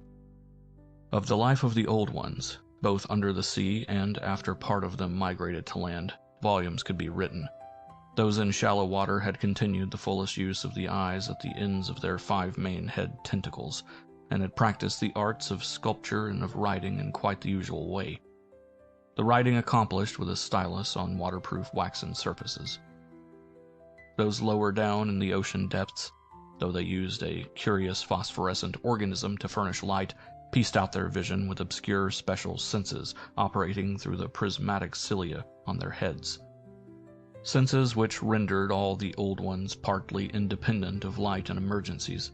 Their forms of sculpture and writing had changed curiously during the descent, embodying certain apparently chemical coating processes, probably to secure phosphorescence, which the bas-reliefs could not make clear to us. The beings moved in the sea partly by swimming, using the lateral crinoid arms, and partly by wriggling with the lower tier of tentacles containing the pseudo-feet. Occasionally they accomplished long swoops with the auxiliary use of 2 or more sets of their fan-like folding wings. On land they locally used the pseudo-feet, but now and then flew to great heights or over long distances with their wings.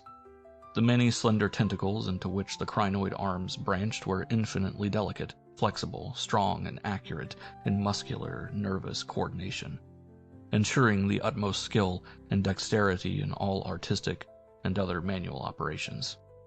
The toughness of the things was almost incredible.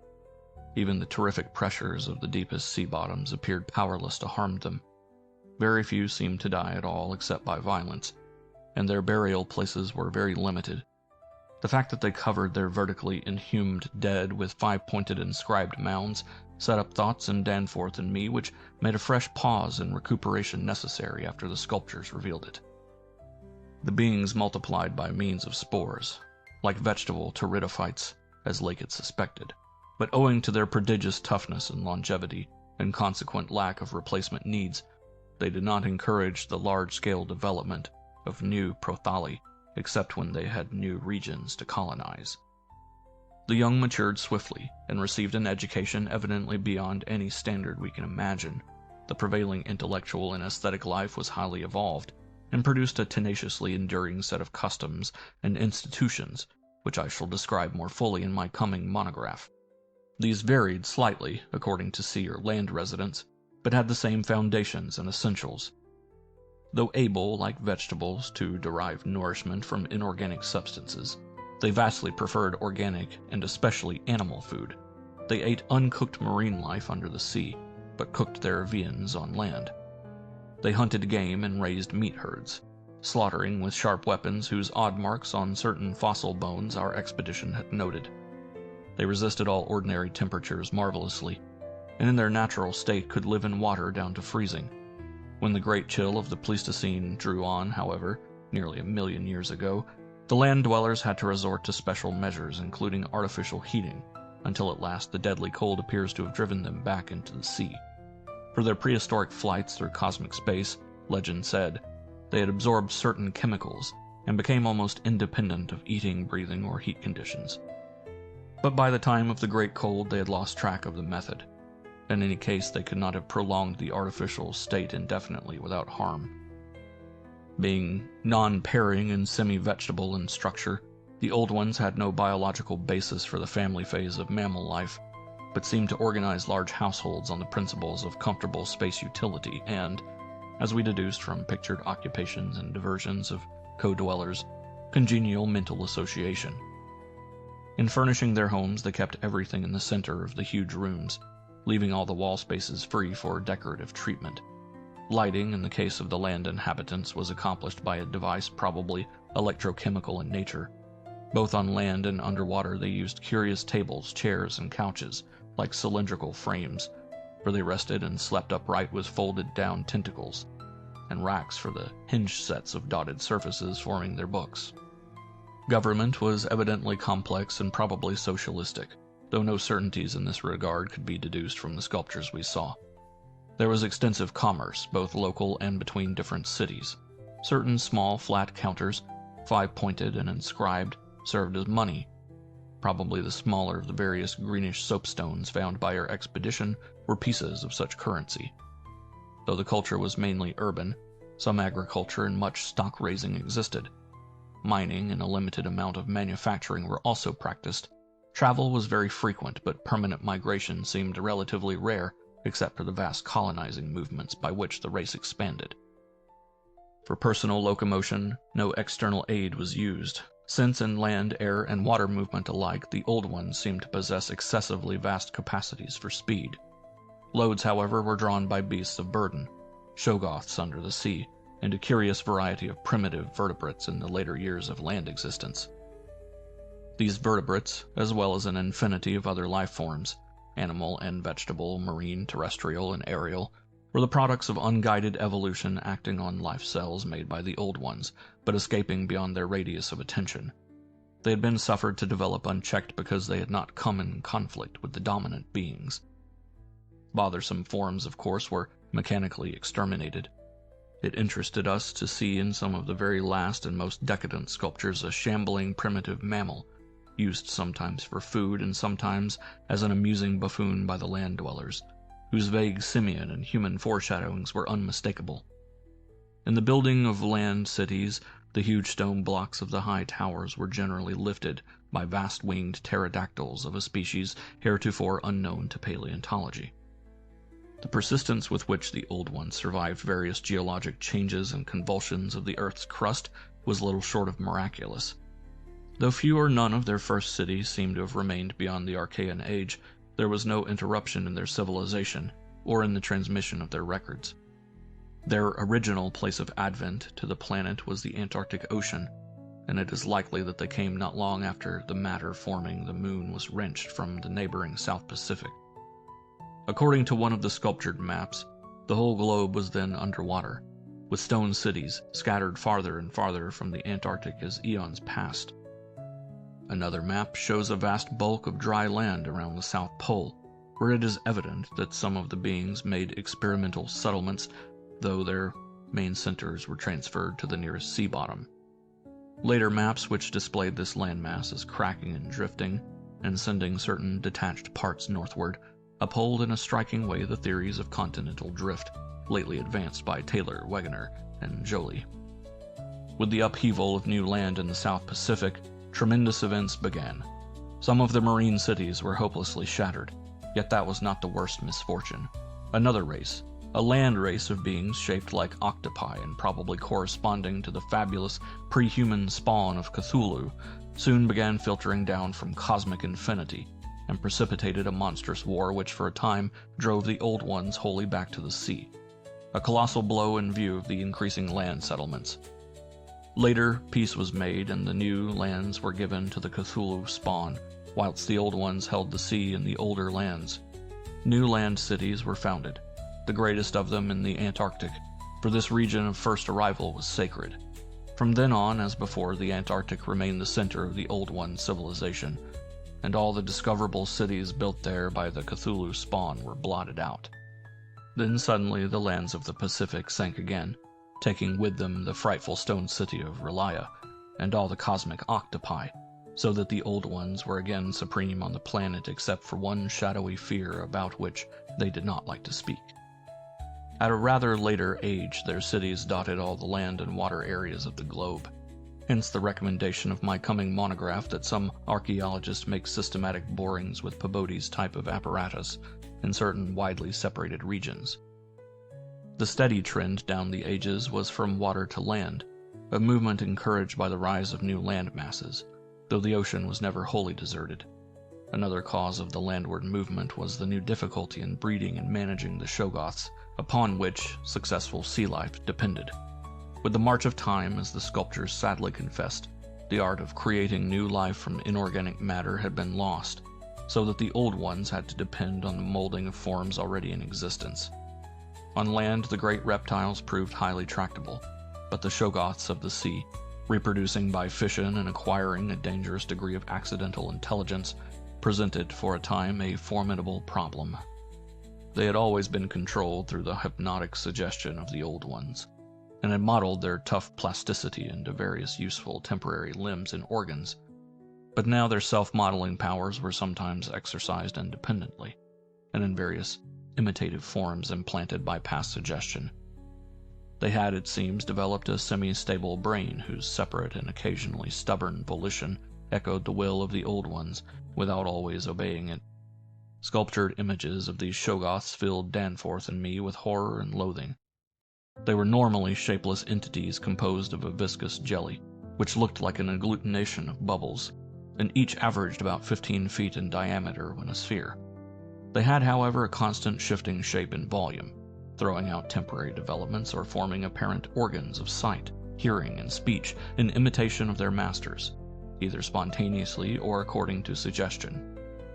They seem to have become peculiarly intractable toward the middle of the Permian Age, perhaps 150 million years ago, when a veritable war of resubjugation was waged upon them by the marine Old Ones. Pictures of this war and of the headless, slime-coated fashion in which the Shoggoths typically left their slain victims held a marvelously fearsome quality, despite the intervening abyss of untold ages. The Old Ones had used curious weapons of molecular disturbance against the rebel entities, and in the end had achieved a complete victory. Thereafter, the sculptures showed a period in which Shoggoths were tamed and broken by armed Old Ones, as the wild horses of the American West were tamed by cowboys.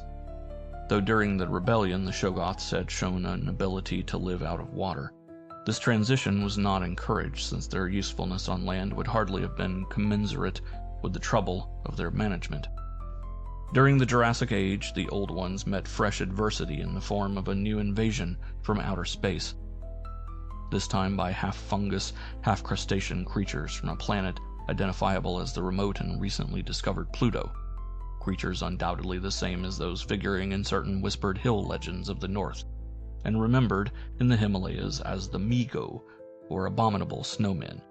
To fight these beings, the Old Ones attempted, for the first time since their terrene advent, to sally forth again into the planetary ether, but despite all traditional preparations, found it no longer possible to leave the Earth's atmosphere.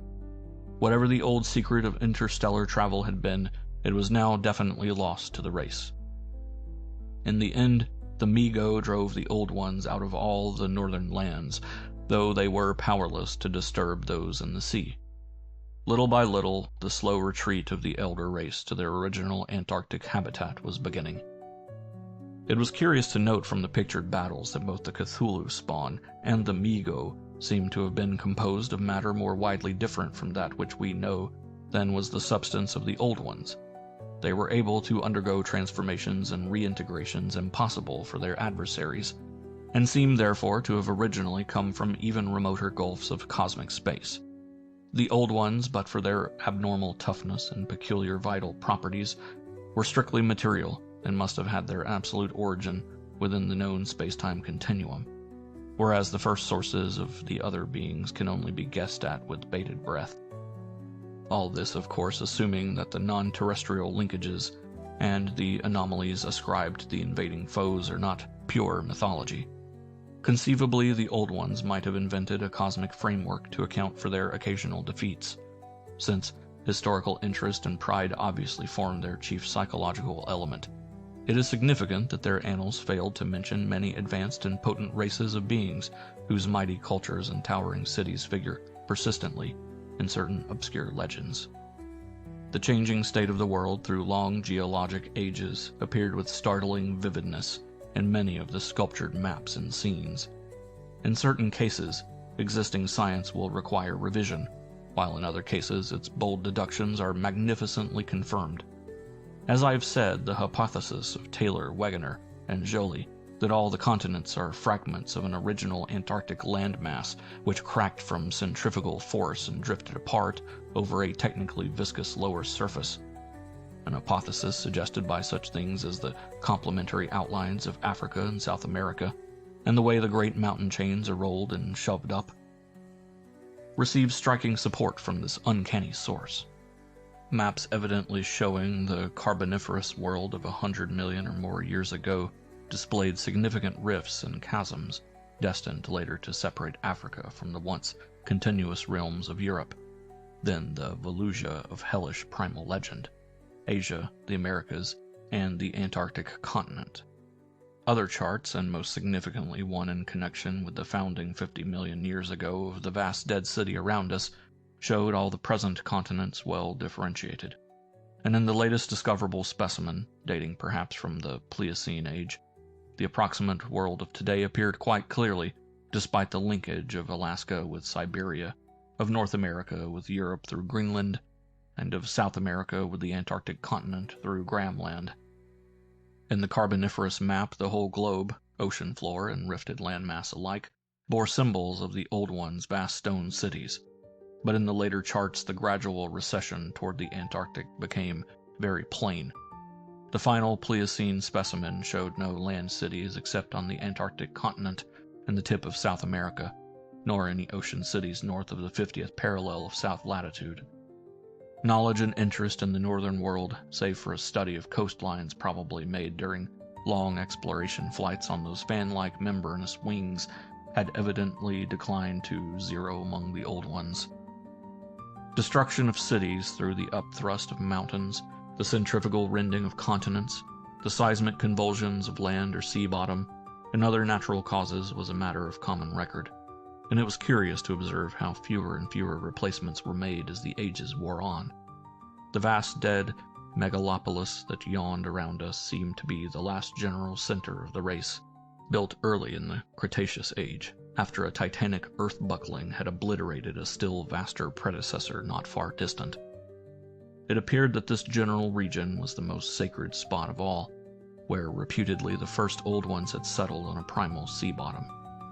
In the new city, many of whose features we could recognize in the sculptures, but which stretched fully 100 miles along the mountain range in each direction beyond the farthest limits of our aerial survey, there were reputed to be preserved certain sacred stones forming part of the first sea-bottom city, which were thrust up to light after long epochs in the course of the general crumpling of strata. End of Chapter 7.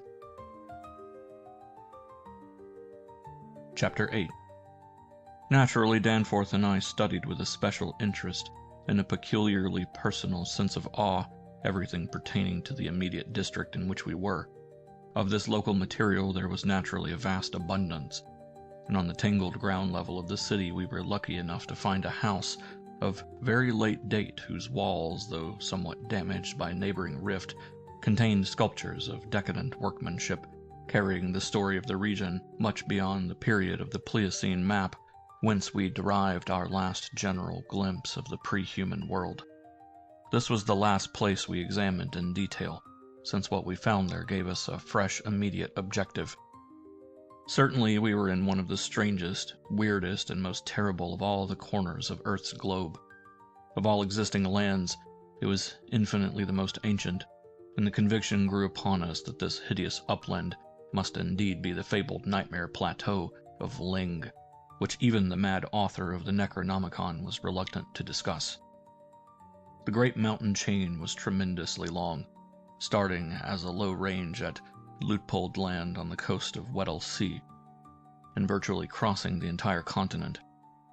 The really high part stretched in a mighty arc from about latitude 82 degrees, east longitude 60 degrees, to latitude 70 degrees, east longitude 115 degrees. With its concave side toward our camp and its seaward end in the region of that long ice-locked coast, whose hills were glimpsed by Wilkes and Mawson at the Antarctic Circle. Yet even more monstrous exaggerations of nature seemed disturbingly close at hand. I have said that these peaks are higher than the Himalayas, but the sculptures forbid me to say that they are Earth's highest. That grim honor is beyond doubt reserved for something which half the sculptors hesitated to record at all, whilst others approached it with the obvious repugnance and trepidation. It seems that there was one part of the ancient land, the first part that ever rose from the waters after the earth had flung off the moon and the old ones had seeped down from the stars, which had come to be shunned as vaguely and namelessly evil. Cities built there had crumbled before their time, and had been found suddenly deserted. Then, when the first great earth-buckling had convulsed the region in the Comanchean age, a frightful line of peaks had shot suddenly up amidst the most appalling din and chaos, and earth had received her loftiest and most terrible mountains. If the scale of the carvings was correct, these abhorred things must have been much over 40,000 feet high, radically vaster than even the shocking mountains of madness we had crossed. They extended, it appeared, from about latitude 77 degrees, east longitude 70 degrees, to latitude 70 degrees, east longitude 100 degrees, less than 300 miles away from the dead city, so that we would have spied their dreaded summits in the dim western distance, had it not been for that vague opalescent haze. Their northern end must likewise be visible from the long Antarctic Circle coastline at Queen Mary Land. Some of the old ones, in the decadent days, had made strange prayers to those mountains, but none ever went near them or dared to guess what lay beyond. No human eye had ever seen them, and as I studied the emotions conveyed in the carvings, I prayed that none ever might. There are protecting hills along the coast beyond them, Queen Mary and Kaiser Wilhelm lands, and I thank heaven no one has been able to land and climb those hills. I am not as skeptical about old tales and fears as I used to be, and I do not laugh now at the pre-human sculptor's notion that lightning paused meaningfully now and then at each of the brooding crests, and that an unexplained glow shone from one of those terrible pinnacles all through the long polar night. There might be a very real and very monstrous meaning in the old Nakonic whispers about Kadath in the cold waste. But the terrain close at hand was hardly less strange, even if less namelessly accursed. Soon after the founding of the city, the great mountain range became the seat of the principal temples, and many carvings showed what grotesque and fantastic towers had pierced the sky, where now we saw only the curiously clinging cubes and ramparts. In the course of ages, the caves had appeared and had been shaped into adjuncts of the temples. With the advance of still later epochs, all the limestone veins of the region were hollowed out by groundwaters, so that the mountains, the foothills, and the plains below them were a veritable network of connected caverns and galleries. Many graphic sculptures told of explorations deep underground, and of the final discovery of the Stygian, sunless sea that lurked at Earth's bowels. This vast nighted gulf had undoubtedly been worn by the great river which flowed down from the nameless and horrible westward mountains, and which had formerly turned at the base of the Old One's range and flowed beside that chain into the Indian Ocean between Bud and Totten lands on Wilkes' coastline. Little by little it had eaten away the limestone hill base at its turning, till at last its sapping currents reached the caverns of the groundwaters and joined with them in digging a deeper abyss. Finally, its whole bulk emptied into the hollow hills and left the old bed toward the ocean dry. Much of the later city as we now found it had been built over that former bed. The old ones, understanding what had happened, and exercising their always keen artistic sense, had carved into ornate pylons those headlands of the foothills, where the great stream began its descent into eternal darkness. This river, once crossed by scores of noble stone bridges, was plainly the one whose extinct course we had seen in our aeroplane survey. Its position and different carvings of the city helped us to orient ourselves to the scene as it had been at various stages of the region's age-long, eon-dead history, so that we were able to sketch a hasty but careful map of the salient features. Squares, important buildings, and the like, for guidance in further explorations. We could soon reconstruct in fancy the whole stupendous thing as it was 1,000,000, or 10,000,000, or 50,000,000 years ago, for the sculptures told us exactly what the buildings and mountains and squares and suburbs and landscape setting and luxuriant tertiary vegetation had looked like. It must have had a marvelous and mystic beauty, and as I thought of it I almost forgot the clammy sense of sinister oppression with which the city's inhuman age and massiveness and deadness and remoteness and glacial twilight had choked and weighed on my spirit. Yet according to certain carvings, the denizens of that city had themselves known the clutch of oppressive terror, for there was a somber and recurrent type of scene in which the old ones were shown in the act of recoiling affrightedly from some object, never allowed to appear in the design, found in the great river and indicated as having been washed down through waving, vine-draped cycad forests from those horrible westward mountains. It was only in the one late-built house with the decadent carvings that we obtained any foreshadowing of the final calamity leading to the city's desertion. Undoubtedly, there must have been many sculptures of the same age elsewhere, even allowing for the slackened energies and aspirations of a stressful and uncertain period. Indeed, very certain evidence of the existence of others came to us shortly afterward. But this was the first and only set we directly encountered. We meant to look farther later on, but as I have said, immediate conditions dictated another present objective. There would, though, have been a limit, for after all hope of a long future occupancy of the place had perished among the old ones, there could not have been but a complete cessation of mural decoration. The ultimate blow, of course, was the coming of the great cold, which once held most of the earth in thrall, and which has never departed from the ill-fated poles.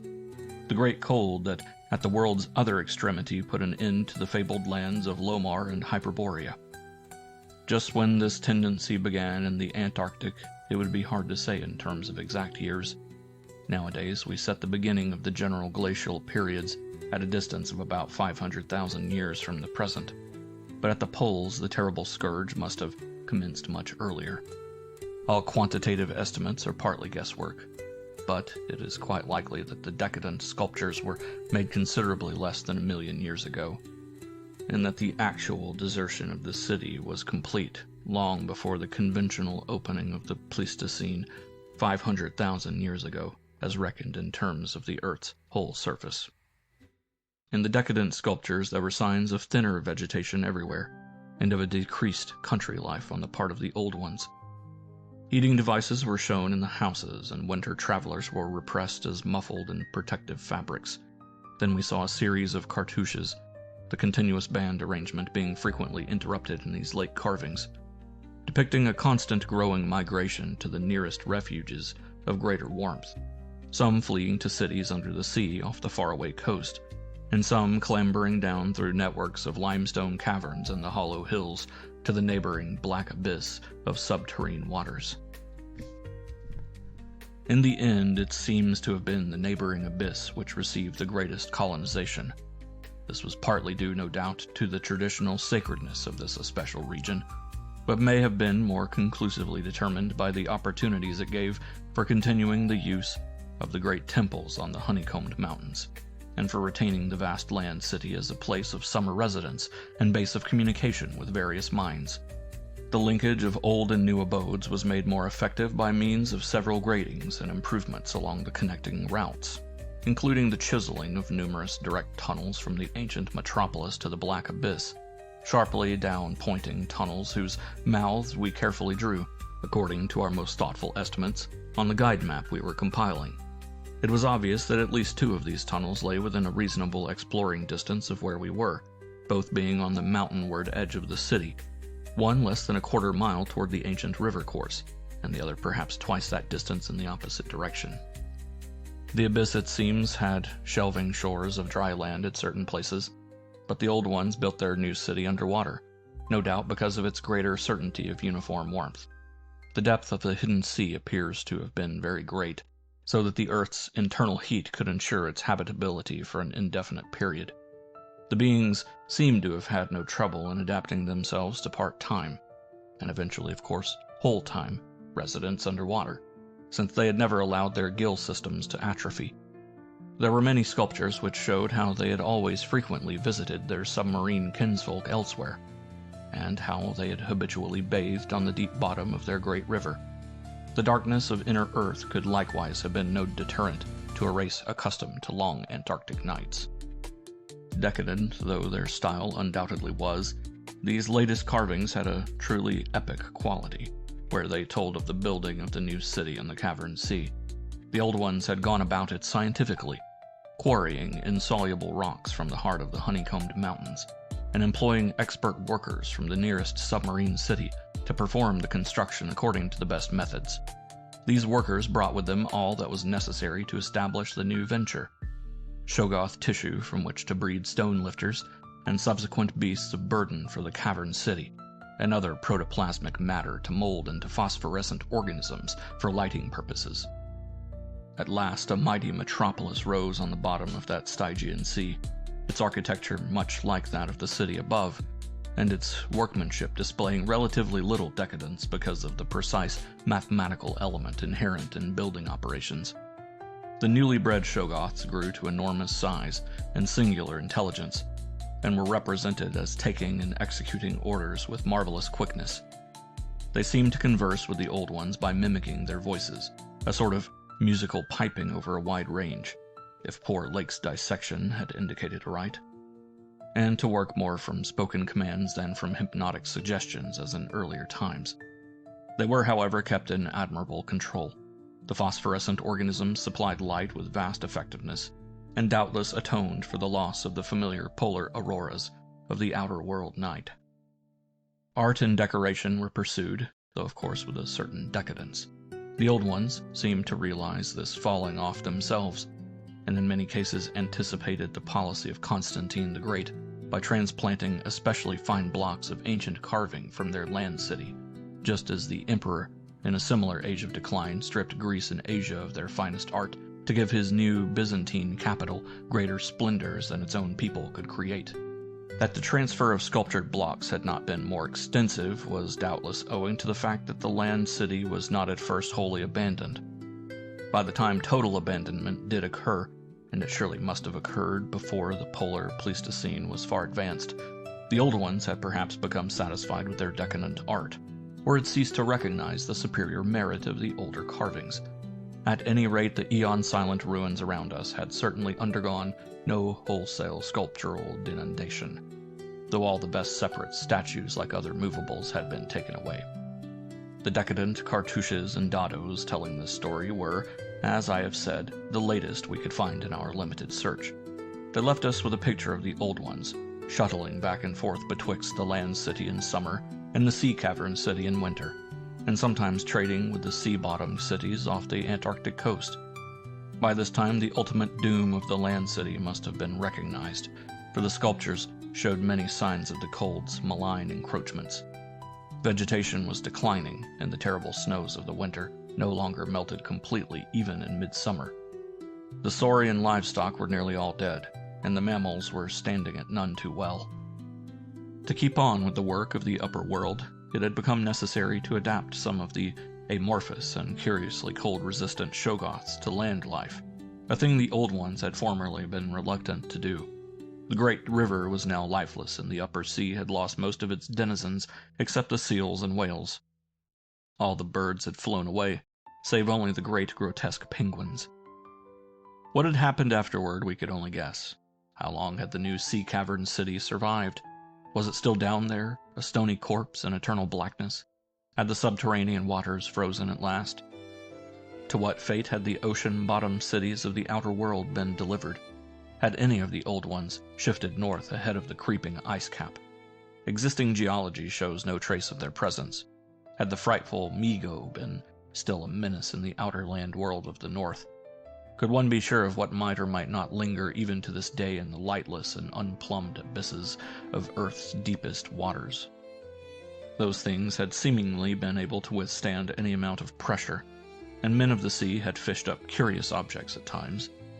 And as the killer whale theory really explained the savage and mysterious scars on Antarctic seals noticed a generation ago by Borchgrevink, the specimens found by poor Lake did not enter into these guesses, for their geologic setting proved them to have lived at what must have been a very early date in the land city's history. They were, according to their location, certainly not less than 30 million years old, and we reflected that in their day the sea cavern city, and indeed the cavern itself, had no existence. They would have remembered an older scene, with lush tertiary vegetation everywhere, a younger land city of flourishing arts around them, and a great river sweeping northward along the base of the mighty mountains toward a faraway tropic ocean. And yet we could not help thinking about these specimens, especially about the 8 perfect ones that were missing from Lake's hideously ravaged camp. There was something abnormal about that whole business. The strange things we had tried so hard to lay to somebody's madness. Those frightful graves. The mountain nature of the missing material. Gedney. The unearthly toughness of those archaic monstrosities. And the queer, vital freaks the sculptures now showed the race to have. Danforth and I had seen a good deal in the last few hours, and were prepared to believe and keep silent about many appalling and incredible secrets of primal nature. End of Chapter 8. Chapter 9. I have said that our study of the decadent sculptures brought about a change in our immediate objective. This, of course, had to do with the chiseled avenues to the black inner world, of whose existence we had not known before, but which we were now eager to find and traverse. From the evident scale of the carvings we deduced that a steeply descending walk of about a mile through either of the neighboring tunnels would bring us to the brink of the dizzy, sunless cliffs above the great abyss, down whose side adequate paths, improved by the old ones, led to the rocky shore of the hidden and nighted ocean. To behold this fabulous gulf in stark reality was a lure which seemed impossible of resistance once we knew of the thing. Yet we realized we must begin the quest at once if we expected to include it on our present flight. It was now 8 p.m. and we had not enough battery replacements to let our torches burn on forever. We had done so much of our studying and copying below the glacial level that our battery supply had had at least 5 hours of nearly continuous use. And despite the special dry cell formula, would obviously be good for only about 4 more, though by keeping one torch unused, except for especially interesting or difficult places, we might manage to eke out a safe margin beyond that. It would not do to be without a light in these cyclopean catacombs, hence in order to make the abyss trip we must give up all further mural deciphering. Of course we intended to revisit the places for days, and perhaps weeks of intensive study and photography, curiosity having long ago got the better of horror. But just now we must hasten. Our supply of trailblazing paper was far from unlimited, and we were reluctant to sacrifice spare notebooks or sketching paper to augment it. But we did let one large notebook go. If worst came to worst, we could resort to rock chipping, and of course it would be possible, even in case of really lost direction, to work up to full daylight by one channel or another, if granted sufficient time for plentiful trial and error. So at last we set off eagerly in the indicated direction of the nearest tunnel. According to the carvings from which we had made our map, the desired tunnel mouth could not be much more than a quarter mile from where we stood, the intervening space showing solid-looking buildings quite likely to be penetrable still at a subglacial level. The opening itself would be in the basement, on the angle nearest the foothills of a vast 5-pointed structure of evidently public and perhaps ceremonial nature, which we tried to identify from our aerial survey of the ruins. No such structure came to our minds as we recalled our flight, hence we concluded that its upper parts had been greatly damaged, or that it had been totally shattered in an ice rift we had noticed. In the latter case, the tunnel would probably turn out to be choked, so that we would have to try the next nearest one, the one less than a mile to the north.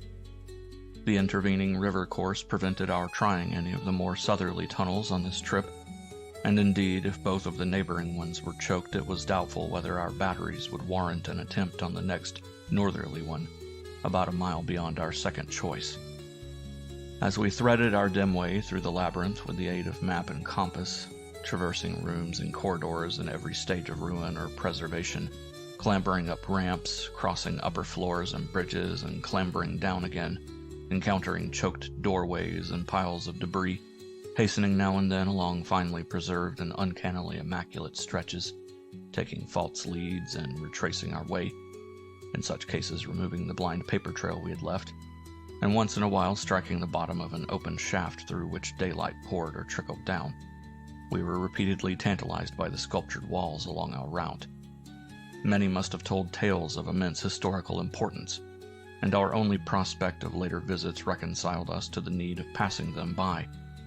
As it was, we slowed down once in a while and turned on our second torch. If we had had more films, we would certainly have paused briefly to photograph certain bas-reliefs, but time-consuming hand copying was clearly out of the question.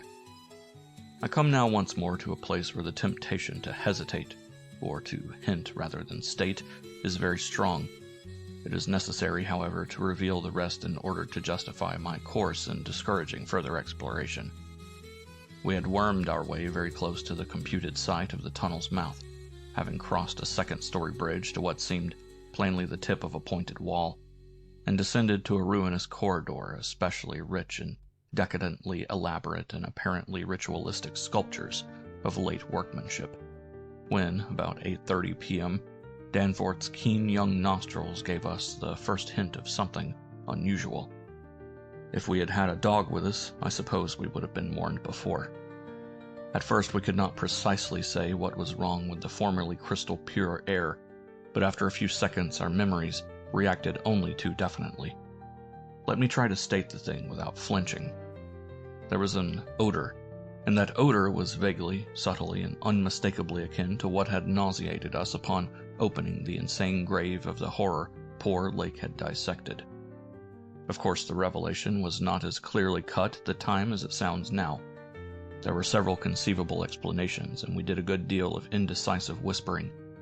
Most important of all, we did not retreat without further investigation, for having come this far, we were loath to be balked by anything short of certain disaster.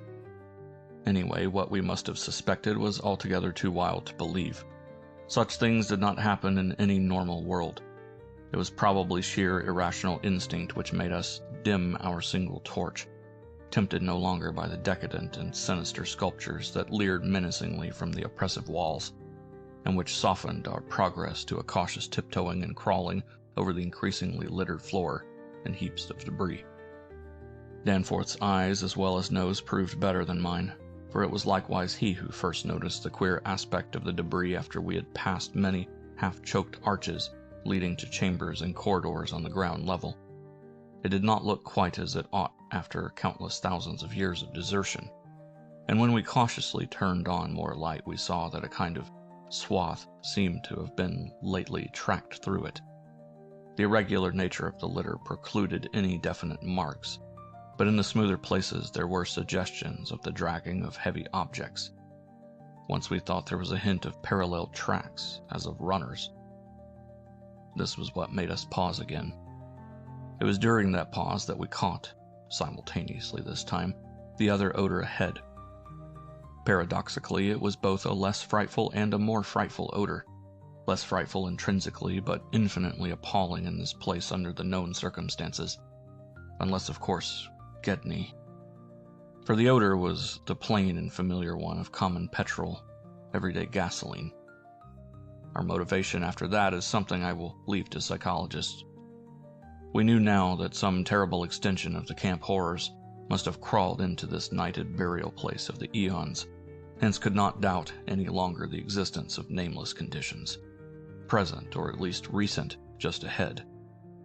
Yet in the end we did let sheer burning curiosity, or anxiety, or auto-hypnotism, or vague thoughts of responsibility toward Gedney, or whatnot, drive us on.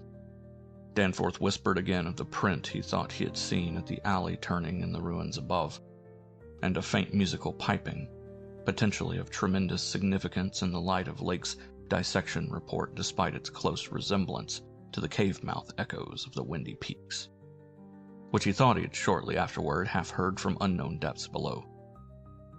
I, in my turn, whispered of how the camp was left, of what had disappeared, and of how the madness of a lone survivor might have conceived the inconceivable, a wild trip across the monstrous mountains and a descent into the unknown primal masonry. But we could not convince each other, or even ourselves, of anything definite. We had turned off all light as we stood, and vaguely noticed that a trace of deeply filtered upper day kept the blackness from being absolute. Having automatically begun to move ahead, we guided ourselves by occasional flashes from our torch. The disturbed debris formed an impression we could not shake off, and the smell of gasoline grew stronger. More and more ruin met our eyes and hampered our feet, until very soon we saw that the forward way was about to cease. We had been all too correct in our pessimistic guess about that rift glimpsed from the air. Our tunnel quest was a blind one, and we were not going to be able to reach the basement out of which the abyssward aperture opened. The torch, flashing over the grotesquely carven walls of the blocked corridor in which we stood, showed several doorways in various states of obstruction, and from one of them the gasoline odor, quite submerging that other hint of odor, came with a special distinctness. As we looked more steadily, we saw that beyond a doubt there had been a slight and recent clearing away of debris from that particular opening. Whatever the lurking horror might be, we believed the direct avenue toward it was now plainly manifest. I do not think anyone will wonder that we waited an appreciable time before making any further motion. And yet, when we did venture inside that black arch, our first impression was one of anticlimax. For amidst the littered expanse of that sculptured crypt, a perfect cube with sides of about 20 feet, there remained no recent object of instantly discernible size, so that we looked instinctively, though in vain, for a farther doorway. In another moment, however, Danforth's sharp vision had descried a place where the floor debris had been disturbed, and we turned on both torches full strength.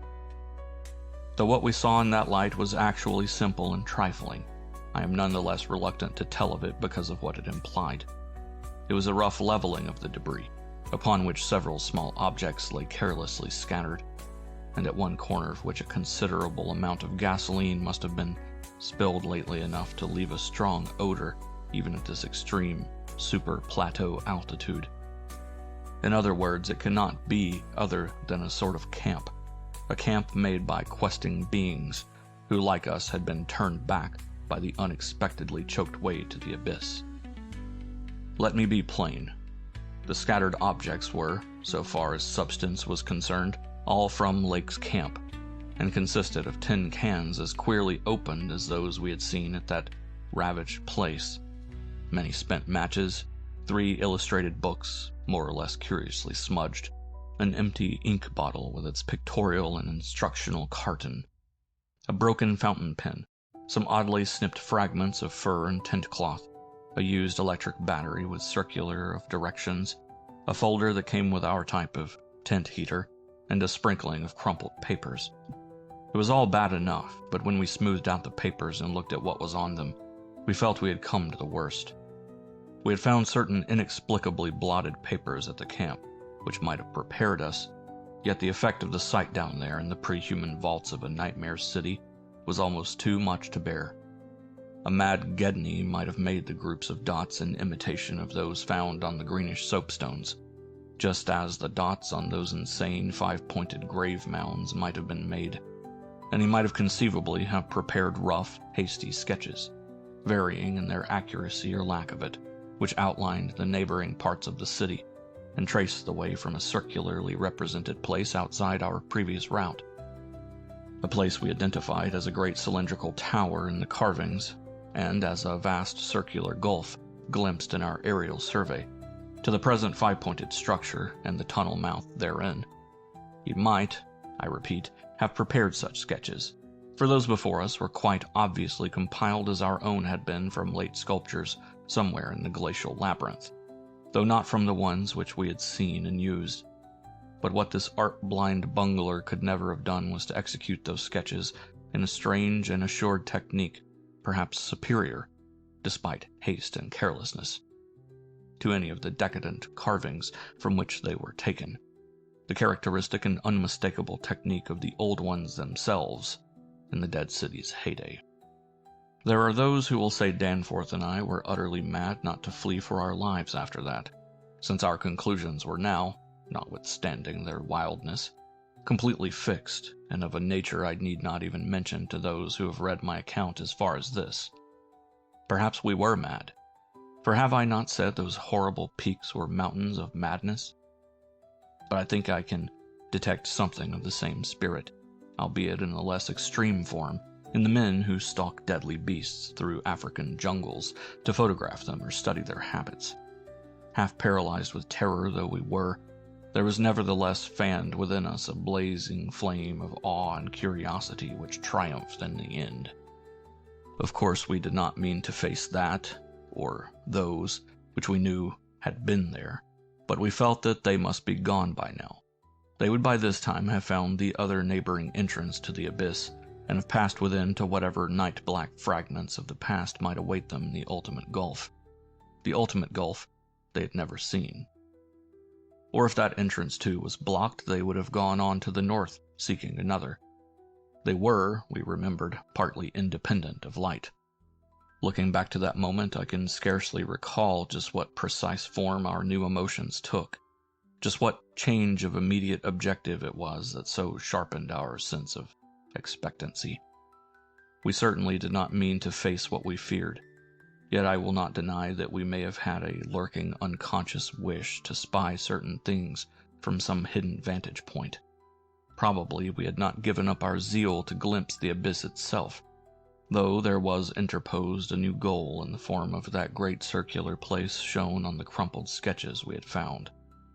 We had at once recognized it as a monstrous, cylindrical tower, figuring in the very earliest carvings, but appearing only as a prodigious round aperture from above.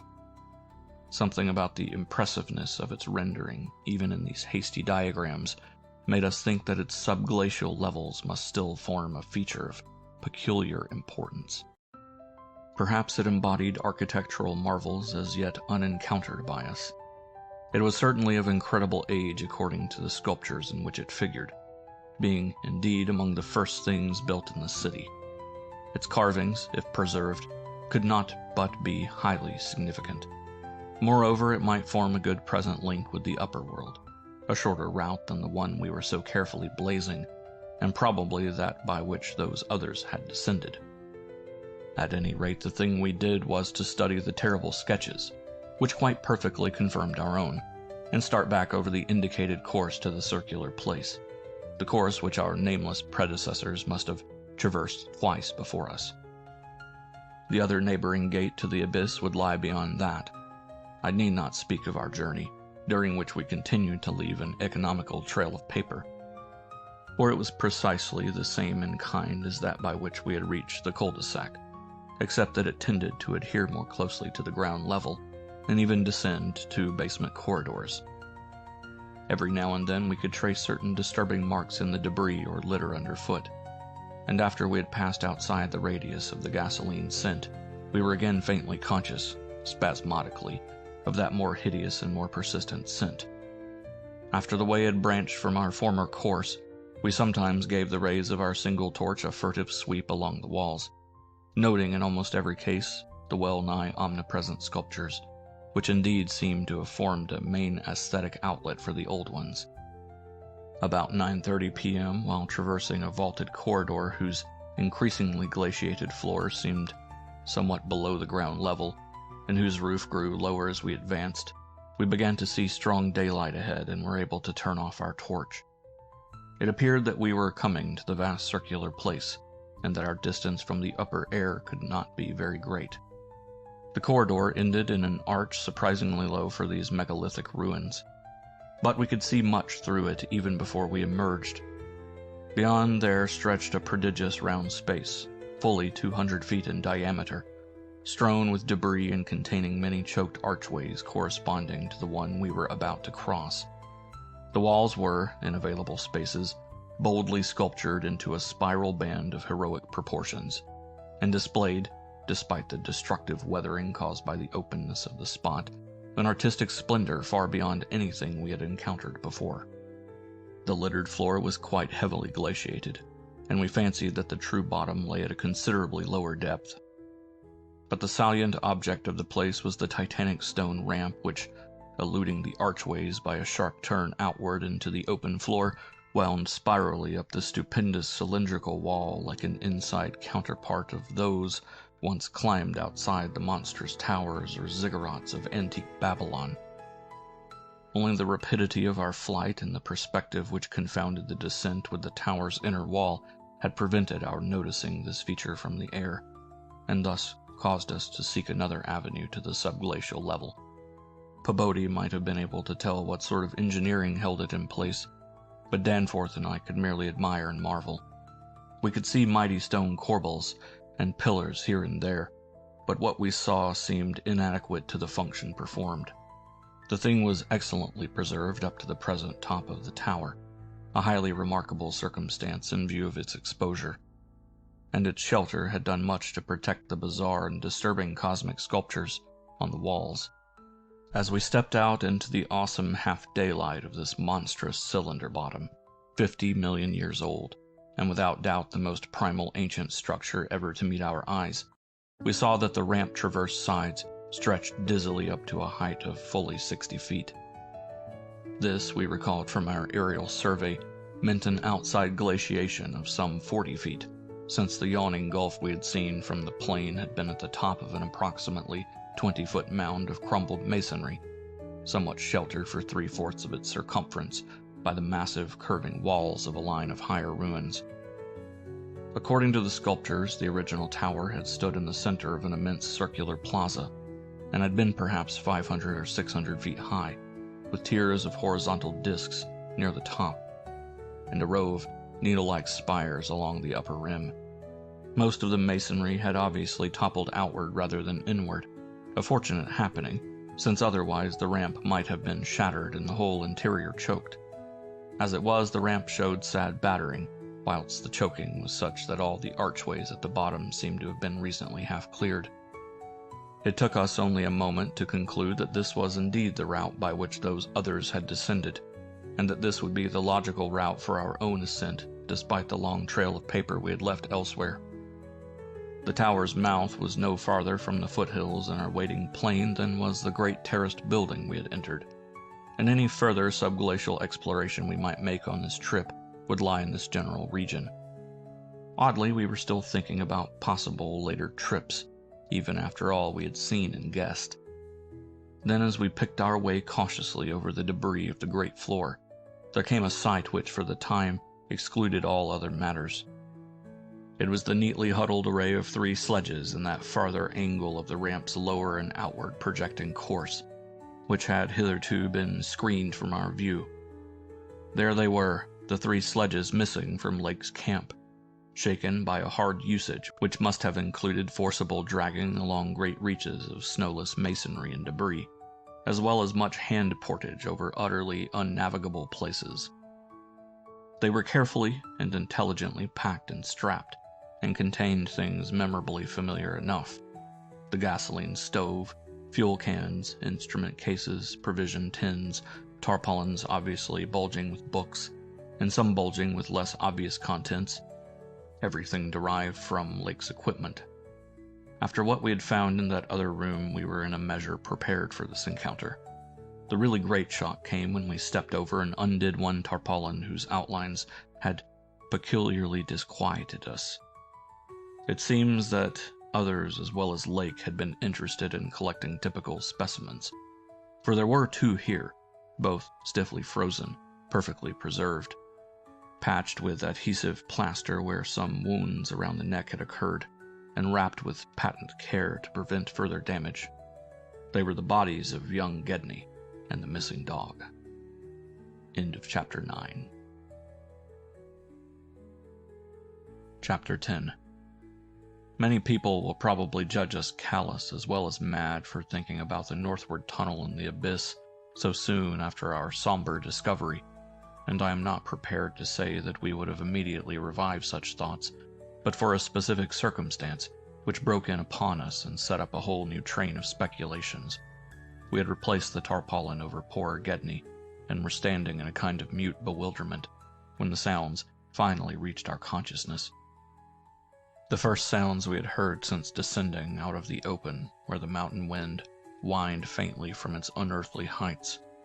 Well known and mundane though they were, their presence in this remote world of death was more unexpected and unnerving than any grotesque or fabulous tones could possibly have been, since they gave a fresh upsetting to all our notions of cosmic harmony. Had it been some trace of that bizarre musical piping over a wide range which Lake's dissection report had led us to expect in those others, and which indeed our overwrought fancies had been reading into every wind howl we had heard since coming on the camp horror. It would have been a kind of hellish congruity with the eon-dead region around us. A voice from other epochs belongs in a graveyard of other epochs. As it was, however, the noise shattered all our profoundly seated adjustments, all our tacit acceptance of the inner Antarctic as a waste, as utterly and irrevocably void of every vestige of normal life as the sterile disk of the moon. What we heard was not the fabulous note of any buried blasphemy of elder Earth, from whose supernal toughness an age-denied polar sun had evoked a monstrous response. Instead, it was a thing so mockingly normal, and so unerringly familiarized by our sea days off Victoria Land and our camp days at McMurdo Sound, that we shuddered to think of it here, where such things ought not to be. To be brief, it was simply the raucous squawking of a penguin. The muffled sound floated from subglacial recesses nearly opposite to the corridor whence we had come, regions manifestly in the direction of that other tunnel to the vast abyss. The presence of a living water bird in such a direction, in a world whose surface was one of age-long and uniform lifelessness, could lead to only one conclusion. Hence our first thought was to verify the objective reality of the sound. It was indeed repeated, and seemed at times to come from more than one throat. Seeking its source, we entered an archway, from which much debris had been cleared, resuming our trailblazing, with an added paper supply taken with curious repugnance from one of the tarpaulin bundles on the sledges when we left daylight behind. As the glaciated floor gave place to a litter of detritus, we plainly discerned some curious dragging tracks, and once Danforth found a distinct print of a sort whose description would be only too superfluous. The course indicated by the penguin cries was precisely what our map and compass prescribed as an approach to the more northerly tunnel mouth, and we were glad to find that a bridgeless thoroughfare on the ground and basement levels seemed open. The tunnel, according to the chart, ought to start from the basement of a large pyramidal structure, which we seemed vaguely to recall from our aerial survey as remarkably well preserved. Along our path, the single torch showed a customary profusion of carvings, but we did not pause to examine any of these. Suddenly, a bulky white shape loomed up ahead of us, and we flashed on the second torch. It is odd how wholly this new quest had turned our minds from earlier fears of what might lurk near. Those other ones, having left their supplies in the great circular place, must have planned to return after their scouting trip toward or into the abyss. Yet we now had discarded all caution concerning them as completely as if they had never existed. This white, waddling thing was full 6 feet high, yet we seemed to realize at once that it was not one of those others. They were larger and dark, and according to the sculptures, their motion over land surfaces was a swift, assured matter, despite the queerness of their sea-borne tentacle equipment. But to say that the white thing did not profoundly frighten us would be vain. We were indeed clutched for an instant by a primitive dread almost sharper than the worst of our reasoned fears regarding those others. Then came a flash of anticlimax as the white shape sidled into a lateral archway to our left to join 2 others of its kind, which had summoned it in raucous tones. For it was only a penguin, albeit of a huge unknown species, larger than the greatest of the known king penguins, and monstrous in its combined albinism and virtual eyelessness. When we had followed the thing into the archway and turned both our torches on the indifferent and unheeding group of 3, we saw that they were all eyeless albinos of the same unknown and gigantic species. Their size reminded us of some of the archaic penguins depicted in the Old One's sculptures, and it did not take us long to conclude that they were descended from the same stock, undoubtedly surviving through a retreat to some warmer inner region whose perpetual blackness had destroyed their pigmentation and atrophied their eyes to mere useless slits. That their present habitat was the vast abyss we sought was not for a moment to be doubted, and this evidence of the gulf's continued warmth and habitability filled us with the most curious and subtly perturbing fancies. We wondered, too, what had caused these 3 birds to venture out of their usual domain. The state and silence of the great dead city made it clear that it had at no time been an habitual seasonal rookery, whilst the manifest indifference of the trio to our presence made it seem odd that any passing party of those others should have startled them. Was it possible that those others had taken some aggressive action or tried to increase their meat supply? We doubted whether that pungent odor which the dogs had hated could cause an equal antipathy in these penguins, since their ancestors had obviously lived on excellent terms with the old ones, an amicable relationship which must have survived in the abyss below as long as any of the old ones remained. Regretting, in a flare-up of the old spirit of pure science, that we could not photograph these anomalous creatures, we shortly left them to their squawking and pushed on toward the abyss, whose openness was now so positively proved to us, and whose exact direction occasional penguin tracks made clear. Not long afterward, a steep descent in a long, low, doorless, and peculiarly sculptureless corridor led us to believe that we were approaching the tunnel mouth at last. We had passed 2 more penguins, and heard others immediately ahead.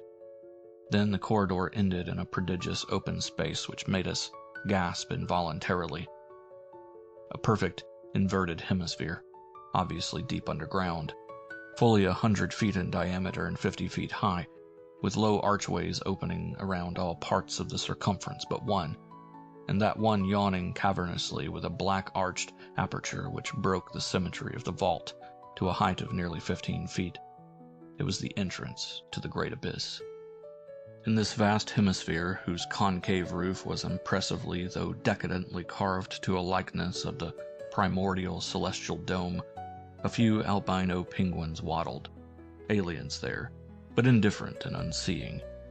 The black tunnel yawned indefinitely off at a steep, descending grade, its aperture adorned with grotesquely chiseled jambs and lintel. From that cryptical mouth we fancied a current of slightly warmer air, and perhaps even a suspicion of vapor proceeded. And we wondered what living entities other than penguins the limitless void below, and the contiguous honeycombings of the land in the Titan mountains, might conceal. We wondered too whether the trace of mountaintop smoke at first suspected by poor Lake, as well as the odd haze we had ourselves perceived around the rampart-crowned peak, might not be caused by the tortuous channeled rising of some such vapor from the unfathomed regions of Earth's core. Entering the tunnel, we saw that its outline was, at least at the start, about 15 feet each way, sides, floor, and arched roof, composed of the usual megalithic masonry. The sides were sparsely decorated with cartouches of conventional designs in a late decadent style, and all the construction and carving were marvelously well preserved. The floor was quite clear, except for a slight detritus bearing outgoing penguin tracks, and the inward tracks of those others. The farther one advanced, the warmer it became, so that we were soon unbuttoning our heavy garments. We wondered whether there were any actual igneous manifestations below, and whether the waters of that sunless sea were hot. After a short distance, the masonry gave place to solid rock, though the tunnel kept the same proportions and presently the same aspect of carved regularity. Occasionally, its varying grade became so steep that grooves were cut in the floor. Several times we noted the mouths of small lateral galleries not recorded in our diagrams, none of them such as to complicate the problem of our return, and all of them welcome as possible refuges in case we met unwelcome entities on their way back from the abyss. The nameless scent of such things was very distinct. Doubtless it was suicidally foolish to venture into that tunnel under the known conditions, but the lure of the unplumbed is stronger in certain persons than most suspect. Indeed, it was just such a lure which had brought us to this unearthly polar waste in the first place. We saw several penguins as we passed along, and speculated on the distance we would have to traverse. The carvings had led us to expect a steep downhill walk of about a mile to the abyss. But our previous wanderings had shown us that matters of scale were not wholly to be depended on. After about a quarter of a mile, the nameless scent became greatly accentuated, and we kept very careful track of the various lateral openings we passed. There was no visible vapor as at the mouth, but this was doubtless due to the lack of contrasting cooler air. The temperature was rapidly ascending, and we were not surprised to come upon a careless heap of material shudderingly familiar to us. It was composed of furs and tent cloth taken from Lake's camp, and we did not pause to study the bizarre forms into which the fabrics had been slashed. Slightly beyond this point, we noticed a decided increase in the size and number of the side galleries, and concluded that the densely honeycombed region beneath the higher foothills must now have been reached. The nameless scent was now curiously mixed with another, and scarcely less offensive odor, of what nature we could not guess, though we thought of decaying organisms and perhaps unknown subterrane fungi. Then came a startling expansion of the tunnel for which the carvings had not prepared us, a broadening and rising into a lofty, natural-looking elliptical cavern with a level floor, some 75 feet long and 50 broad, and with many immense side passages leading away into cryptical darkness. Though this cavern was natural in appearance, an inspection with both torches suggested that it had been formed by the artificial destruction of several walls between adjacent honeycombings. The walls were rough, and the high vaulted roof was thick with stalactites, but the solid rock floor had been smoothed off, and was free from all debris, detritus, or even dust, to a positively abnormal extent. Except for the avenue through which we had come, this was true of the floors of all the great galleries opening off from it, and the singularity of the condition was such as to set us vainly puzzling. The curious new fetor which had supplemented the nameless scent was excessively pungent here, so much so that it destroyed all trace of the other. Something about this whole place, with its polished and almost glistening floor, struck us as more vaguely baffling and horrible than any of the monstrous things we had previously encountered. The regularity of the passage immediately ahead, as well as the larger proportion of penguin droppings there, prevented all confusion as to the right course amidst this plethora of equally great cave mouths. Nevertheless, we resolved to resume our paper trailblazing if any further complexity should develop, for dust tracks, of course, could no longer be expected. Upon resuming our direct progress, we cast a beam of torchlight over the tunnel walls, and stopped short in amazement at the supremely radical change which had come over the carvings in this part of the passage. We realized, of course, the great decadence of the old one's sculpture at the time of the tunneling, and had indeed noticed the inferior workmanship of the arabesques in the stretches behind us. But now in this deeper section beyond the cavern, there was a sudden difference, wholly transcending explanation, a difference in basic nature as well as in mere quality, and involving so profound and calamitous a degradation of skill that nothing in the hitherto observed rate of decline could have led one to expect it. This new and degenerate work was coarse, bold, and wholly lacking in delicacy of detail. It was countersunk, with exaggerated depth in bands following the same general line as the sparse cartouches of the earlier sections. But the height of the reliefs did not reach the level of the general surface. Danforth had the idea that it was a second carving, a sort of palimpsest formed after the obliteration of a previous design. In nature it was wholly decorative and conventional, and consisted of crude spirals and angles roughly following the quintile mathematical tradition of the old ones, yet seeming more like a parody than a perpetuation of that tradition. We could not get it out of our minds that some subtly but profoundly alien element had been added to the aesthetic feeling behind the technique. An alien element, Danforth guessed, that was responsible for the manifestly laborious substitution. It was like, yet disturbingly unlike, what we had come to recognize as the old one's art, and I was persistently reminded of such hybrid things as the ungainly Palmyrene sculptures fashioned in the Roman manner. That others had recently noticed this belt of carving was hinted by the presence of a used torch battery on the floor in front of one of the most characteristic designs.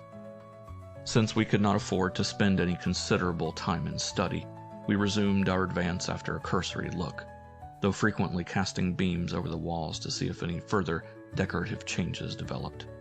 Nothing of the sort was perceived, though the carvings were in places rather sparse because of the numerous mouths of smooth-floored lateral tunnels. We saw and heard fewer penguins, but thought we caught a vague suspicion of an infinitely distant chorus of them somewhere deep within the earth. The new and inexplicable odor was abominably strong, and we could detect scarcely a sign of that other nameless scent. Puffs of visible vapor ahead bespoke increasing contrasts in temperature, and the relative nearness of the sunless sea cliffs of the great abyss. Then quite unexpectedly we saw certain obstructions on the polished floor ahead. Obstructions which were quite definitely not penguins, and turned on our second torch after making sure that the objects were quite stationary. End of Chapter 10. Chapter 11. Still another time have I come to a place where it is very difficult to proceed. I ought to be hardened by this stage, but there are some experiences and intimations which scar too deeply to permit of healing, and leaving only such an added sensitiveness that memory re-inspires all the original horror. We saw, as I've said, certain obstructions on the polished floor ahead, and I may add that our nostrils were assailed almost simultaneously by a very curious intensification of the strange prevailing fetor, now quite plainly mixed with the nameless stench of those others which had gone before us. The light of the second torch left no doubt of what the obstructions were, and we dared approach them only because we could see, even from a distance, that they were quite as past all harming power as had been the 6 smaller specimens unearthed from the monstrous star-mounded graves at poor Lake's camp.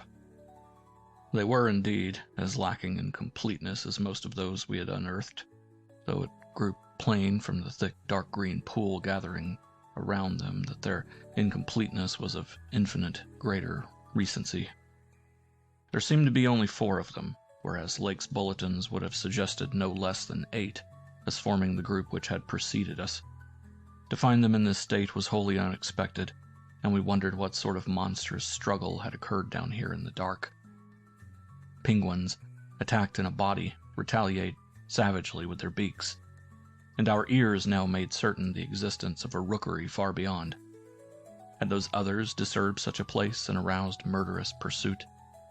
The obstructions did not suggest it, for penguin beaks against the tough tissues Lake had dissected could hardly account for the terrible damage our approaching glance was beginning to make out. Besides, the huge blind birds we had seen appeared to be singularly peaceful. Had there then been a struggle among those others, and were the absent 4 responsible? If so, where were they? Were they close at hand and likely to form an immediate menace to us? We glanced anxiously at some of the smooth-floored lateral passages as we continued our slow and frankly reluctant approach. Whatever the conflict was, it had clearly been that which had frightened the penguins into their unaccustomed wandering. It must then have arisen near that faintly heard rookery in the incalculable gulf beyond, since there were no signs that any birds had normally dwelt here. Perhaps, we reflected, there had been a hideous running fight, with the weaker party seeking to get back to the cached sledges when their pursuers finished them. One could picture the demoniac fray between namelessly monstrous entities as it surged out of the black abyss with great clouds of frantic penguins squawking and scurrying ahead. I say that we approached those sprawling and incomplete obstructions slowly and reluctantly. Would to heaven we had never approached them at all, but had run back at top speed out of that blasphemous tunnel with the greasily smooth floors and the degenerate murals aping and mocking the things they had superseded. Run back before we had seen what we did see, and before our minds were burned with something which will never let us breathe easily again. Both of our torches were turned on the prostrate objects, so that we soon realized the dominant factor in their incompleteness. Mauled, compressed, twisted, and ruptured as they were, their chief common injury was total decapitation. From each one the tentacled starfish head had been removed, and as we drew near we saw that the manner of removal looked more like some hellish tearing or suction than like any ordinary form of cleavage. Their noisome dark green ichor formed a large spreading pool, but its stench was half overshadowed by that newer and stranger stench, here more pungent than at any other point along our route. Only when we had come very close to the sprawling obstructions could we trace that second, unexplainable fetor to any immediate source.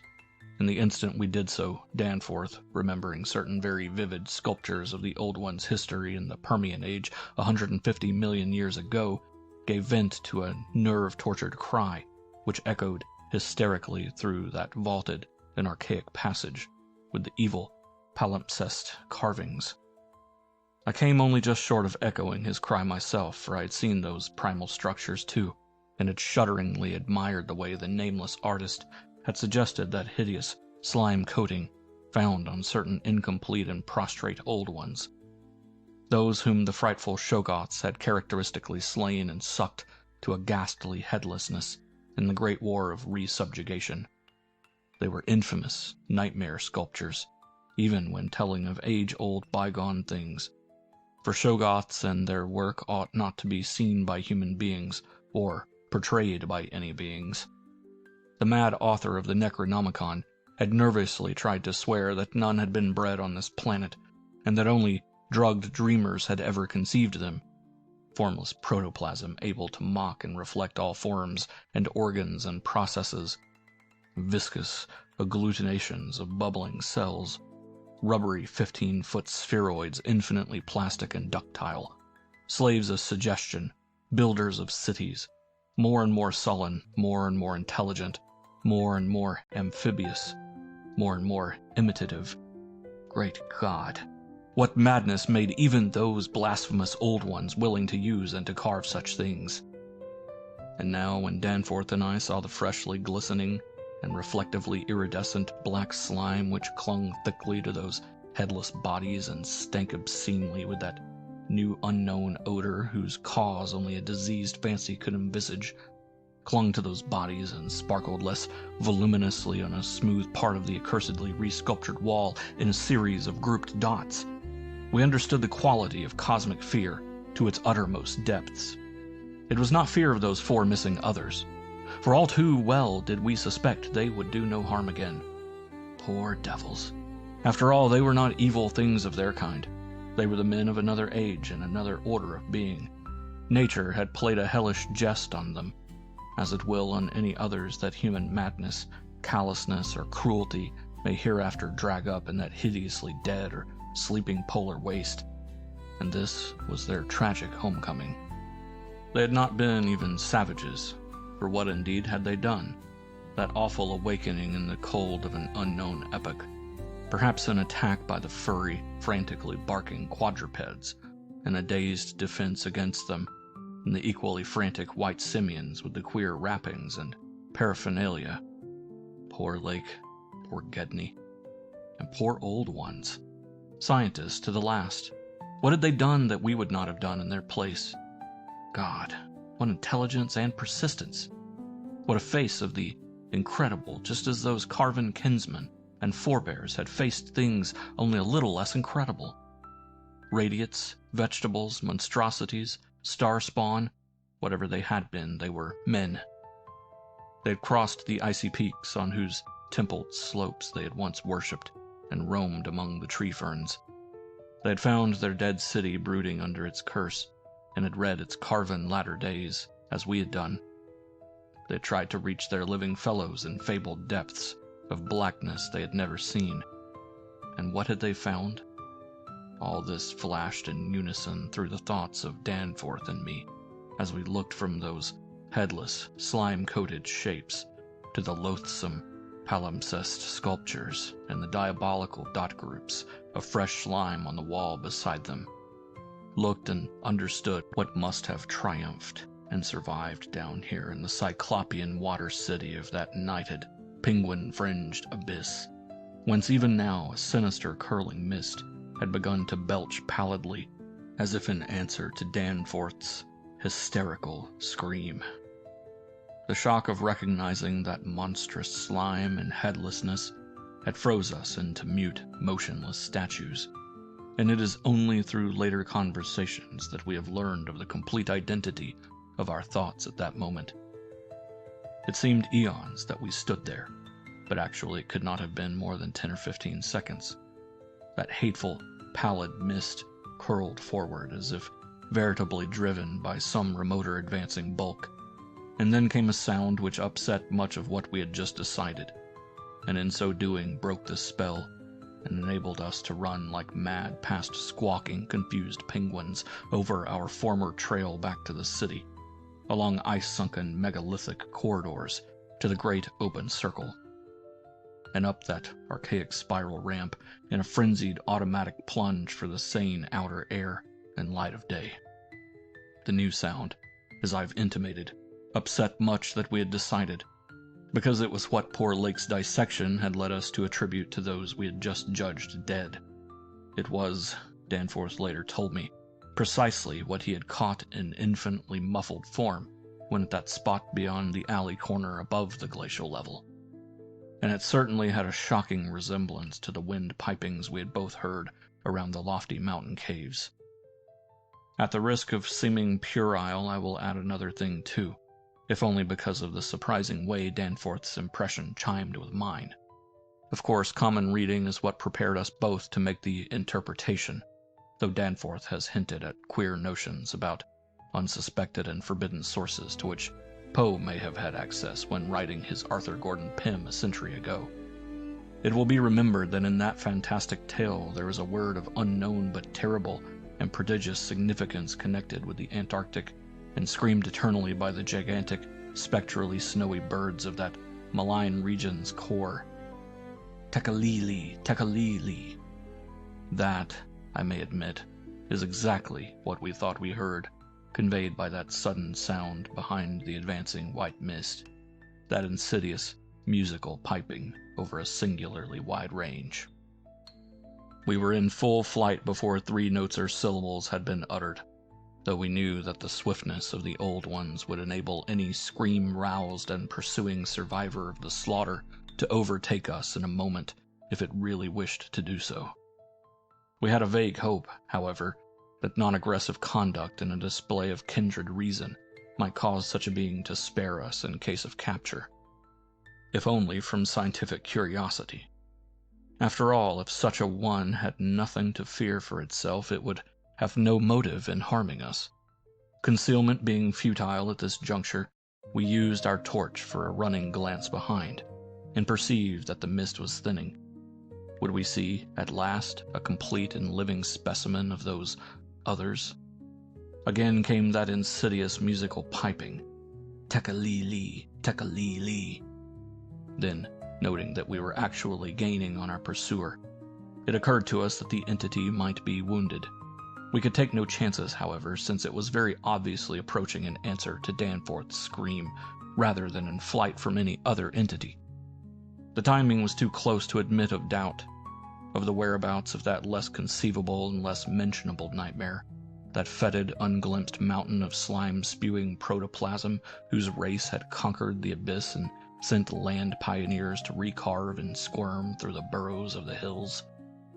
We could form no guess, and it cost us a genuine pang to leave this probably crippled old one, perhaps a lone survivor, to the peril of recapture and a nameless fate. Thank heaven we did not slacken our run. The curling mist had thickened again, and was driving ahead with increased speed, whilst the straying penguins in our rear were squawking and screaming and displaying signs of a panic really surprising in view of their relatively minor confusion when we had passed them. Once more came that sinister, wide-ranged piping. Tekalili, tekalili. We had been wrong. The thing was not wounded, but had merely paused on encountering the bodies of its fallen kindred, and the hellish slime inscription above them. We could never know what that demon message was, but those burials at Lake's camp had shown how much importance the being attached to their dead. A recklessly used torch now revealed ahead of us the large open cavern where various ways converged, and we were glad to be leaving those morbid palimpsest sculptures, almost felt even when scarcely seen, behind. Another thought which the advent of the cave inspired was the possibility of losing our pursuer at this bewildering focus of large galleries. There were several of the blind albino penguins in the open space, and it seemed clear that their fear of the oncoming entity was extreme to the point of unaccountability. If at this point we dimmed our torch to the very lowest limit of traveling need, keeping it strictly in front of us, the frightened squawking motions of the huge birds in the mist might muffle our footfalls, screen our true course, and somehow set up a false lead. Amidst the churning, spiraling fog, the littered and unglistening floor of the main tunnel beyond this point, as differing from the other morbidly polished burrows, could hardly form a highly distinguished feature, even so far as we could conjecture, for those indicated special senses which made the old ones partly, though imperfectly, independent of light at emergencies. In fact, we were somewhat apprehensive lest we go astray ourselves in our haste. For we had, of course, decided to keep straight on toward the dead city, since the consequences of loss in those unknown foothill honeycombings would be unthinkable. The fact that we survived and emerged is sufficient proof that the thing did take a wrong gallery, whilst we providentially hit on the right one. The penguins alone could not have saved us, but in conjunction with the mist, they seemed to have done so. Only a benign fate kept the curling vapors thick enough at the right moment, for they were constantly shifting and threatening to vanish. Indeed, they did lift for a second just before we emerged from the nauseously resculptured tunnel into the cave, so that we actually caught one first and only half glimpse of the oncoming entity as we cast a final, desperately fearful glance backward, before dimming the torch and mixing with the penguins in the hope of dodging pursuit. If the fate which screened us was benign, that which gave us the half glimpse was infinitely the opposite. For to that flash of semi-vision can be traced a full half of the horror which has ever since haunted us. Our exact motive in looking back again was perhaps no more than the immemorial instinct of the pursued to gauge the nature and course of its pursuer, or perhaps it was an automatic attempt to answer a subconscious question raised by one of our senses. In the midst of our flight, with all our faculties centered on the problem of escape, we were in no condition to observe and analyze details. Yet even so, our latent brain cells must have wondered at the message brought them by our nostrils. Afterward, we realized what it was, that our retreat from the fetid slime coating on those headless obstructions and the coincident approach of the pursuing entity had not brought us the exchange of stenches which logic called for.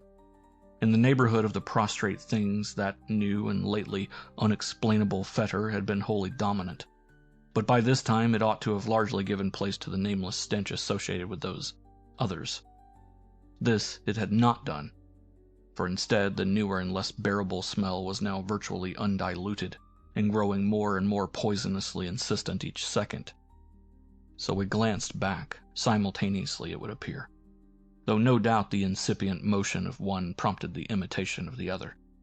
As we did so, we flashed both torches full strength at the momentarily thinned mist, either from sheer primitive anxiety to see all we could, or in a less primitive but equally unconscious effort to dazzle the entity before we dimmed our light and dodged among the penguins of the labyrinth center ahead.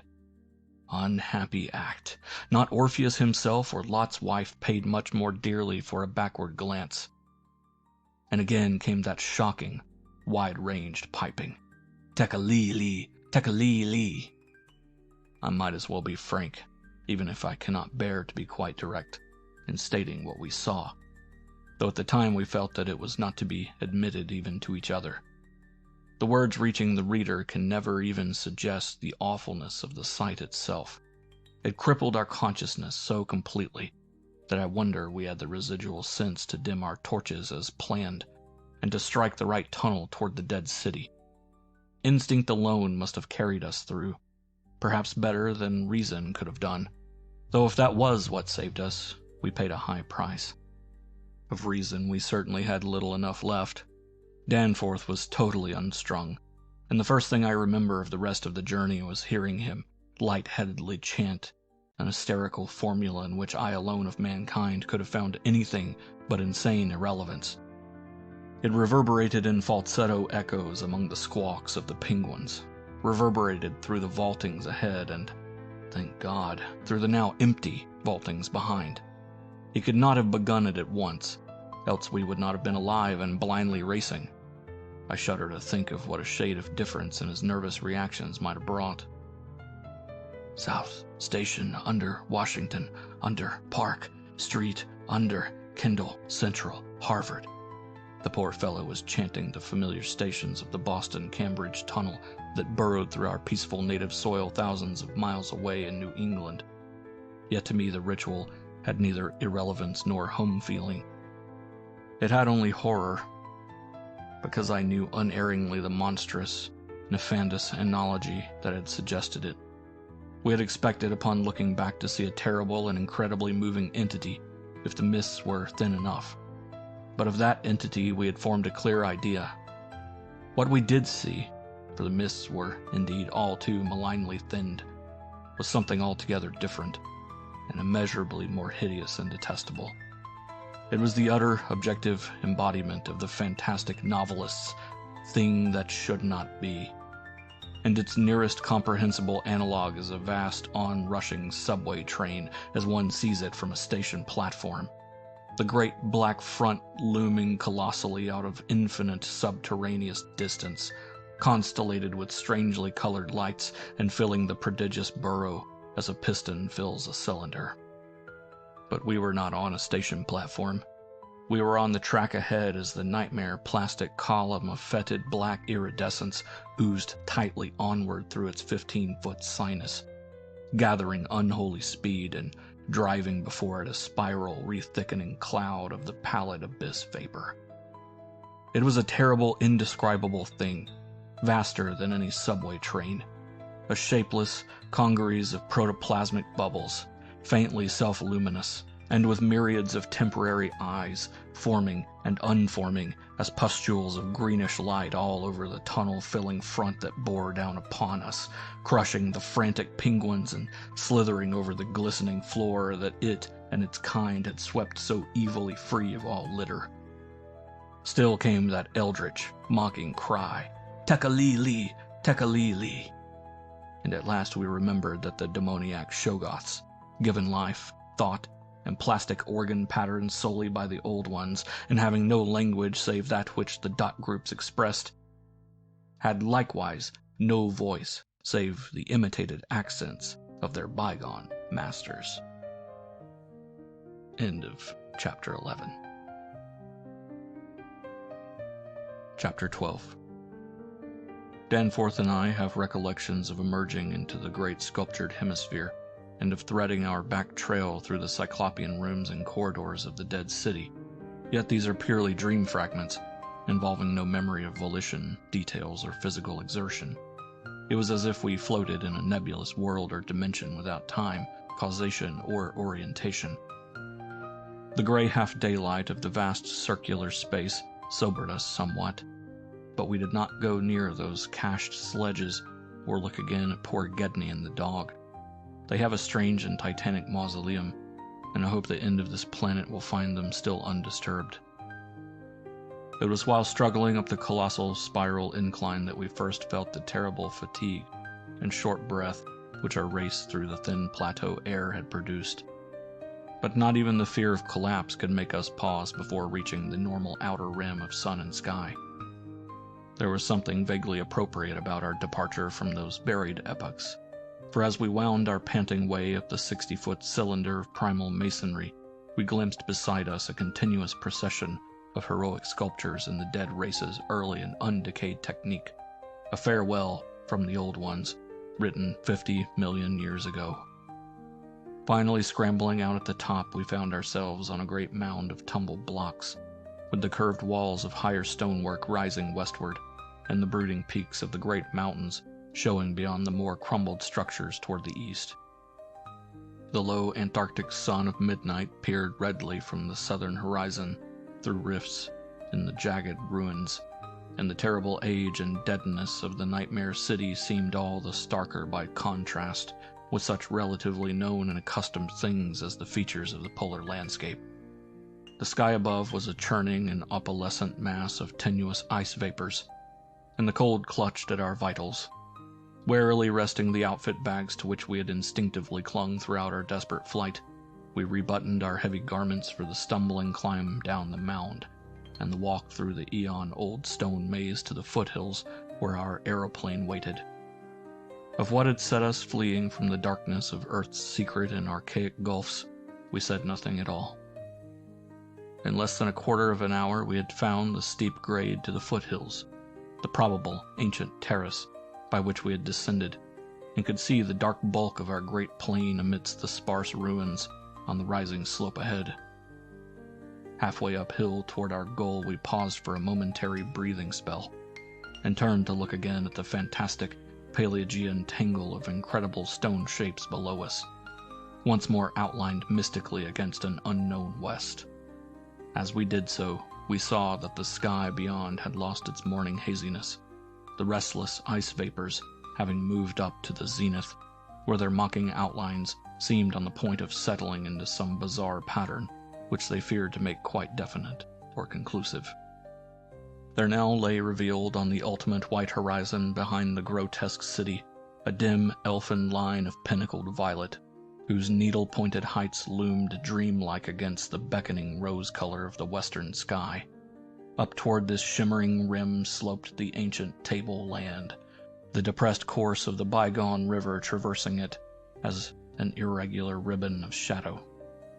For a second we gasped in admiration of the scene's unearthly cosmic beauty, and then vague horror began to creep into our souls, for this far violet line could be nothing else than the terrible mountains of the Forbidden Land, highest of Earth's peaks, and focus of Earth's evil, harborers of nameless horrors and arcane secrets, shunned and prayed to by those who feared to carve their meaning, untrodden by any living thing of Earth, but visited by the sinister lightnings and sending strange beams across the plains in the polar night.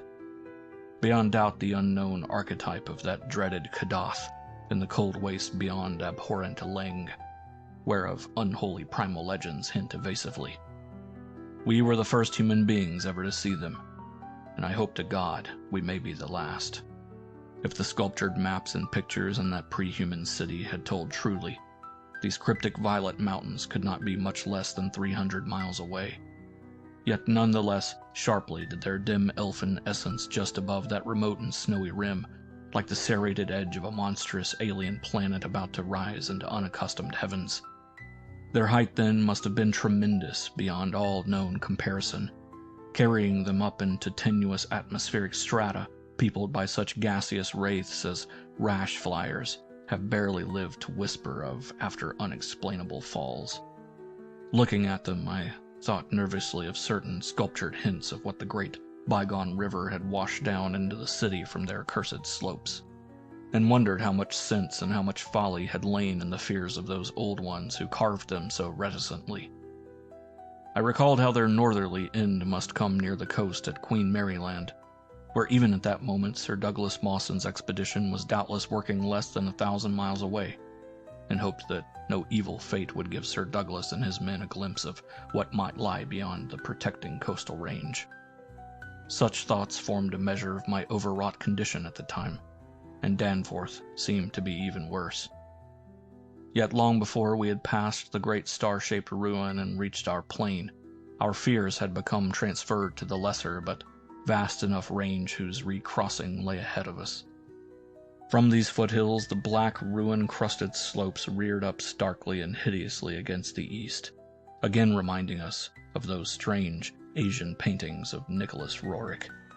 And when we thought of the damnable honeycombs inside them, and of the frightful, amorphous entities that might have pushed their fetidly squirming way even to the topmost hollow pinnacles, we could not face without panic the prospect of again sailing by those suggestive, skyward cave mouths, where the wind made sounds like an evil musical piping over a wide range. To make matters worse, we saw distinct traces of local mist around several of the summits, as poor Lake must have done when he made that early mistake about volcanism, and thought shiveringly of that kindred mist from which we had just escaped, of that and of the blasphemous, horror-fostering abyss whence all such vapors came. All was well with the plane, and we clumsily hauled on our heavy flying furs, Danforth got the engines started without trouble, and we made a very smooth takeoff over the nightmare city. Below us, the primal cyclopean masonry spread out as it had done when first we saw it, so short, yet infinitely long a time ago. And we began rising and turning to test the wind for our crossing through the pass. At a very high level, there must have been great disturbance, since the ice dust clouds of the zenith were doing all sorts of fantastic things. But at 24,000 feet, the height we needed for the pass, we found navigation quite practicable. As we drew close to the jutting peaks, the wind's strange piping again became manifest, and I could see Danforth's hands trembling at the controls. Rank amateur though I was, I thought at that moment that I might be a better navigator than he in effecting the dangerous crossing between pinnacles. And when I made motions to change seats and take over his duties, he did not protest. I tried to keep all my skill and self-possession about me, and stared at the sector of reddish farther sky betwixt the walls of the pass, resolutely refusing to pay attention to the puffs of mountaintop vapor, and wishing that I had waxed stopped ears like Ulysses' men off the Siren's coast to keep that disturbing wind piping from my consciousness. But Danforth, released from his piloting and keyed up to a dangerous nervous pitch, could not keep quiet. I felt him turning and wriggling about as he looked back at the terrible receding city, ahead at the cave-riddled, cube-barnacled peaks, sidewise at the bleak sea of snowy rampart-strewn foothills, and upward at the seething, grotesquely clouded sky. It was then, just as I was trying to steer safely through the pass, that its mad shrieking brought us so close to disaster by shattering my tight hold on myself, and causing me to fumble helplessly with the controls for a moment. A second afterward, my resolution triumphed, and we made the crossing safely, yet I'm afraid that Danforth will never be the same again. I have said that Danforth refused to tell me what final horror made him scream out so insanely, a horror which I feel sadly sure is mainly responsible for his present breakdown. We had snatches of shouted conversation above the wind's piping and the engines buzzing as we reached the safe side of the range and swooped slowly down toward the camp. But that had mostly to do with the pledges of secrecy we'd made as we prepared to leave the nightmare city. Certain things, we'd agreed, were not for people to know and discuss lightly, and I would not speak of them now but for the need of heading off that Starkweather Moor expedition and others at any cost. It is absolutely necessary for the peace and safety of mankind that some of Earth's dark, dead corners and unplumbed depths be let alone, lest sleeping abnormalities wake to resurgent life and blasphemously surviving nightmares squirm and splash out of their black lairs to newer and wider conquests. All that Danforth has ever hinted is that the final horror was a mirage. It was not, he declares, anything connected with the cubes and caves of echoing, vaporous, wormily honeycombed mountains of madness which we crossed, but a single fantastic, demoniac glimpse among the churning zenith clouds of what lay back of those other violet westward mountains, which the old ones had shunned and feared. It is very probable that the thing was a sheer delusion, born of the previous stresses we had passed through, and of the actual, though unrecognized mirage of the dead transmontane city experienced near Lake's Camp the day before. But it was so real to Danforth that he suffers from it still. He has on rare occasions whispered disjointed and irresponsible things about the Black Pit, the Carven Rim, the Proto-Shoggoths, the windowless solids with 5 dimensions, the nameless cylinder, the Elder Pharos, Yog-Sothoth, the primal white jelly, the color out of space, the wings, the eyes in darkness, the moon ladder, the original, the eternal, the undying, and other bizarre conceptions. But when he is fully himself, he repudiates all this and attributes it to his curious and macabre reading of earlier years. Danforth, indeed, is known to be among the few who have ever dared go completely through that worm-riddled copy of the Necronomicon kept under lock and key in the college library. The higher sky as we crossed the range was surely vaporous and disturbed enough, and although I did not see the zenith, I can well imagine that its swirls of ice dust may have taken strange forms. Imagination, knowing how vividly distant scenes can sometimes be reflected, refracted, and magnified by such layers of restless